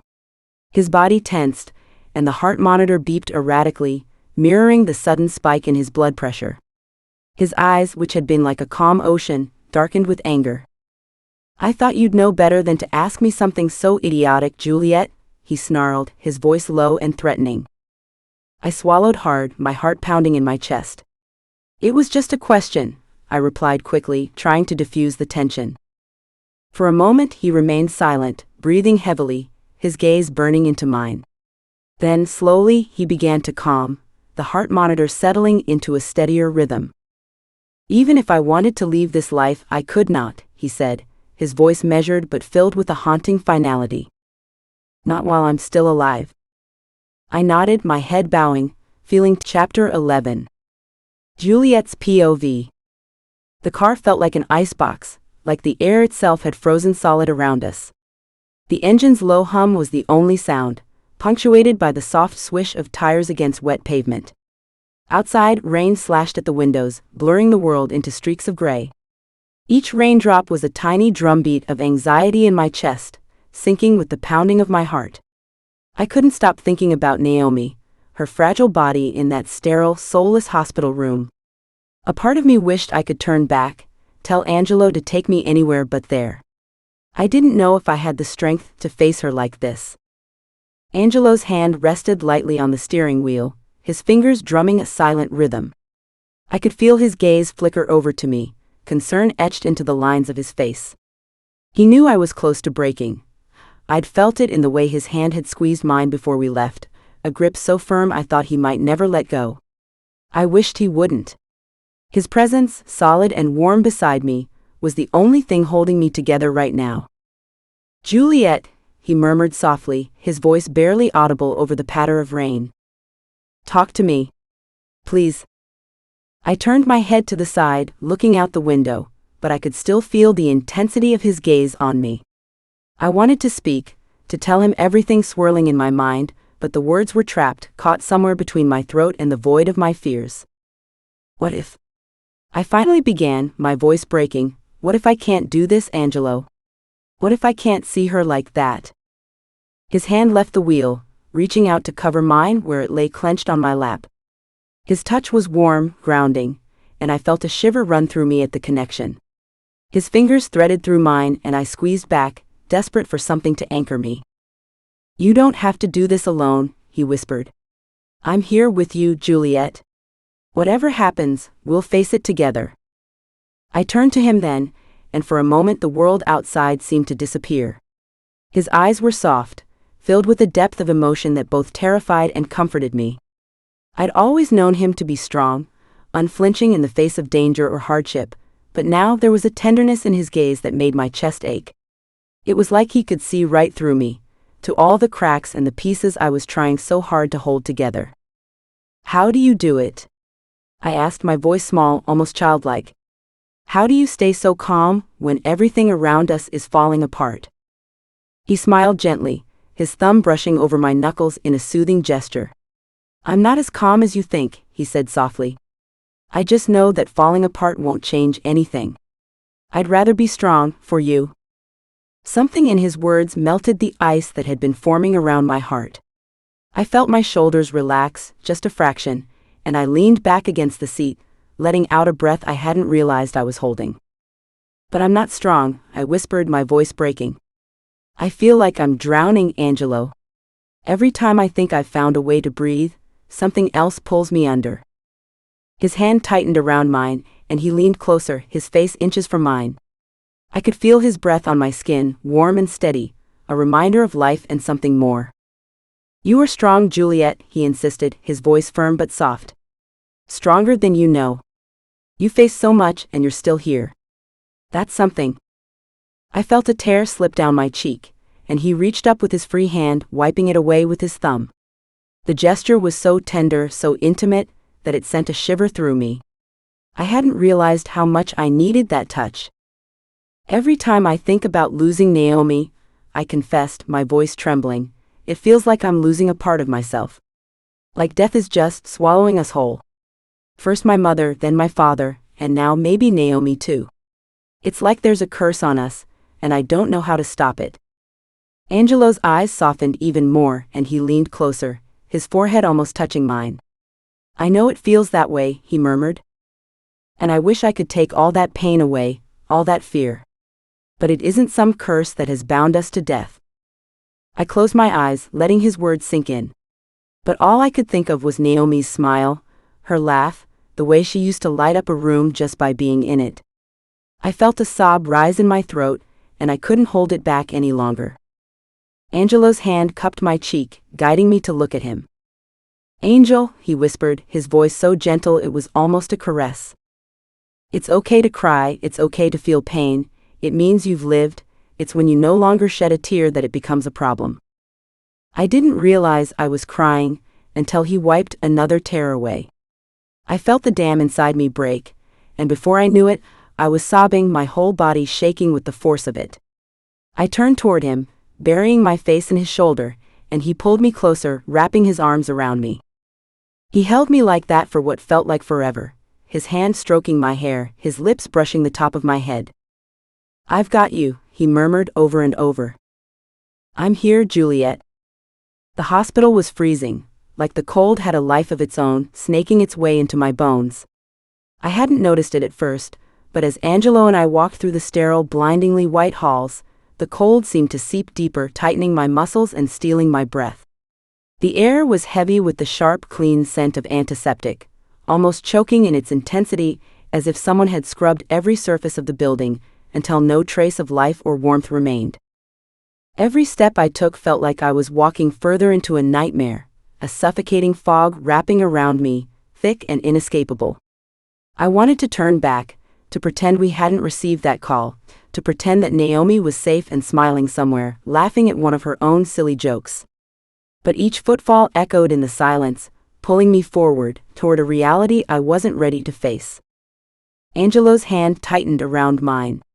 His grip was firm, but there was an emptiness to it, a hollowness as if he were holding on for me and me alone. I looked up at him, searching for reassurance in his eyes, but his face was a mask of tension, his jaw set, his gaze distant and unreadable. I felt the sudden urge to crumble against his chest, to let my body fall into his arms and let the tears spill. But I couldn't. I had to stay strong, had to keep moving forward, had to face what was coming.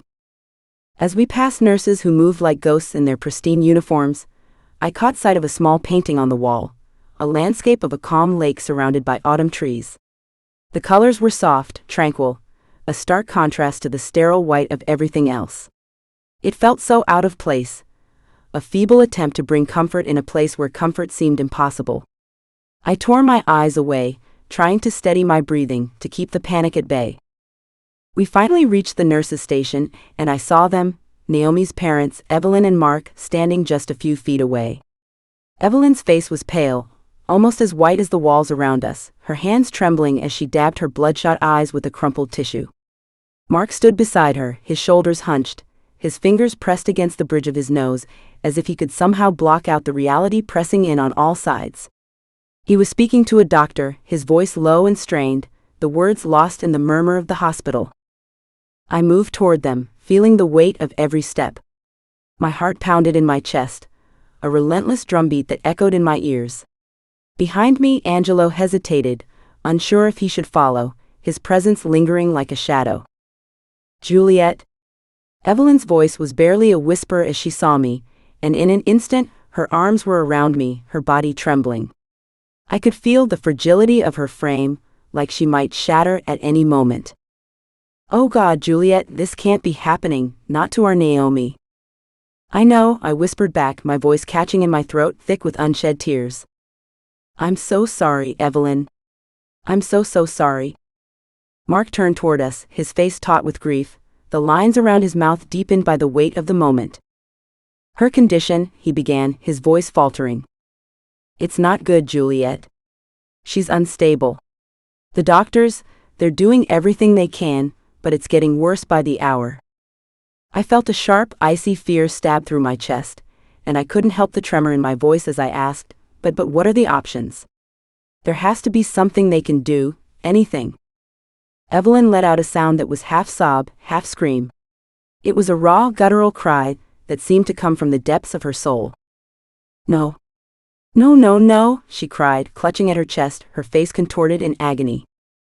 I can't think about that. Not my baby, not my Naomi. Mark's hand moved to her shoulder, steadying her. Evelyn, sweetheart, let's take a moment, okay? His voice was gentle but strained, and he led her a few steps away, trying to soothe her. He glanced back at me, his eyes filled with a pain so deep it was almost unbearable to meet. Angelo came up beside me, his arm wrapping around my shoulders as he watched Evelyn and Mark move down the hall. Juliette, he murmured, his voice soft, trying to pull me back from the edge of my despair. Let's go see her. I'll be by your side, no matter what. I nodded, unable to speak, my throat tight with emotion. Together, we made our way to Naomi's room. The door creaked open, and I was hit with the overpowering smell of flowers. There were so many of them, roses, lilies, carnations, all jumbled together in vases, spilling over with color and scent. They filled every available surface, along with balloons and cards, as if an entire garden had been transplanted into this small, sterile room. For a moment it felt almost cruel, these symbols of life and hope surrounding someone who was so close to death. In the corner, I saw Vlad. He was sitting in a chair, his face buried in his hands, his clothes wrinkled and the same as yesterday's. His eyes were red-rimmed, his hair disheveled, like he hadn't slept at all. He looked up as we entered, his expression hollow, as if he'd been emptied out by grief. Angelo walked over to him, kneeling to meet his gaze. Vlad, he said softly, his tone full of empathy. How are you holding up? Vlad shook his head, his voice barely a whisper. I don't know, it's not quite the same. Angelo placed a hand on his shoulder. You don't have to say goodbye, not yet. We're here now. Just be with her. I should have been with her last night, he muttered under his breath. I forced myself to move, to cross the room to Naomi's bedside. My heart felt like it was shattering into 1,000 pieces with every step. When I finally looked at her, I felt a jolt of pain so sharp it nearly knocked me off my feet. Her face was a mess of bruises and cuts, her skin pale and lifeless against the white sheets. Her hair, once so vibrant and full of life, lay flat and dull on the pillow. I reached out, my hand trembling, and gently pulled the blanket higher over her, as if that simple act could somehow protect her from all the pain. I ran my fingers through her hair, remembering how she used to laugh when I'd mess it up, her amber curls bouncing with every movement. I could almost hear her voice, teasing me, telling me to stop fussing. But there was only silence. Please wake up, I whispered, my voice thick with tears. Please, Naomi, tell me this is just a bad dream. It can't be real. Her body suddenly jerked, her eyes fluttering open, wide with terror. Her limbs convulsed, her head snapping back, and I screamed. No. Naomi? Nurses rushed in, their faces set with practiced calm, their movements quick and efficient. They pulled me back, ushering us out of the room, telling us to give them space, to wait outside. Angelo's hand found mine again, pulling me away as I resisted, my eyes never leaving Naomi's face. The door closed and I was left standing in the hallway, numb and lost. Back at the mansion, the hours blurred together. I felt like I was moving through a haze, everything slow and heavy, like I was underwater. I spent endless hours scrolling through photos of Naomi and me on my phone, her laughing, her making silly faces, her looking so alive and beautiful. I couldn't stop myself from going through each picture, over and over, as if somehow it would bring her back. I mourned for her like I had for my mother. The pain was the same, sharp and endless, like a knife twisting in my chest. And then, like a dark shadow creeping in, thoughts of my father surfaced. I had buried them so deep, convinced I'd never have to think of him again. He had been a monster, but he had been mine, and his death had left a hole I hadn't known how to fill. Without Naomi, I realized that I had lost everything that tied me to who I was once. Dinner came, but I couldn't eat. The food sat untouched in front of me, steam rising from the plate, the smell turning my stomach. I picked up my fork, poking at the meal half-heartedly, pushing a piece of meat around the plate. Angelo sat across from me, his eyes searching mine. "Juliette," he said softly, his voice laced with concern, though stern. "You need to eat something." "I'm not hungry," I muttered, my voice flat and hollow. I watched as the food on my plate blurred in front of me, my vision swimming with unshed tears. Angelo reached out, his hand covering mine. "I know it's hard for you," he murmured, his touch warm against my cold skin. "But you have to keep your strength up for Naomi, for me, for yourself." I looked up at him, and I let my tears fall. "I'm so scared, Angelo," I whispered, my voice breaking. "I don't know what to do. I don't know how to live without her."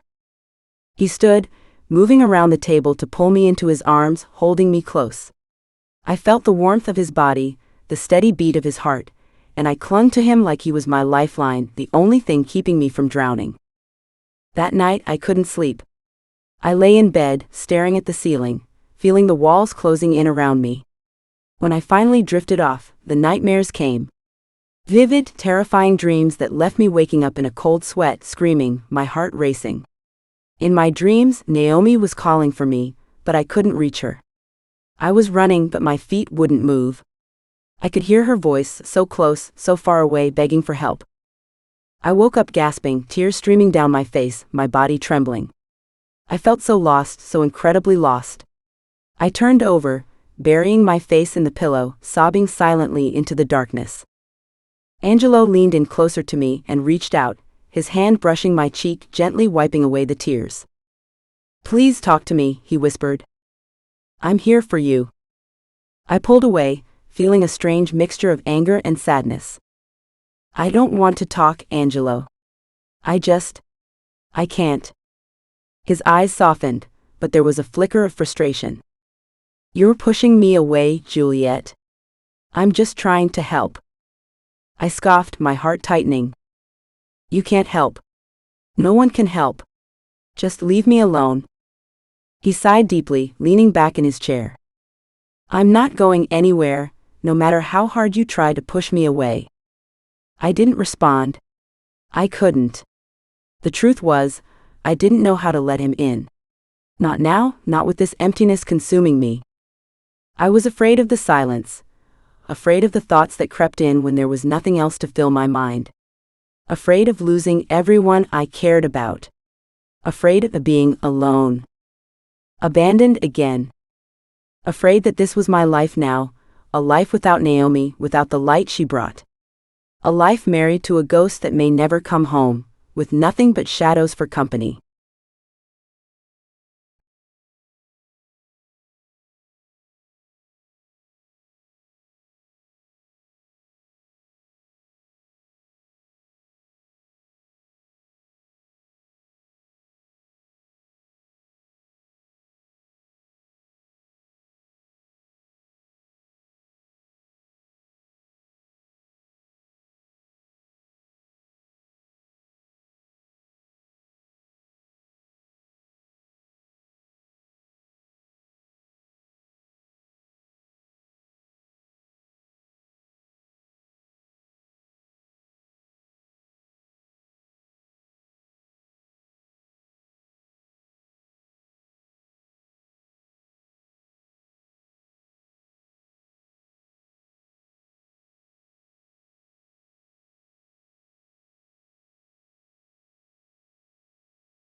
Chapter 12. Juliette's POV. It had been a week and a half since Naomi was put in the ICU and hooked up to life support. 7 days of nothing but machines beeping, sterile white walls, and nurses with somber eyes and sympathetic smiles. 7 days of waiting, of holding my breath every time I stepped into that room, praying for a miracle that I knew deep down would never come. 7 days of watching the life drain from her body, drip by drip. Each day felt like a heavy stone tied to my ankles, pulling me deeper into an abyss I couldn't escape. I could barely bring myself to leave the house, except for the brief visiting hours at the hospital, and even then, every step felt like I was dragging myself through quicksand. The smell of antiseptic, the constant drone of monitors, and the pure white sanitary, lifeless environment had become my daily companions, almost as suffocating as the weight of my own despair. I hadn't eaten much since Naomi was hospitalized. I couldn't. Every time I tried to force something down, my stomach would twist and revolt, like it knew something my mind refused to accept. My reflection in the mirror had become a stranger, pale, hollow-eyed, gaunt. Angelo had noticed, of course. He kept pestering me with worried glances and soft yet persistent comments about how I needed to take care of myself. This morning he had said I looked sick, his voice tinged with concern that I wasn't in the mood to hear. "Maybe you should be more worried about Vlad since he hasn't been returning your calls," I snapped at him, my voice harsher than I intended. His face fell, but I didn't care. I was too tired to care about much of anything, especially his relentless attempts to play caretaker when I felt like I was slowly dying inside. The nightmares had been relentless, dragging me from sleep every night in a cold sweat. Images of Naomi, pale and lifeless, haunted my dreams, and they seemed to worsen with each passing day. Last night, I woke up screaming, convinced I heard her voice whispering my name from the shadows. My heart pounded so hard I thought it would burst out of my chest, and it took forever to calm down. I lay awake in bed for hours after, staring at the ceiling, trying to make sense of everything, but nothing felt real. I stood in front of the mirror, pulling my sweater over my head, my hands moving mechanically. The fabric felt too soft, too warm, too comforting against my skin. I stared at my reflection, trying to find something familiar in the glass. The hollows beneath my eyes were dark, almost bruised, a stark contrast against my pale skin. My hair, usually full of body and bounce, hung limp around my face. I pulled the long blonde heap into a messy bun, skipping makeup for what felt like the 100th day in a row. I didn't care how I looked. It seemed fitting to appear as dead as I felt inside. I felt like a zombie, a hollow shell of who I once was. The person staring back at me looked like she hadn't slept in years. I turned away from the mirror, unable to look at myself any longer. I could hear Angelo moving around in his closet, the shuffling of shoes and clothing racks, and the clanging of glass cologne bottles. He was always up before me, always doing something, like he needed to keep his hands busy, to keep from thinking too much. It had been like that since he quit drugs. I knew he worried about me. I could feel his eyes on me, the way he watched me as if he were waiting for me to fall apart, ready to catch me when it happened. "Juliette," his voice came from behind me, soft but insistent. "Are you dressed yet?" I sighed, my hands lingering on the edge of my vanity. "Yes, I'm dressed," I called back, my voice sounding thinner than I'd intended. I felt a pang of guilt twist in my chest. He was trying. He was always trying, and I was pushing him away. He appeared in the doorway, his eyes immediately scanning over me, lingering on my face. "You look beautiful," he said, a small smile tugging at his lips. He took a step closer, closing the distance between us. I rolled my eyes, trying to brush off the compliment, but my heart betrayed me with a quick, desperate flutter. "Don't," I muttered, turning away from him. "Don't say that." His hand reached out, gentle but firm, catching my arm and turning me back to face him.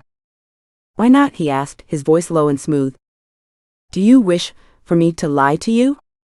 I bit my lip, fighting back the urge to lean into him, to let him comfort me. But I wouldn't let myself. Not after what had happened. Not when Naomi lay in that hospital bed, because of me. "I don't deserve it," I said quietly, looking down at the floor. I don't deserve you, or your compliments, or this house, or anything. Angelo's brow furrowed, a look of confusion and frustration crossing his face. Why do you keep saying that? What are you punishing yourself for?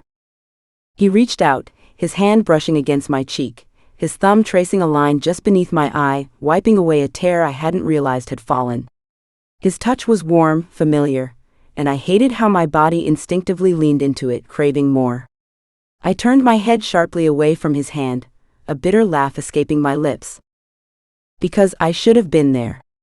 I shouted, my voice trembling with the force of my guilt. I should have been with her, not off doing God knows what with you, pretending everything was fine. Angelo's face softened, his eyes darkening with empathy. Juliette, we've been over this. Naomi's condition, it isn't your fault. You didn't. Stop. I cut him off, my hand shooting up to press against his chest, pushing him back a step.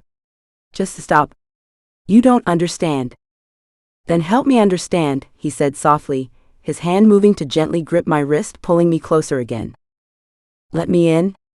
Let me help you, Juliette. I wanted to. God, I wanted to. But the guilt was like a living thing inside me, clawing at my insides, tearing at my heart. I could still see Naomi's face, pale and still, hear the soft beeping of the machines keeping her alive. The doctors had said there was little to no brain activity, no hope. And it was all my fault. I had told her to take our car. I had insisted, thinking it was safer. And now she was gone and I was still here, alive, breathing, feeling too much. You can't help me, I whispered, my voice breaking. You can't bring her back. Angelo's expression hardened slightly, a shadow passing over his features. You're right, he said quietly. I can't bring her back. But I'm here. I'm still here with you, Juliette. And I'm trying to understand for you. I swallowed hard, the tears stinging my eyes. I don't want you to be here, I lied, my voice shaking. I don't want you near me. Not when I feel like this. He didn't let go of me. Instead, he pulled me closer, his lips brushing against my forehead. I don't believe you, he whispered, his breath warm against my skin. I know you, Juliette. I know you're hurting, and I know you think you don't deserve comfort, but you do. I shook my head, the tears spilling over now, hot and angry. No, I don't, I choked out. I don't deserve anything but this guilt, this pain. It's my fault, Angelo. It's all my fault. He took my face in his hands, his grip firm but gentle, forcing me to look at him. Listen to me, he said, his voice low, intense. This is not your fault. Naomi made her choices.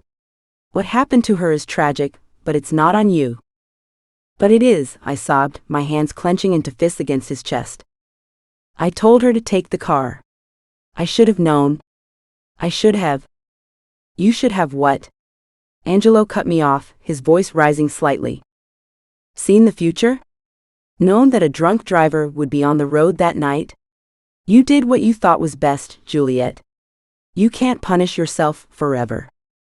I broke down then, unable to hold back the torrent of emotions any longer. I hated myself for feeling so weak, so broken, but I couldn't stop it. I sobbed into his chest, my body shaking with the force of my grief, my guilt. He held me tightly, his arms wrapping around me, his hand stroking my hair. Just let it out. And I did. For the first time since the accident, I let myself cry, really cry. I let myself feel the pain, the guilt, the loss. I let myself be vulnerable in his arms, even though I didn't feel like I deserved it. After what felt like an eternity, my sobs began to subside, my breathing slowed. Angelo's hand moved gently to my leg, rubbing soothing circles on my thigh. You're not alone, Juliette, he whispered. I'm here. I'm always here. His words, his touch, everything about him was too much, too overwhelming. I pushed away from him, shaking my head. No, I whispered, wiping at my tear-streaked face. Don't do that. Do what? He asked, his voice tinged with hurt and confusion. Pretend like everything's okay, I said, my voice raw. Like you can make this better with a few kind words and a kiss. It's not that simple. Angelo sighed, his shoulders sagging slightly. I know it's not simple, he said softly. But I want to try. I want to be one that put you back together, Juliette. I love you. I don't deserve your love, I whispered, my heart breaking a little more with each word. I don't deserve anything. Angelo's face softened, his hand reaching out to cup my cheek once more. Maybe you don't see it right now, he said gently, but I do. And I'm not going anywhere. His words hung heavy in the air between us, and for a moment I wanted to believe him, but I knew he could not promise me that.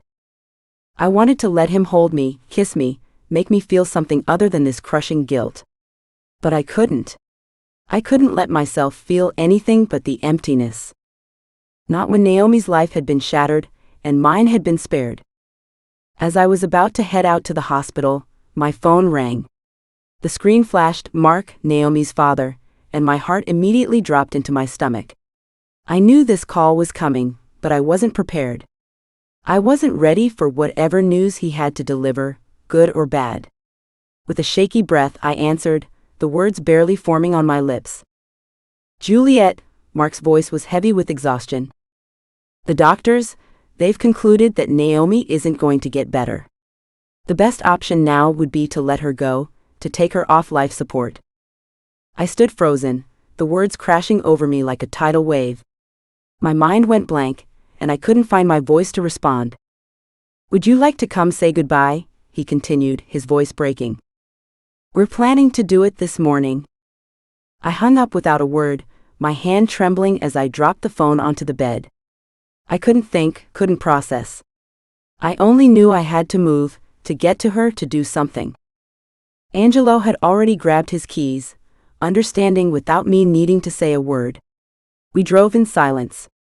His hand rested on my thigh, a gesture meant to be comforting, but it felt like a weight, a rock pressing down on me. I was too numb to push him away, though every fiber of my being screamed to be left alone. When he tried to turn on the radio, I reached over and switched it off, the sudden sound too jarring, too alive for the hollow space inside me. The rest of the ride was quiet, the tension thick enough to choke on. As we pulled into the hospital parking lot, Angelo turned to me, his voice soft but firm. I will always love you, Juliette. I'll always be here for you. No, you won't, I replied flatly, not even looking at him. The words felt empty, devoid of any meaning. He couldn't promise me that. Nothing felt real as I walked the familiar path to room 233. The fluorescent lights overhead buzzed loudly, the tiles underfoot cold and unforgiving. The air seemed thicker, harder to breathe, and each step was heavier than the last.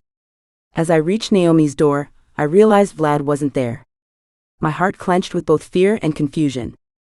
I turned to Naomi's parents, my voice barely a whisper. Where's Vlad?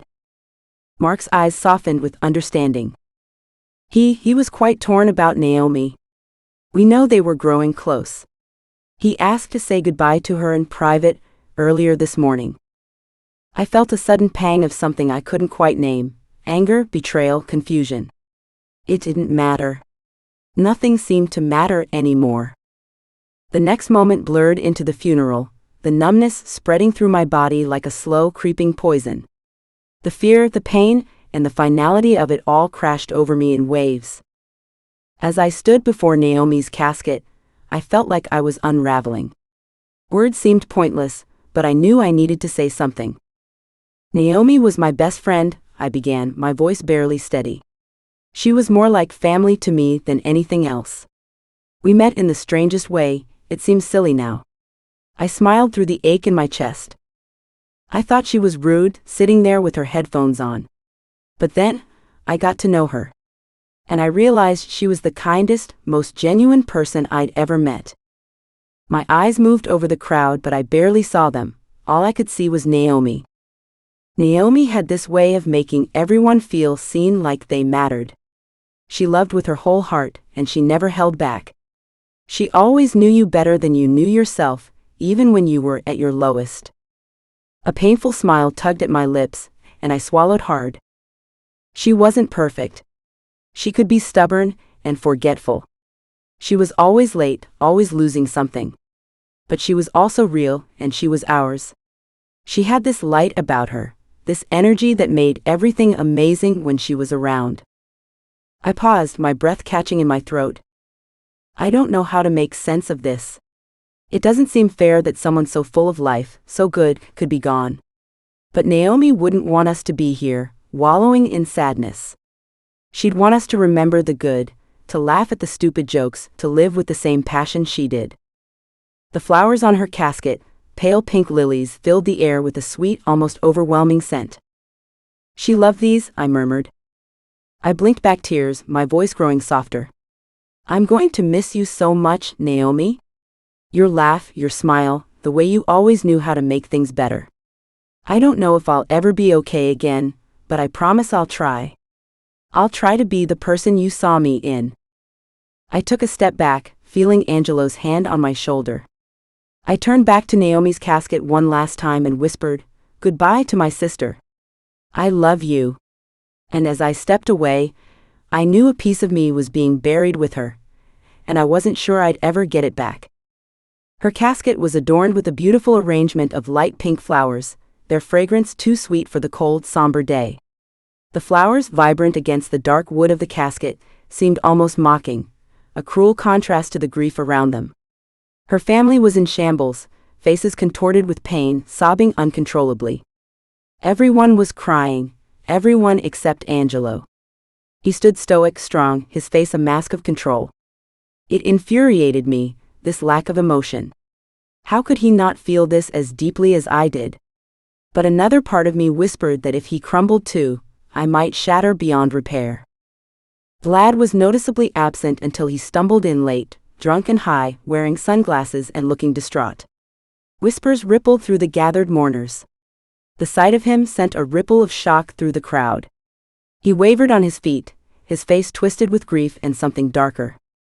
Angelo was on him in an instant, his face taut with anger. "What the hell is wrong with you?" he hissed, trying to keep his voice low, but I could hear the fury in his tone.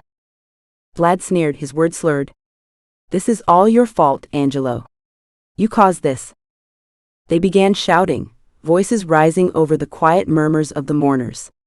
I could see Naomi's parents, their faces stricken with horror at the scene unfolding before them. I couldn't take it anymore. "Stop it!" I yelled, stepping between them. "Both of you, just stop." The anger, the tension, the grief, it all hung in the air like a thick fog, suffocating and inescapable. I could barely breathe as we finally left the cemetery. Angelo's hand remained tight around mine, as if he feared I might float away like smoke. Back at the mansion, the air was charged with unspoken tension. I refused to eat dinner again, pushing the plate away with a heavy sigh. I wasn't hungry, I hadn't been for days. Angelo's face tightened, his patience fraying. "Juliette, you're losing weight. You're isolating yourself, withdrawing. You need to take care of yourself. You're making this harder than it has to be." I snapped, my voice rising, "I don't want this life anymore. I should have listened to Naomi from the beginning. I never should have gotten involved with you, with any of this."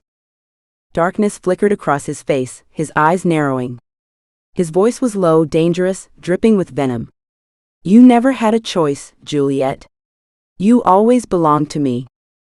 I could feel his words wrapping around me like chains, cold and unyielding. I shook my head, my voice trembling with both anger and fear. "I don't want to be married to the Mafia," I sobbed, the words tumbling out. "I don't want any of this. Naomi's death is my fault. I told her to take the car when she wanted to take the bus." Angelo's expression shifted, his hardened demeanor cracking for a moment. He took a step closer, his eyes searching mine. "Juliette, it wasn't your fault. Naomi's death, it wasn't just an accident.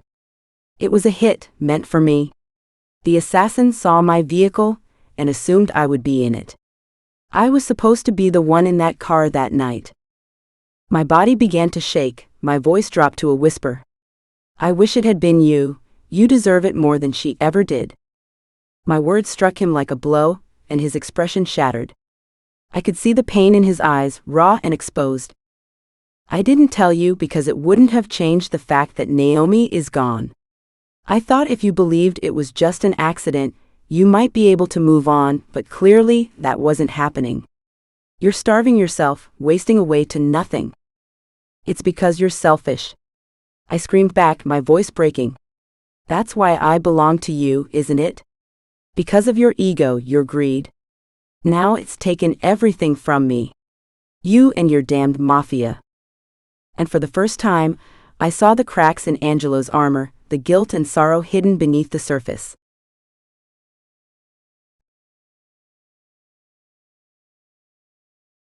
Chapter 13. Juliette's POV. I stood in front of the mirror, my fingers tracing the edges of the cold porcelain sink, feeling the weight of the day settle on my shoulders. The steam from my shower had fogged up the glass, blurring my reflection into something unrecognizable, a hazy, distorted version of myself. I reached out, wiping away the condensation with the back of my hand, and there I was, a ghost staring back at me. My cheeks were hollow, my eyes dull and lifeless, as if all the color had been drained out of me. I glanced down at my body, my fingers brushing against my ribcage, which seemed more prominent now. I stepped onto the scale, feeling a sinking sensation in my stomach as the numbers flashed back at me. 20 pounds gone. 20 pounds of what? Grief? Guilt? Despair? I wasn't sure anymore. I only knew that I was disappearing, bit by bit, and I couldn't seem to stop it. Angelo had stopped trying to force me to eat. He used to insist, setting plates full of food in front of me, his voice a mix of concern and frustration.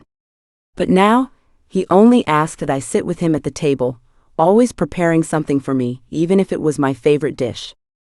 I could only manage sips of water, a few bites of crackers here and there. Each time he went to the club, which had become more frequent with his deals with the Italian mob, he'd beg me to come along, to dress up, to dance with him. A night of laughter, he'd promise, but I always refused. The idea of going out, of facing the world, felt impossible. I looked down at my hands. They were trembling slightly, the way they always seemed to lately, no matter how still I tried to keep them. I tried to picture myself at the club, wearing something beautiful, spinning in Angelo's arms. I tried to imagine feeling alive again, but all I felt was a heavy, suffocating weight, as if bricks were tied to my feet. I couldn't breathe. I couldn't feel. Every day, it was like I was drifting further and further away from myself, from everything I once knew. I turned away from the mirror, unable to look at the reflection of a woman I no longer recognized. I made my way back to the bedroom, the same room where he had once kept me captive. I found myself feeling like a hostage once again. This time not by chains or locked doors, but by love. Love for a man who was already dead in so many ways. I was in love with the man who had caused so much pain, so much suffering. A broken man who followed an ancient twisted code that worshipped blood and glorified violence. A man whose life was so full of chaos that I wasn't sure he could ever survive in solitude. And here I was, caught in that same chaos, sinking deeper with each passing day. I sank down onto the bed, the familiar scent of old wood and a faint trace of Angelo's cologne wrapping around me, making my chest tighten. I reached for my phone and began scrolling through old messages with Naomi. We had been so happy then, talking about wedding plans, the dress, the flowers, the excitement. I remembered how happy I had been, thinking of a future with Angelo that seemed almost normal. Now the thought of that life made me feel like my heart was wrapped in chains, dragging me down into a dark, endless abyss. I wanted to scream, to cry, to feel something, but nothing came out. I was numb. I shuddered at the thought of a future without him. A future that seemed not just bleak but utterly impossible to fathom. How could I survive in a world that felt so hollow and unforgiving, without the warmth of his love? Yet as much as I feared that future, I also feared the way I was consuming his love like a wildfire, raging out of control and threatening to burn us both to the ground. I began to face the reality that his love was my lifeline, but it was also my tormentor. It kept me afloat, yet the very same love felt like it was tightening its grip, dragging me down into a chasm of death and despair. I was setting it on fire, all the while clutching at the flames, knowing that without them I might sink into an abyss I couldn't escape. The sound of Angelo's phone ringing echoed down the hallway, interrupting my thoughts. At first I ignored it, hoping it would stop, but it kept ringing over and over, a persistent noise that grated on my nerves. I finally got up, walking toward the sound, finding it in his pants, discarded outside the bathroom door. I could hear the shower running inside, and for a moment, I closed my eyes, imagining him under the spray of water, his body glistening powerful, his hands rough and commanding. My skin flushed with heat, a longing I didn't want to feel, a desire I didn't think I deserved. And then my own phone started ringing, the shrill tone cutting through my thoughts. I glanced at the screen, Avic. My fingers hovered over the screen for a second before I answered, my voice barely steady. Hello? Juliette, I need to speak to Mr. Volkov. It's urgent, Avic's voice came through, breathless and panicked. Before I could respond, Angelo emerged from the bathroom, water droplets still glistening on his chest and arms, a towel wrapped around his waist. The sight of him filled the doorway, radiating power and a magnetism I couldn't ignore, no matter how hard I tried. For a moment I forgot why I was standing there, phone in hand, as he moved closer, his eyes narrowing with concern.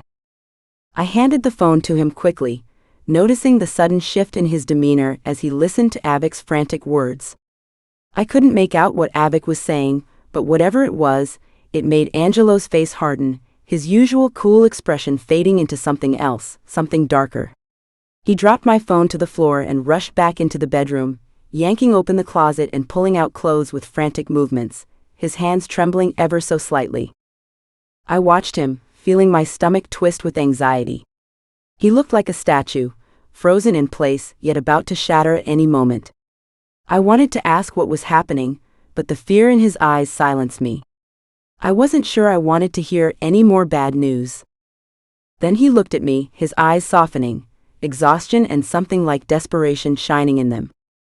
Come with me, he said, his voice breaking slightly. For a ride. Where are we going? I asked, hesitant.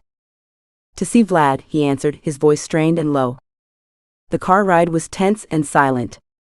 Angelo's hand wrapped around mine, his grip tightening with every mile. I could feel the tension rolling off him in waves, his occasional curses breaking the quiet, his fingers drumming nervously against the steering wheel.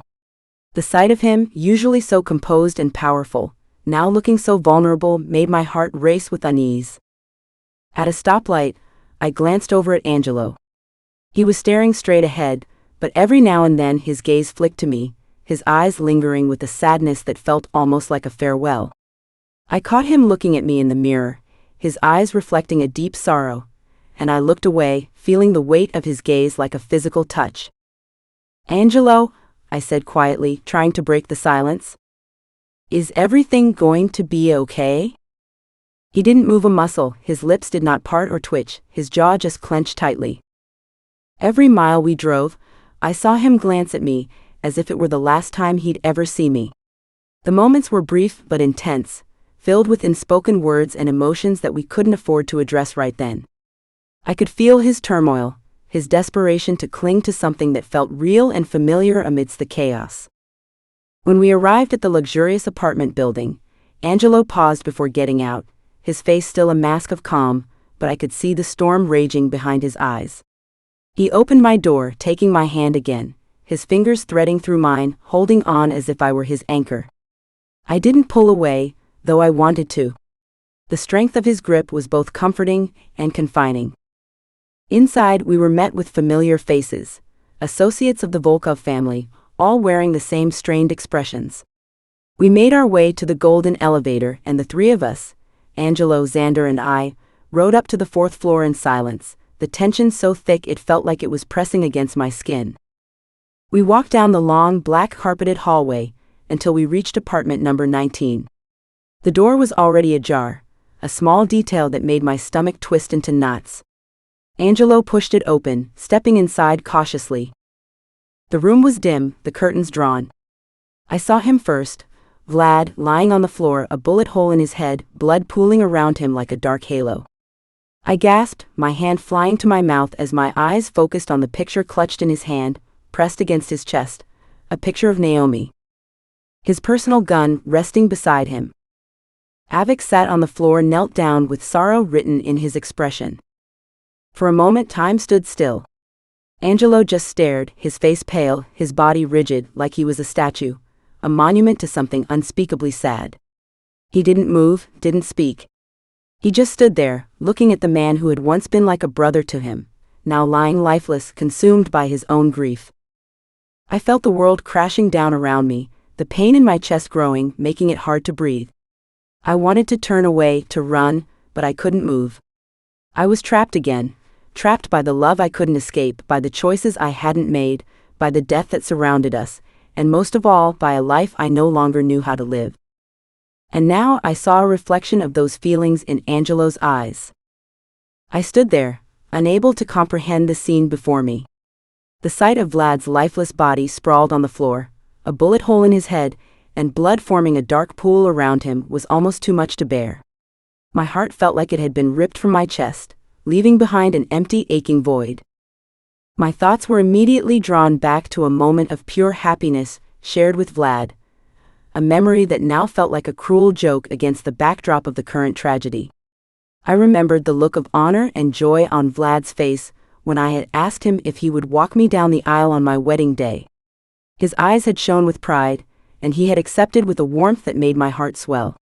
He had been more than a friend to Angelo, he had been family. That memory now tasted bitter, instead of sweet. Angelo's face went pale, his eyes wide with a hollow emptiness that spoke of deep unspoken grief. He didn't make a move to approach Vlad. Instead he stood frozen, his body stiff and unyielding, as if he were paralyzed by the enormity of the sight before him. "Angelo, are you okay?" I asked softly, my voice trembling with a mixture of fear and concern. For a moment, it seemed like he hadn't heard me. Then, without warning, his expression shifted. The sorrow that had clouded his eyes was replaced by a violent, raw rage. His entire demeanor changed, his face contorting into a mask of fury. "Don't you dare," he shouted, his voice a guttural roar. He grabbed my arm with a fierce, almost painful grip, dragging me out of the apartment with a force that left me stumbling to keep up. I could barely catch my breath as he pulled me down the hallway, not sparing a single glance back at Vlad's body. There was no sadness, no fear, only a void, an emptiness that had been filled with an explosive rage. We reached the black Mercedes with tinted windows. Angelo slammed the door shut behind us, his anger palpable. Without a word, he threw himself into the driver's seat, his fists pounding against the steering wheel in a fit of rage that jolted the entire car. His curses in Russian filled the air, a litany of frustration and fury that seemed to shake the very foundation of the vehicle. I clung to the interior of the car as Angelo sped away from the apartment complex, the tires screeching as he took corners sharply.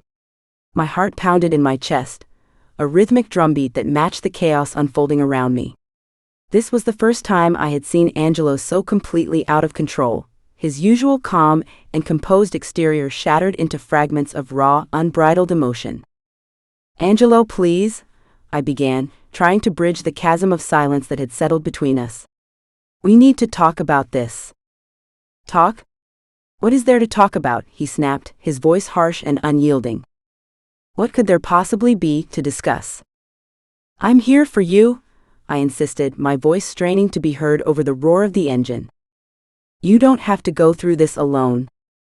Angelo's grip on the steering wheel tightened, his knuckles turning white, a cheap morbid grin spreading across his face. "Alone? After all this time? Like you've done to me? Cast me aside, as if I couldn't bear to understand what you're going through.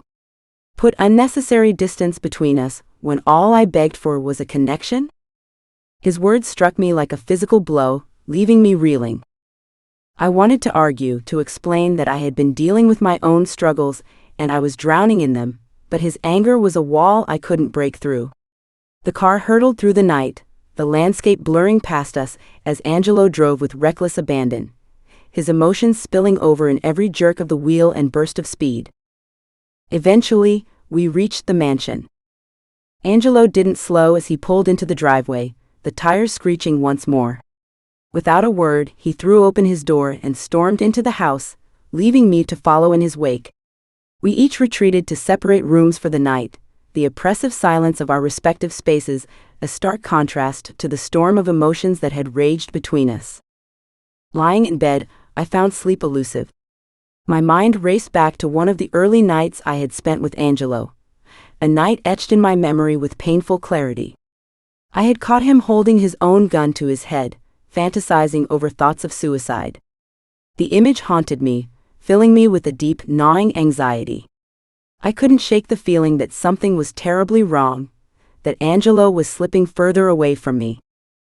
My thoughts consumed me, and I found myself unable to stay in bed any longer.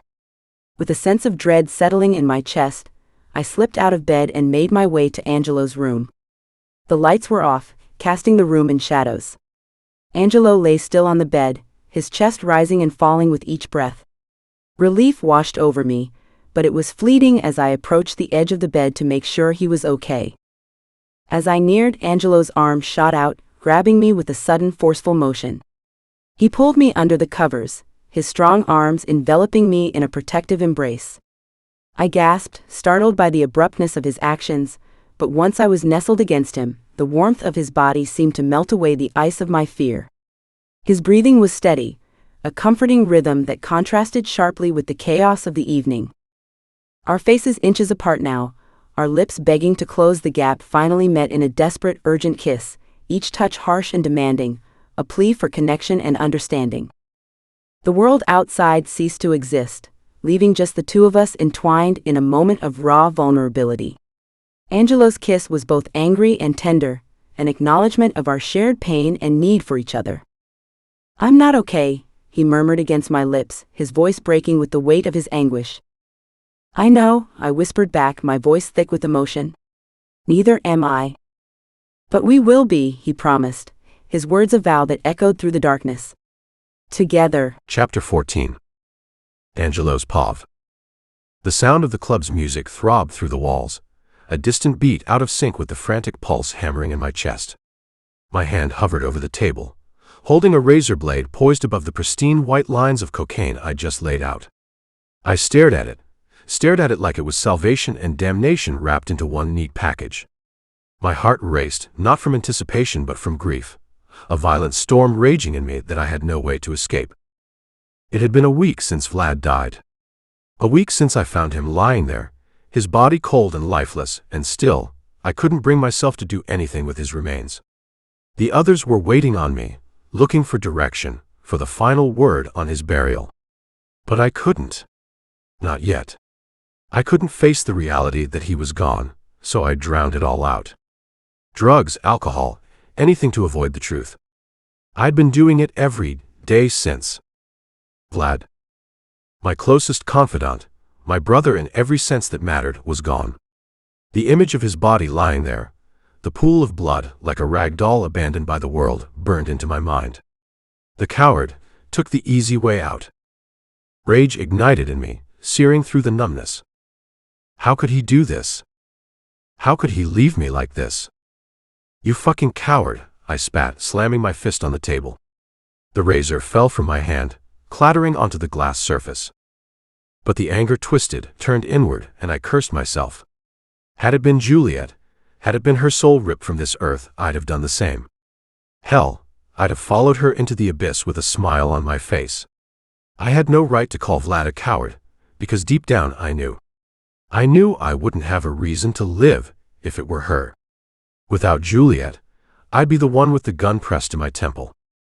The realization settled like a stone in my gut, cold and heavy. Vlad's death wasn't just his failure. It was mine too. I'd let him down. I hadn't seen the signs, hadn't been there when he needed me most. And now, Juliette was falling apart too. Naomi's death had broken her in ways I couldn't fix. She was slipping away from me, and the guilt of it all, it was too much. I needed to escape. I leaned down, nostrils flaring as I inhaled sharply, the cocaine burning its way into my system. Relief. At least, for a moment. The world tilted, the grief receding into the background as the familiar numbness crept in. But it wasn't enough. It was never enough. I retreated into myself, avoiding Juliette, avoiding the men.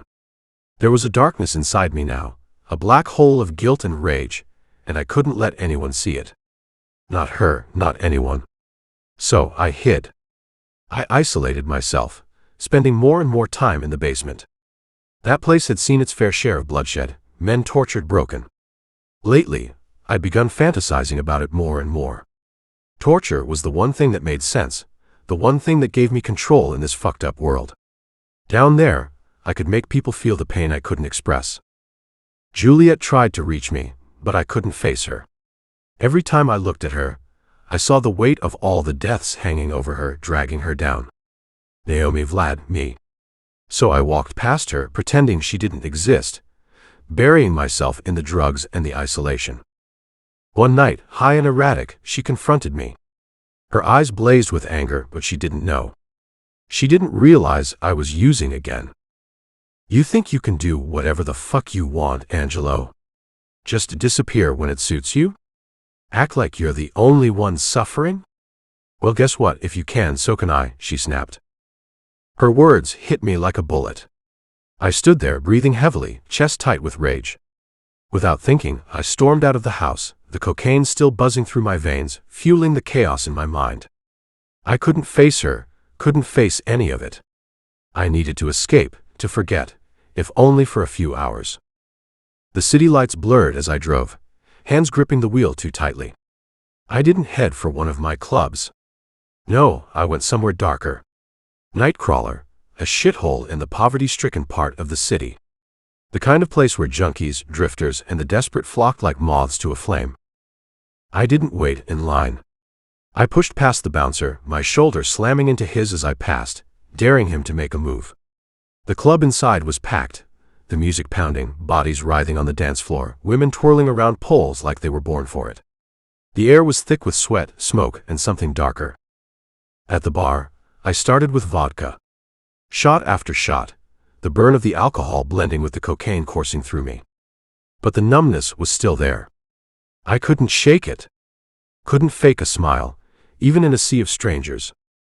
Then slender fingers with long red nails trailed up my arm. I hadn't noticed anyone sitting next to me. Turning my head in a haze, I met her eyes, blue, wide, and glimmering with the reflection of my watch.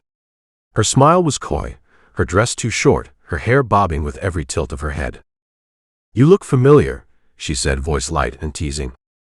Ever been in any movies? I snorted in derision. You must have been watching the news. She giggled, but I wasn't interested. Not really. She was pretty enough, but that was it, just barely enough. A hollow shell, compared to Juliette. Things had changed when I found her. I was no longer capable of finding true beauty in anything that didn't evolve from or surround her. Now, sitting here with this stranger, I realized I didn't belong in this place. I didn't belong anywhere anymore. I paid my tab and walked out without another word, ignoring the woman's offended hollering as I left. I had business to take care of. I couldn't avoid it forever. Even if doing so allowed it to feel less real. I made my way to Aphrodite, where the rest of my inner circle waited. Xander and Avik were already there, faces drawn and tired. They'd lost Vlad too, maybe not in the same way I had, but it still hit them hard. I stood in front of them, the weight of leadership pressing down on me. I know we loved Vlad, I began, my voice low and rough. He was one of us. Blood. Family. But he died a coward's death. The words tasted bitter on my tongue. I wanted to blame him, to hate him for what he'd done. But I couldn't. But it could have been any of us, I continued. We live in this life, knowing it could end at any moment. This life may give us riches and wonders, but it also takes from us and leaves us poor and hollow. That doesn't make him less of a brother. We bury him with honor, despite how it ended. I wanted to say more. I wanted to feel the emotions I swallowed, but I couldn't produce the sounds. The room was silent as the words sank in. They all nodded, though the unspoken tension lingered in the air. Xander stepped forward, placing a hand on my shoulder. "We'll give him the burial he deserves," he said, voice thick with emotion. I nodded, my throat tight. "I'll make the arrangements personally." The others began to share stories about Vlad, laughing and reminiscing, but I couldn't stay. The numbness was creeping back in, the guilt gnawing at my insides. I needed another hit, something to drown it all out. I stood to leave, ignoring their calls to stay and drink with them. As I drove back to the mansion, the darkness of the city enveloped me. It was almost 2 a.m. when I arrived, the house eerily silent. The staff had retired for the night, and Juliette was nowhere to be found. Panic gripped me. Where was she? Had she left me too? "Juliette!" I shouted, my voice echoing through the empty halls. I searched every room, heart pounding, fear tightening around my chest. She couldn't be gone. I couldn't lose her. One of my patrolmen appeared, startled by my shouting. "Boss, Juliette," she asked to visit Naomi's grave. I exhaled sharply, my anger flaring. How could you let her leave without proper protection? "She's safe," he assured me. "She didn't go alone. She took one of the soldiers with her. She's been gone for a while, but she should be returning soon." I nodded, rubbing a hand over my face. "I apologize. I'm not myself tonight." Once he left, I retreated to my bathroom, the need for another hit clawing at me. I pulled out my stash and laid 4 lines on the countertop. Rolling up $100 bill, I inhaled sharply, one after another, letting the numbness consume me. Juliette's body was warm next to mine, but all I could feel was the coldness, the void that had settled into my chest like an unwelcome guest. I couldn't close my eyes, couldn't let myself fall into the oblivion of sleep. I didn't deserve that kind of peace, not after everything. My mind was buzzing, numb yet sharp, like I was trapped in some endless space between anger and nothingness. I stared at the ceiling, my jaw clenched so tight it ached.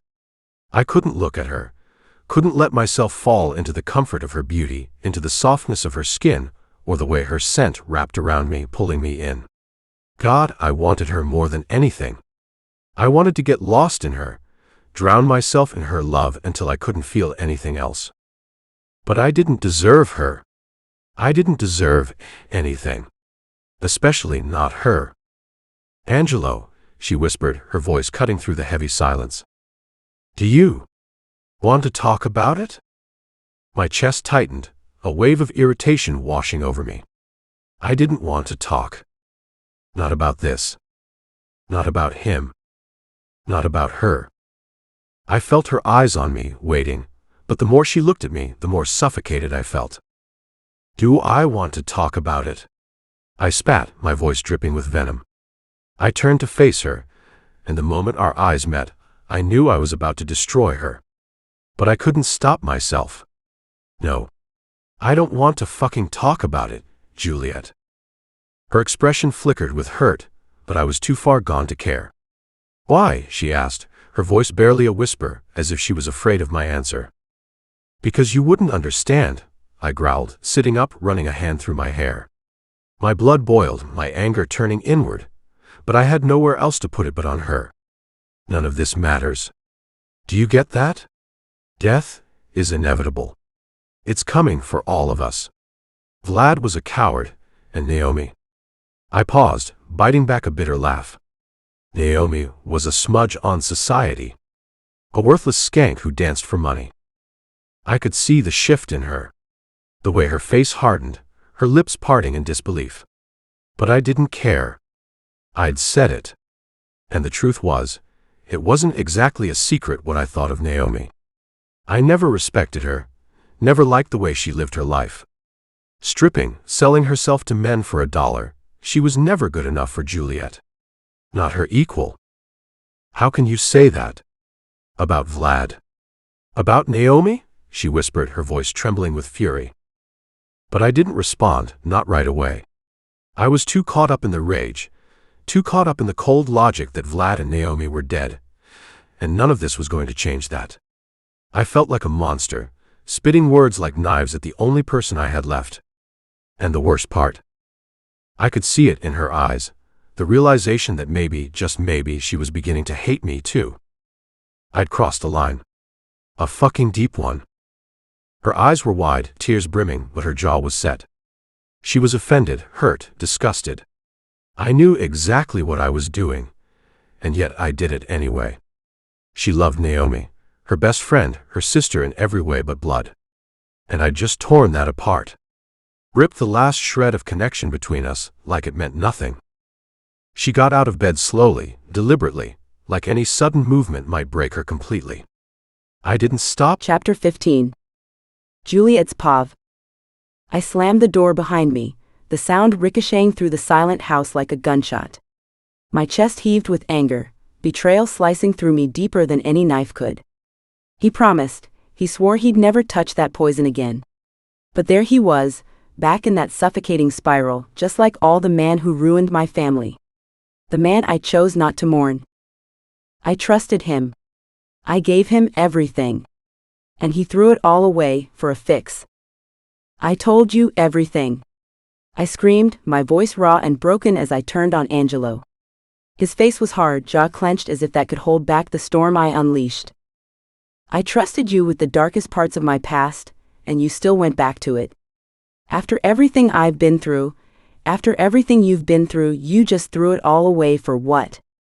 His eyes flared, his fists curling at his sides. It's not that simple, Juliette. You think I wanted this? I didn't even flinch.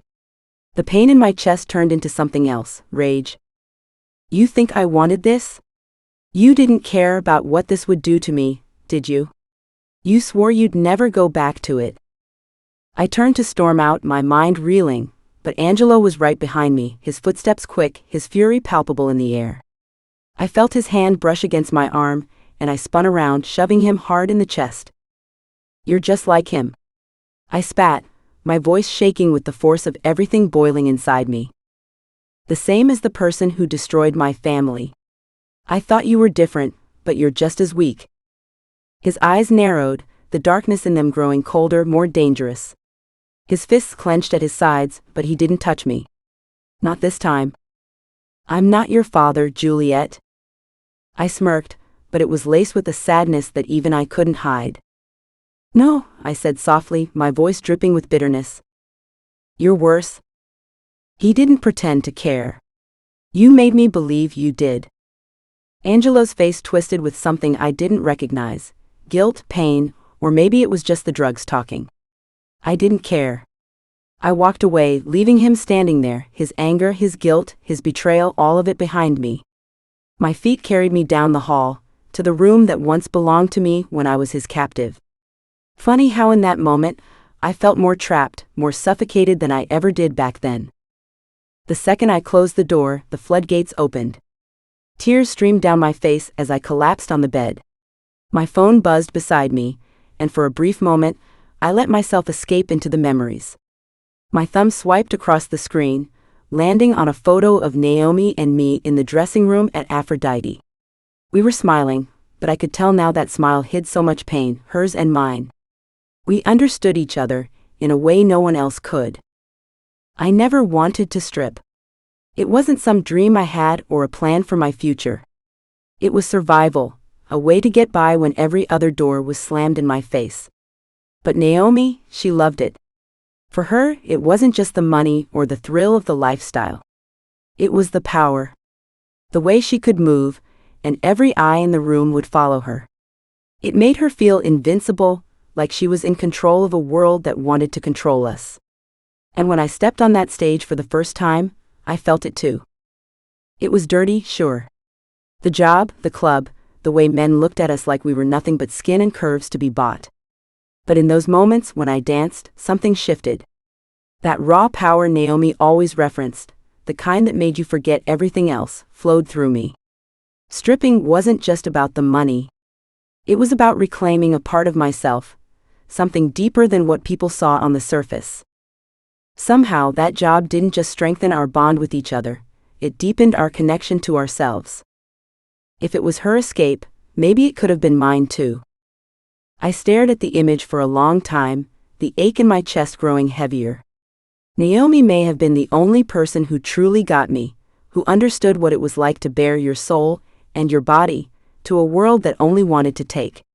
And now she was gone. I squeezed my eyes shut, the pain threatening to crush me. I needed to feel her again, needed to feel something other than this anger, this hollow ache. Stripping had always been a last resort, but now it felt like something more. A way to connect with Naomi, to numb my pain, to get revenge, to remember who I once was.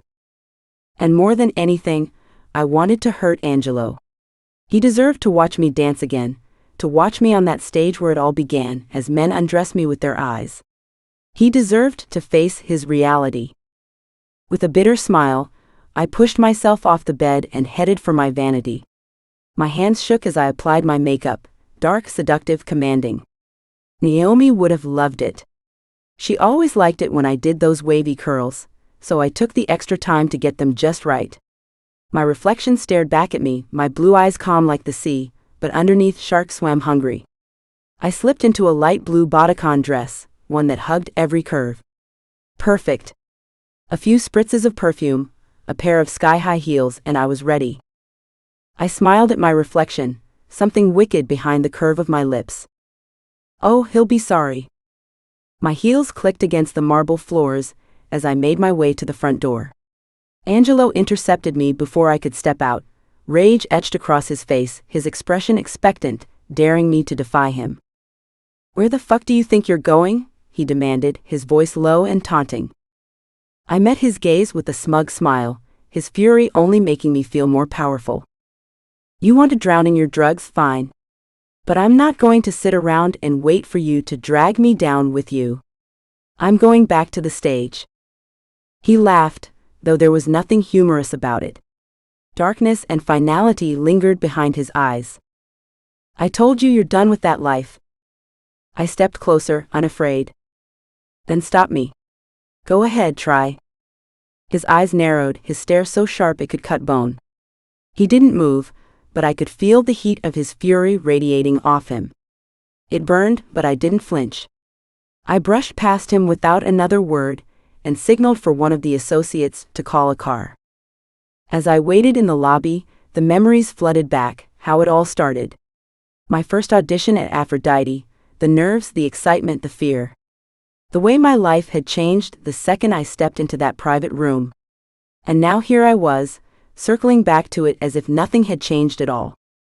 But things were completely different now. The black SUV glided through the night, the city skyline lighting up like a beacon in the distance. I stared out the window, my heart pounding with each passing second. This was my decision. My life. I wouldn't let Angelo or anyone else take that from me. When we arrived at Aphrodite, the neon lights and atmosphere enveloped me. The employees greeted me with respect. After all, I was the boss's fiancé now. But that didn't matter. Not tonight. Tonight, I wasn't his. I was mine. I stepped into the dressing room.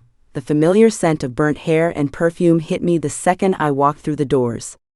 The energy in the room was low, the girls' faces a mix of sadness and exhaustion. But when they saw me, their expressions softened. They had lost Naomi too, and for the first time I realized how much we had all shared in that grief. They were happy to see me, happy that I would perform again. As I got ready, I thought about how different my life had become since Angelo. How I had traded one cage for another. But as I slipped into the familiar rhythm of getting ready, I remembered the good too, Naomi, the friendships, the feeling of power I had when I stepped on that stage. When the time came, my name was announced over the loudspeaker. "Jules?" The music began, and I felt my body fall into that intimate rhythm.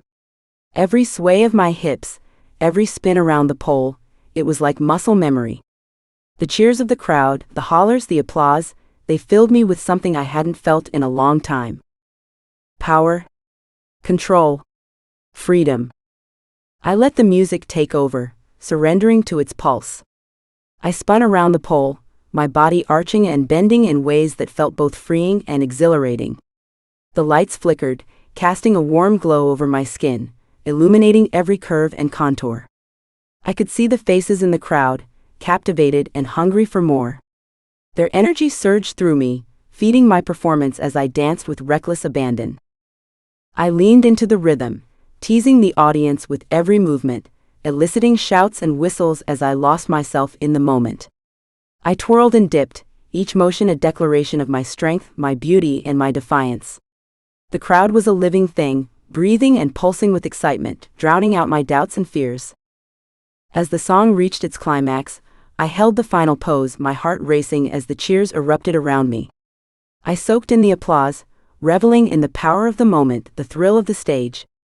But as the music began to fade, I searched the crowd, my heart pounding in anticipation. And then my eyes locked onto his. Angelo. His expression was hard, unyielding, filled with a cold, calculated fury. It sent a jolt through me, freezing me in place as the music ended. Without thinking, I retreated behind the red velvet curtains, my heart pounding in my chest. What the hell had I just done? I pushed through the crowd, bodies swaying and bumping against me, the scent of sweat and alcohol clinging to the air. My heart raced, my chest tight with adrenaline as I kept moving, desperately trying to lose sight of him, Angelo. I could feel his eyes burning into my back, his presence a storm that loomed just out of reach. My breath came in short bursts, but I didn't stop, immersing myself deeper into the pulsing mass of people. If I just kept moving, he wouldn't find me. Not here. Not like this. The music throbbed in my ears, a dizzying, hypnotic beat that synced with the pounding of my heart.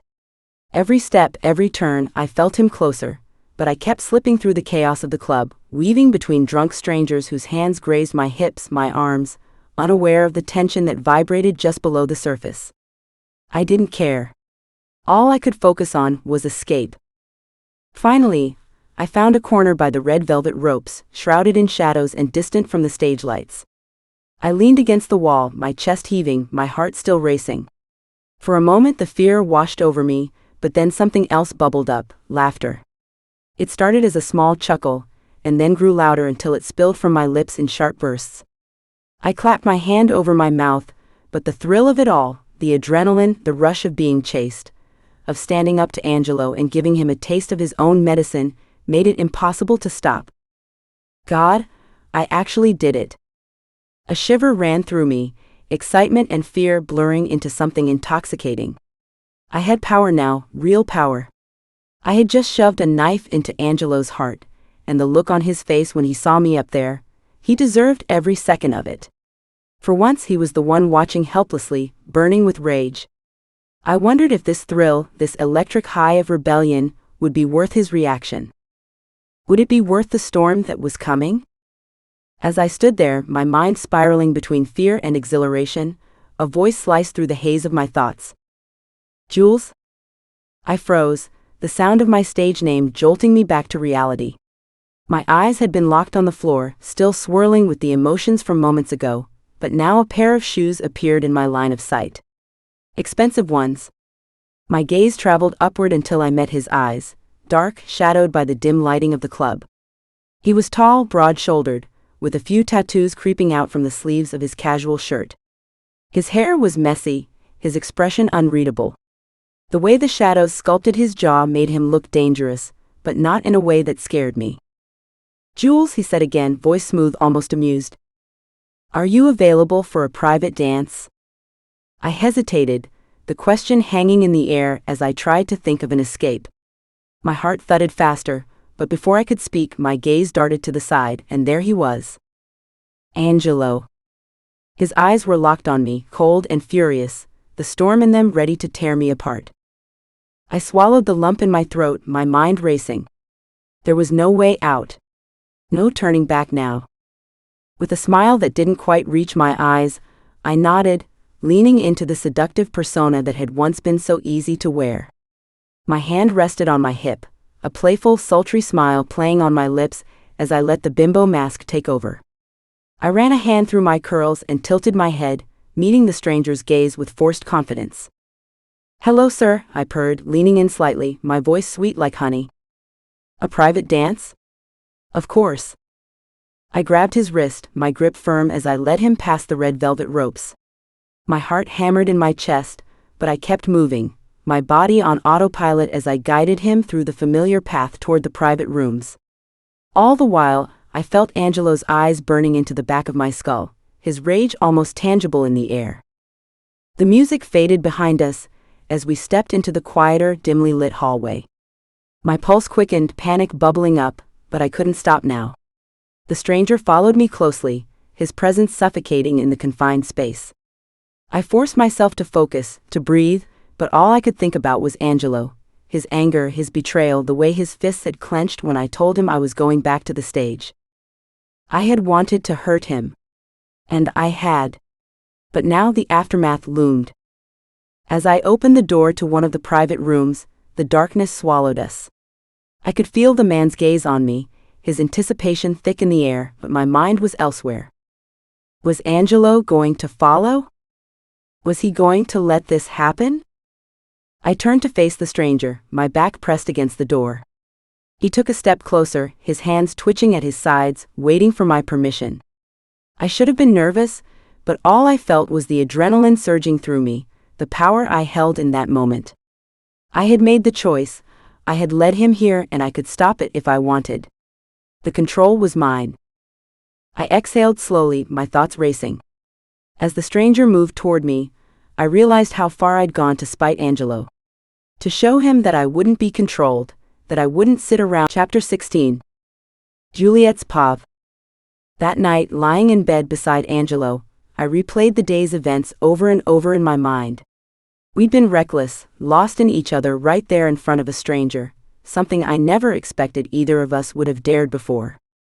And now, in the soft, filtered morning light seeping through the curtains, everything felt more vivid, more exposed. My finger traced slow circles on Angelo's bare chest as he lay sleeping next to me. His breathing was deep, steady, while I stretched out, my eyes catching on the gleam of the ring on my hand. In an instant, a familiar, overwhelming wave of grief surged back, clawing at my insides until I felt sick. My stomach turned violently, and I bolted from the bed, rushing to the bathroom just in time. I doubled over, retching, as that hollow ache tightened its grip around my heart. The sound must have woken Angelo because soon I heard his footsteps, and his soft, concerned voice asking, "Are you all right?" My hand gripped the edge of the sink as I called out weakly, "No, don't come in. I'm sick." But he ignored me, stepping inside anyway.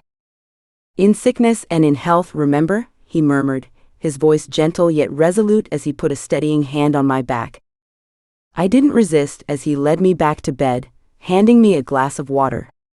I took a few sips, grateful for his presence but acutely aware of the silence that seemed to stretch thickly between us. Angelo lay beside me, his warmth grounding, yet I could feel the tension radiating from him. His jaw was tight, his eyes far away, and I knew he was lost in his own grief.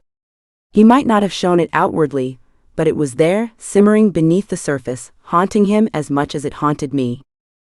The silence felt unbearably loud, and finally I couldn't hold back. I whispered, "They're all gone now." My voice was shaky, almost breaking. He turned his head to meet my gaze, his eyes dark but steady. "But we're still here," he said, and there was something in his tone that anchored me, even as my heart twisted painfully. In that moment, a heavy realization settled over me. No matter how many tears I shed, how many sleepless nights I endured, Naomi wasn't coming back. And though Angelo had always been surrounded by loss and devastation, I could see that this time it was different. It lingered, cutting deeper, affecting him in ways I hadn't seen before. Losing Vlad, it had taken something from him that I wasn't sure he'd ever get back. I hesitated, watching him carefully, wary of prodding too deeply, but I couldn't stop myself from asking, "How are you? How are you feeling after everything?" He didn't look at me, his face a mask of hardened resolve. "Feelings don't matter," he replied quietly. "Actions do." And as I lay beside him, the weight of our shared losses pressing down on us, I wondered if that was all we had left now, our actions, and the knowledge that somehow we were both still here. The morning felt like a feverish blur, as I struggled to shake the lingering nausea. Each movement, dressing in black, clasping jewelry, sliding into heels, felt as if it might pull me under. By the time Angelo and I descended the mansion's grand staircase, I found myself wishing, desperately, that I'd never have to return. The home we'd shared suddenly seemed hollow, empty in a way I couldn't ignore. In the back seat of the car, Angelo's hand rested firmly on my thigh, his touch the only thing steadying me as my leg bounced uncontrollably with nerves. I couldn't tell if my nausea was from grief or dread, but I knew that the man beside me was feeling it all just as deeply. His expression remained stoic, unreadable, as we drove in silence, the cemetery drawing closer with each passing moment. When we arrived, familiar faces filled the cemetery, all gathered to pay respects to Vlad. Despite how he died, Angelo had chosen to give him an honorable burial, and I could see the weight of that choice in his eyes. His hand squeezed mine with an intensity that spoke to the turmoil just below the surface, and then he released me, stepping forward toward the podium. I found my seat beside Xander in the front row, who nodded in silent respect. "Thank you for coming," he murmured, his voice barely audible. I managed a small nod, feeling the words slip out. "Of course." Vlad was? But I trailed off as Angelo began to speak, and the raw honesty of his words cut through the heavy silence around us. He was the only person who saw me for who I was, who I could trust when there was nobody else left, Angelo began, his voice steady but thick with emotion. Vlad didn't just live in this world, he gave everything he had to it, even when it didn't deserve him. He loved fiercely even when it cost him, even when it hurt. His voice wavered, a glint of anger slipping through. And for what? For this? He swept his arm toward the crowd, bitterness lacing his words. He deserved better than any of us could give him. Without another word, he stormed off the podium, striding away down the cemetery path. The silence was deafening, all eyes glued to him, but I didn't hesitate. I murmured a quick excuse to Xander and rose to follow Angelo, my heels sinking into the damp grass as I chased after him. I caught up to Angelo at the edge of the cemetery, his tall frame hunched forward, his shoulders rising and falling with heavy breaths. He stood with his back to me, fists clenched at his sides, and when he finally turned, the raw anguish in his eyes made my chest ache. "It's my fault," he spat, his voice trembling with a mix of fury and despair. "All of it. Vlad, he's gone because of me. If I hadn't," he broke off, his voice cracking, and his hands flew to his face as if he could block out the world. "I should have been there. I should have done more. I should have protected him." I stepped forward without hesitation, wrapping my arms around him, pulling him into me.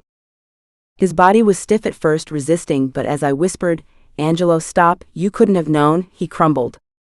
His arms encircled me, clutching at my back as though I was the only thing keeping him grounded.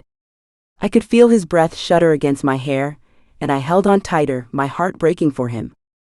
When he pulled back just enough to look at me, his hand found mine, his thumb brushing over my engagement ring with a tenderness that nearly undid me. His voice was hoarse though demanding as he said, "I need to marry you. Now. I can't wait anymore, Juliette." His eyes searched mine, desperate. "It's the only thing that'll make me feel like I belong again, like I'm not just drifting." His words hit me hard, and before I could stop myself, my eyes filled with tears. The weight of the ring on my finger suddenly felt unbearable as memories of Naomi flooded back.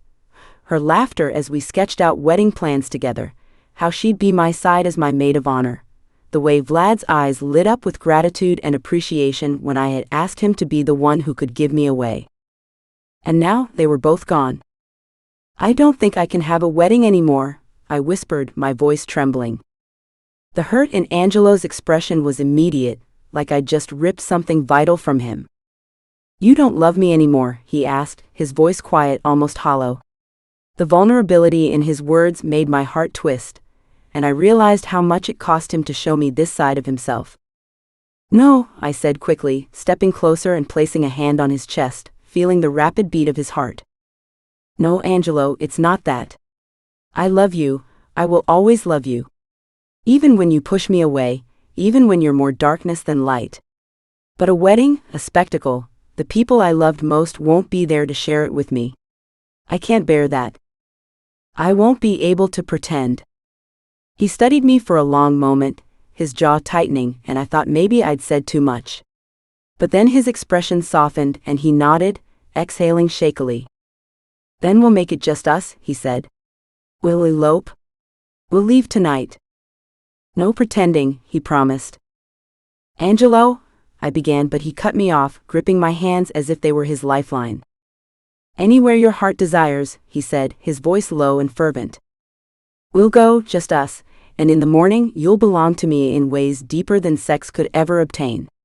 No one else has to be there. Just you and me. Say yes, Juliette.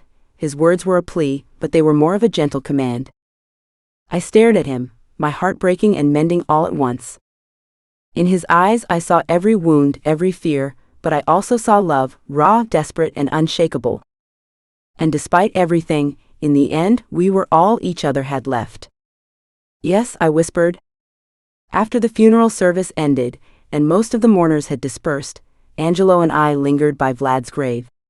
The sun was low in the sky, casting golden hues over the cemetery, but the warmth it offered felt far away. Angelo stood silently beside the fresh mound of dirt, his hands in his pockets, his expression unreadable but his pain palpable. I knelt down, reaching out to trace the edge of the headstone, feeling its cool, rough texture beneath my fingertips.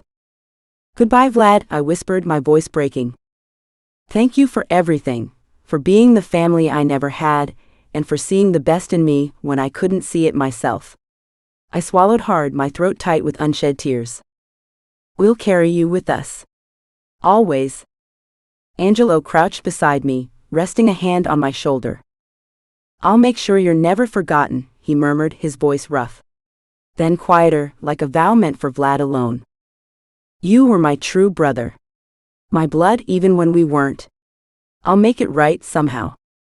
When we finally rose, Angelo took my hand, and together we made our way to Naomi's grave. The cemetery was almost empty now, the crowd gone, leaving the quiet stillness to wrap around us. As we approached her headstone, my chest tightened at the sight of her name etched into the stone, each letter a sharp reminder of her absence. I knelt down again, the grass soft beneath my knees, and placed my hand on the headstone as if I could reach her through it. Naomi, I said softly, the tears I'd been holding back spilling freely now. I miss you every day. I don't know how to do this without you, without your laugh, your advice, your love. My voice cracked, and I had to stop for a moment, closing my eyes to steady myself. You were always there when the world shut its doors in my face, I continued, my voice trembling. You showed me how to be strong, how to love, even when it hurt. I hope, when the time is right, I'll see you again. I'll never forget the way you loved me. The weight of her absence crushed me, and I let out a soft sob, bowing my head against the cool stone. Angelo didn't say anything, but I felt him kneel beside me, his hand resting lightly on my back, grounding me. After a long moment, I wiped my tears and looked up at the inscription on Naomi's headstone. Beloved daughter, friend, and light to all who knew her. The words felt like both a comfort and a knife to the heart. When I finally stood, Angelo stood with me, his arm slipping around my waist to guide me back to the car. We didn't speak as we drove to the mansion, but his hand never left mine. The weight of saying goodbye to both of them hung heavily in the air, but I knew it was a weight we would carry together. I didn't want to forget the pain, but in time scar tissue would heal over it, but Naomi would be there always, lingering under the surface. With me. Back at the mansion, the air felt alive with a strange urgency as Angelo and I hurriedly packed. The silence was punctuated only by the sounds of clothes being folded and bags being zipped. My thoughts kept drifting back to the first time we left together, how at ease he'd been, how different he'd looked away from all of this. No responsibilities, no chaos, no pain, just us.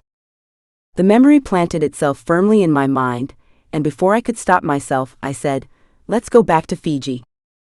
Angelo looked up from his suitcase, a faint smirk tugging at his lips as he remembered our time there. Fiji? I nodded. You were so happy there. It felt like nothing else in the world mattered. I want to feel that again. His smirk softened into something gentler, more thoughtful, as he closed the suitcase and crossed the room to me. Before I could protest, he took my hand, pulling me away from the half-packed bags and toward the faint sound of music drifting from the TV left on in the corner. "Angelo, we don't have time for this," I said, but the words carried no real resistance.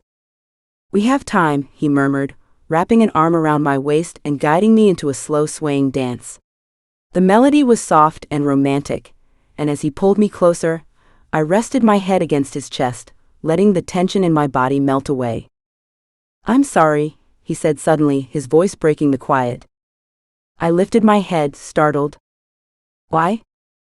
His gaze was heavy, his brow furrowed with an intensity that made my stomach flip. "I could have done this better. Loved you better. I've always been too rough, too careless. The truth is, I never knew how." I blinked, taken aback by his vulnerability, by the weight of his confession. "Angelo," I said softly, reaching up to touch his cheek, "you've always loved me in ways I never knew I needed. You've been imperfect, yes, but so have I. What matters is that we've always found our way back to each other." He looked at me as if I'd just handed him the world, and then he kissed me, slow and deliberate, as if committing the moment to memory. We packed the rest of our things in silence, a shared understanding passing between us. By the time we were in the car, his hand was wrapped tightly around mine, and neither of us let go, not even when we arrived at the airstrip. His private jet awaited us, sleek and glowing under the pale moonlight. Once we were in the air, exhaustion finally claimed me.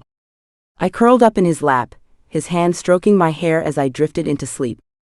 In my dream, I was walking down an aisle, my arm linked with Vlad's.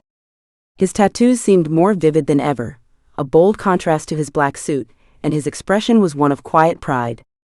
At the end of the aisle stood Angelo, impossible.